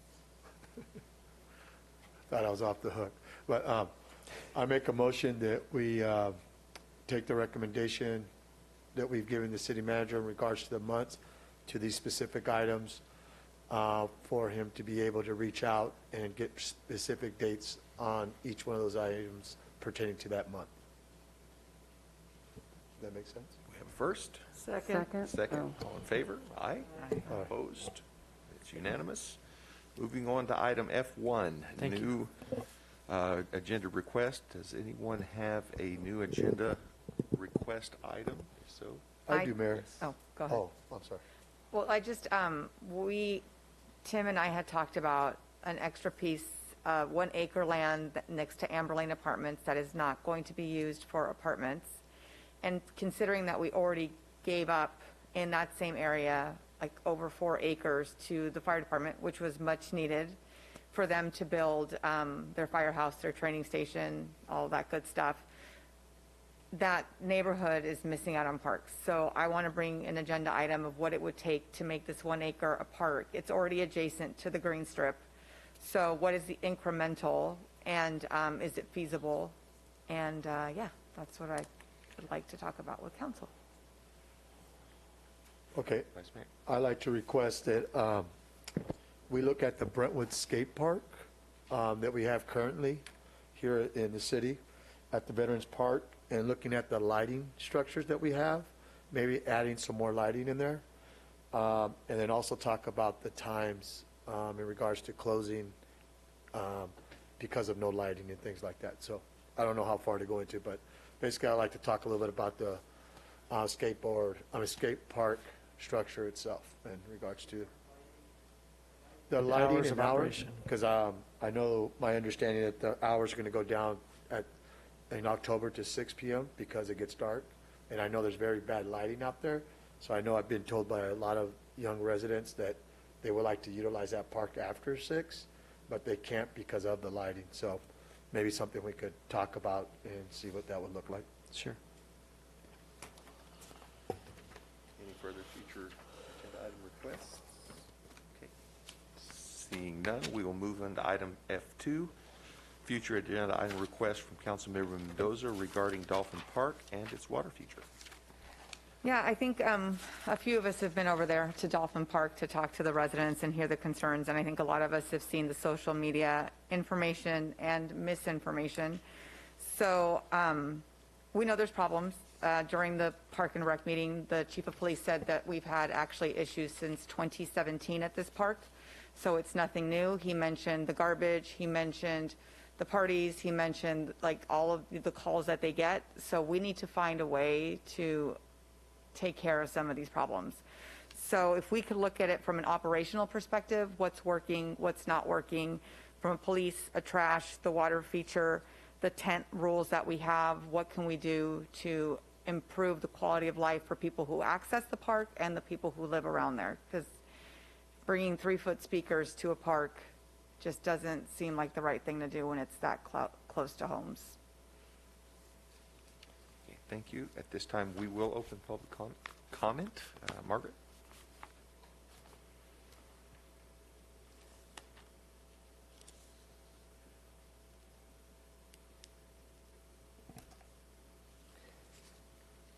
I think we had one written public comment regarding the Dolphin Park. If you wish to speak on this item, please raise your hand using the Zoom feature, and I'll call upon your name if provided and unmute you to speak. Remarks are limited to 3 minutes per person, and your microphone will be muted after the timer has expired. I have 2 hands raised. I'll start with Carolina, followed by Rod. Carolina, go ahead. Hi, yeah, so I've had birthday parties at Dolphin Park, and I went to City Hall, and I rented the gazebo area, and yeah, and that works really well. I think the issue here, which is what the residents have been trying to say, which the Planning Commission completely ignored, is the fact that people are not having like a regular party, they're having like mega parties, and they're bringing in huge inflatables, which, you know, to my understanding, those aren't allowed without a permit, and tons of food and tons of noise. And, you know, that would be okay during like the daylight hours, but after a certain point, they start violating the noise ordinance. And I'm not sure why the Planning Commission completely ignored that and just said, oh yeah, we'll just reopen the park, without putting anything in place for the police to endorse the laws that we already have on the books. You can have a party at Dolphin Park, but you still have to be within respecting what is on the books. And if you don't do that, then you should not be allowed to use the park to the detriment of the surrounding neighborhood. That's been the case forever since I've lived here. And I don't know why all of a sudden the enforcement aspect of this is just not being done. I think the Planning Commission completely missed the ball on this. So I think now City Council has to fix it. Thank you. The next speaker is Rod. Rod, go ahead. Thank you, Margaret. Yeah, I just want to say that as I've been coming to the City Council for a few years now, I think there's something that's always underlying what I come to talk to you about, and that is that the people that live in this community should have a voice. And I feel like the people that live adjacent to Dolphin Park have not been well heard. I mean, it's supposed to be a little neighborhood park for that neighborhood. It's turned into this big party zone. I have seen a lot of comments online. Well, they're using it for a park. No, I don't know if that's really seems one-sided to me. I just feel like the people that live there should be heard. They should have a say. If there are violations, they need to be enforced. Nobody's saying nobody can have a good time. I think you can have a good time and still show respect for the people that live in the immediate area. I think that there's just been way too much rhetoric on this, and I know hot rhetoric online. I mean, I kind of engage in it myself sometimes, but they've gone too far. We need to consider what the people that live there care about, and what we all care about is that we have peaceful, safe neighborhoods. We have places where our kids can play with those that have kids, and they don't want to, on a Saturday afternoon, maybe they don't really want, loud music and bouncy houses that don't even belong there. It's just a little park in a neighborhood, and there are bigger parks. There are places where you can go and do things like that, and this just doesn't happen to be one of them. So I would certainly hope that the City Council can get some relief for our good neighbors in that neighborhood. Thank you.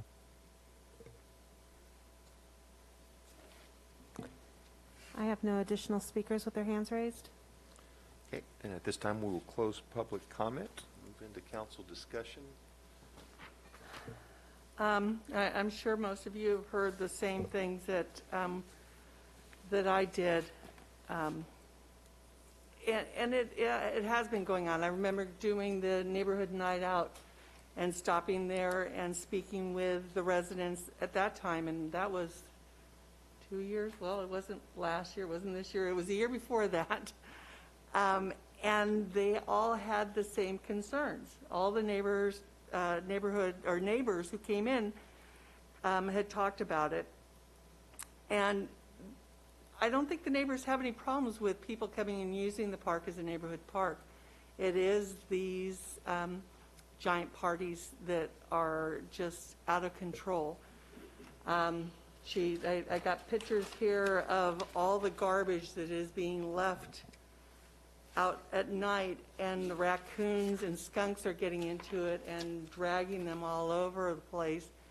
Neighbors are going out there, at 6, 7 o'clock in the morning because they're looking out their windows and seeing this trash all over the place. So maybe we need to look at maybe having a pickup at dusk, and so that they don't have to sit overnight and be attraction for the rodents that are out there. Also, the enforcement is a big concern. I understand that the police are busy. I know that we need to get another beat out there, but in the meantime, I mean, I think if the officers, when they're called, adhere to the park rules that are there, and let them know that this is not a place to do. Not saying that neighbor or that neighbor had called it in, which is some of the things the neighbors have said, because afterward they've had people come over and harass them at their homes. So somehow working with the police department to enforce these rules or get code enforcement out there, to work Saturdays to cite these people who come out there, or get a community service officer to sit there and if they can write tickets on that. Also, the jump house vendors. The instigator of what created this huge harassment was done by one of our jump house vendors. I think it was Just Jumpy or something. I think they're the first one on our list. He's the one who said, go out there and take back our parks. And if he's the one who's bringing jump houses there without a permit, why is he on our approved vendor list? Because you have to have a permit for the jump houses. And I think the list that was sent to us by this concerned Brentwood resident goes above and beyond the things that the neighbors had talked to me about. And I watched a video of the tents, and it was a tent city out there. I mean, I've never seen so many tents in a park when there wasn't a festival going on. And this is not what was meant for a 2-acre park. Most of them said that when they moved in, that there was a park plan for that area, but no park was built. So this came in after the fact. And so we do need to look at how we can make this work for the neighborhood, for the residents who live outside of the immediate area of the park, but bring it back to the neighborhood park that it's supposed to be.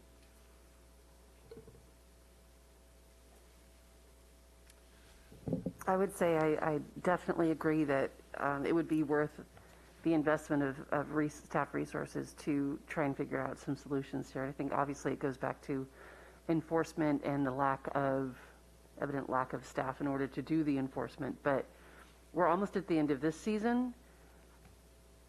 I'm not sure what we can do between now and then. I'm not saying I think we should do nothing. I'm just saying I think if we're looking at really big changes, then we have some time before the next season starts where we can implement actual changes. And having, I watched the Parks and Rec meeting from the 23rd, and someone talked about like reducing the amount of water or amount of space that the water impacts or whatever, like kind of taking down the size of that feature so that it's not quite as much of an attraction. I don't know if that's something to think about. Some of the changes that were suggested were much bigger than and much more expensive than I think people understand. But I do think we need to do something. This is a huge issue. We're not the fun police. Nobody wants to be the fun police. But it's a safety issue. It's a trash and a quality of life and all of that. We do need to do something. I think it's worth having staff look into it. I would like to see if there's something we can do before the end of this season, but even more so have an actual strategic plan for next year so we can start the year strong and say what's going to work and what isn't. Bruce, when is the season end? It's through October. Also, October, it closes the Right, water. all the water features are through October. And then when do they reopen? In April. Yeah, no, I think that I agree that we need to have some staff to really look into this. I know that when I went to I think it's the neighborhood night out, actually that was one of the locations we went, I pretty much brought it up before they brought it up, is to have that discussion. And to be honest, I heard a little bit of both, right? Where residents were saying, a couple of residents mentioned that what was going on, and there was other residents that said, we moved here and we understood there was a park and, those kind of things. But also I know that if things are happening, residents, right, and talking with a few residents, to be honest, I think a couple of them were shocked that they totally shut down the park on the weekend. I think they were looking at more reducing the hours. I thought that could be a little bit more helpful. At least that's what my discussion with them was. And so I know that, that was a little shocking for them, but there needs to be something done. And obviously, if people are doing things illegally, as the city, right, we've got to enforce those things. I don't know exactly what the guidelines are in regards to parks. I know that when I was younger, we probably broke all those guidelines. I mean, growing up here in Brentwood. And so I know there are guidelines, and I know they do enforce it, but maybe we could do a better job and really look at how we could do that. But I know it's in October, and I think like Councilmember Meyer has mentioned is that, you know, we're almost already there. I don't know how much we can do, but at least by this next season, using the water park, hopefully we can have some better guidelines on how we could support that portion of our community when it comes to people utilizing that park. But yeah, so, I mean, obviously I know that the concern is that people are upset, and I guess we're at the park and, you know, threatening some of these houses or families. And we also don't condone that either, right? Where that kind of stuff is accepted here in Brentwood. But then again, we got to try to hopefully work with that community to figure something out. So I also agree that we should use some staff resources to be able to identify maybe some of those things that we could do to help that portion of the community when it comes to the park and what it has. Thank you. One clarifying thing, the park, just to anyone listening, the park is not shut down. The park is open. They shut down the water feature on Saturdays only is what they did. So it's not, I mean, people online are saying the park shut down. The park is not shut down. The neighbors I spoke to, like, people can come and play, like, that's not a problem, but it was just the water feature. Yeah, I guess at the time that we had shut it down, I think it was like 100 or maybe 100 and something here in Brentwood. It was pretty hot. And I know it wasn't the park itself, but the water feature. So people were concerned. Some people felt, not all, so some people felt that reducing the hours was something that they could see reasonable. They didn't know that the whole thing would be shut down for the whole Saturday in the sense of the water park. But obviously there's both sides. And but I think we should utilize staff resources to be able to come up with something to hopefully make it better for the residents there in the community. In addition to the water feature, I know that's a big component of this, but there are lots of other auxiliary issues that have accompanied this. You know, council members all have stated that. So part of this conversation, you know, I'm absolutely in support of. I think we also need to look at the issues that are going on in addition to the water feature issues that are an issue for the neighbors. You know, I think most of us, if not all of us, have spoken at some time with the residents there. So, but yes, I absolutely support this as well. Can I say something real quick too, Mayor? Is that I think whatever we do come up with, right, we have a couple of water feature parks kind of thing where those guidelines could be used in those areas as well, right? This might be able to help us really relook at what some of those are in regards to time and all those other things. So yeah, so I mean, I know there's a couple of them, so hopefully this would help us be able to not to only utilize it there, but also other portions of the community if it falls into those type of guidelines or needs, I guess. I know this park's totally different in comparison to that park just because it's right in the residential community. In comparison, this one's more of the downtown, more commercial kind of a location. But yeah, and I'm sorry about that, Mayor, but I just feel like whatever we come with, hopefully we could duplicate that in other communities. When it comes to emotion, I know I heard, you know, we talked about enforcement.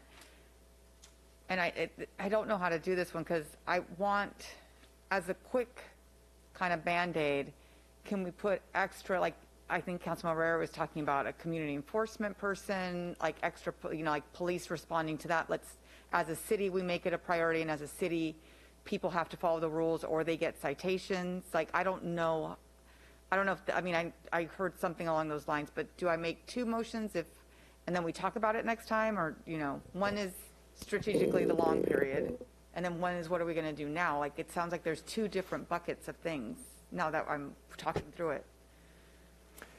Since this is an operational issue that we've already been hearing about, we've already been responding to try to address some of the impacts with additional signage, additional trash cans, additional maintenance, additional enforcement. So it's already in process of trying to address this issue. But if the council wants to change policies and give additional direction, then that would be appropriate on that next agenda item. Well, I don't want to change policies. I just want to uphold the policies that we have and have, I almost think like we need a zero tolerance on breaking any kind of guidelines or ordinances that we have. I think that would curtail it. I mean, if you started citing me because I didn't know I couldn't have a tent and you cited me, I'd never have a tent there again, and I'd probably tell all my friends not to have a tent there.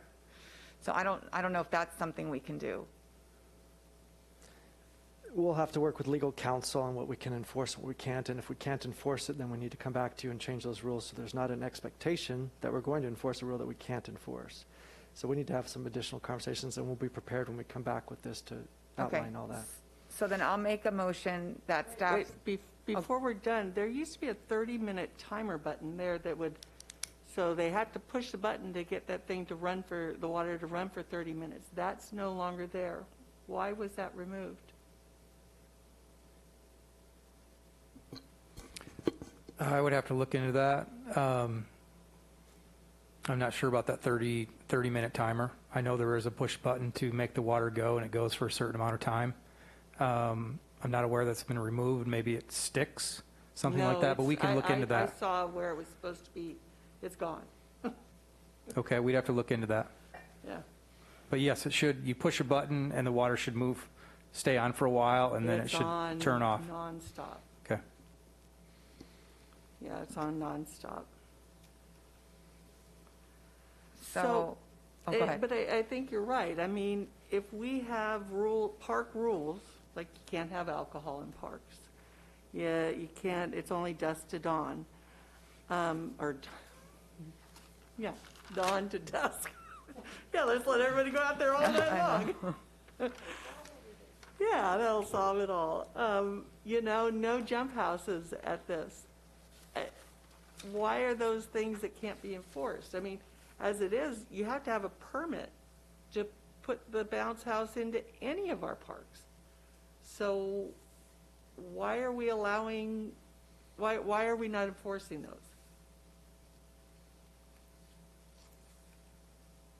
That's legal counsel to weigh in on that. We can be prepared when we come back on the agenda item and outline that. Okay. So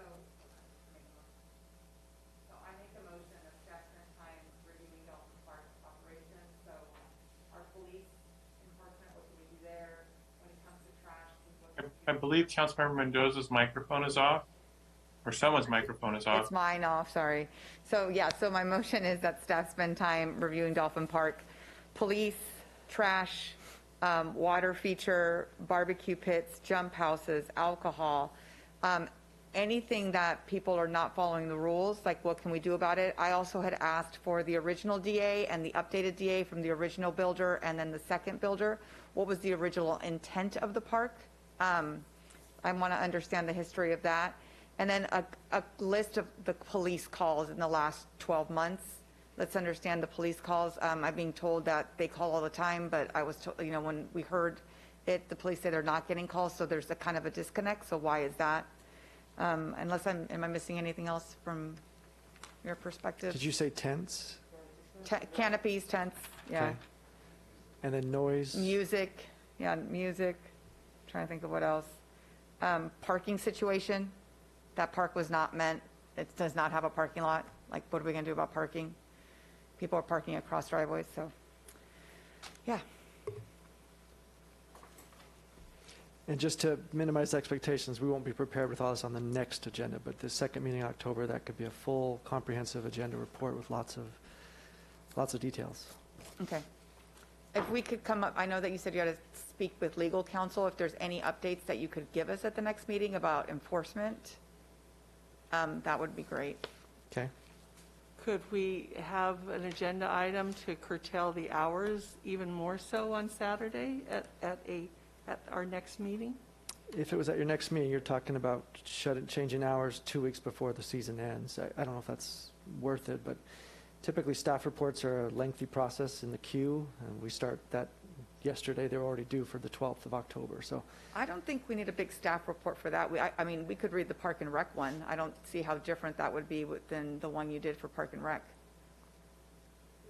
If I may jump in on this one, procedurally, your Parks and Recreation Commission's already discussed and voted upon hours. So if the council wishes to consider that, then there'd need to be an action taken to, in essence, although we don't have an official process for it, basically similar to what you do for the zoning code, call it up for review through what we have in the appeal process. But I think that I don't think the council could take an action independent of doing something with what the Parks and Recreation Commission has already done.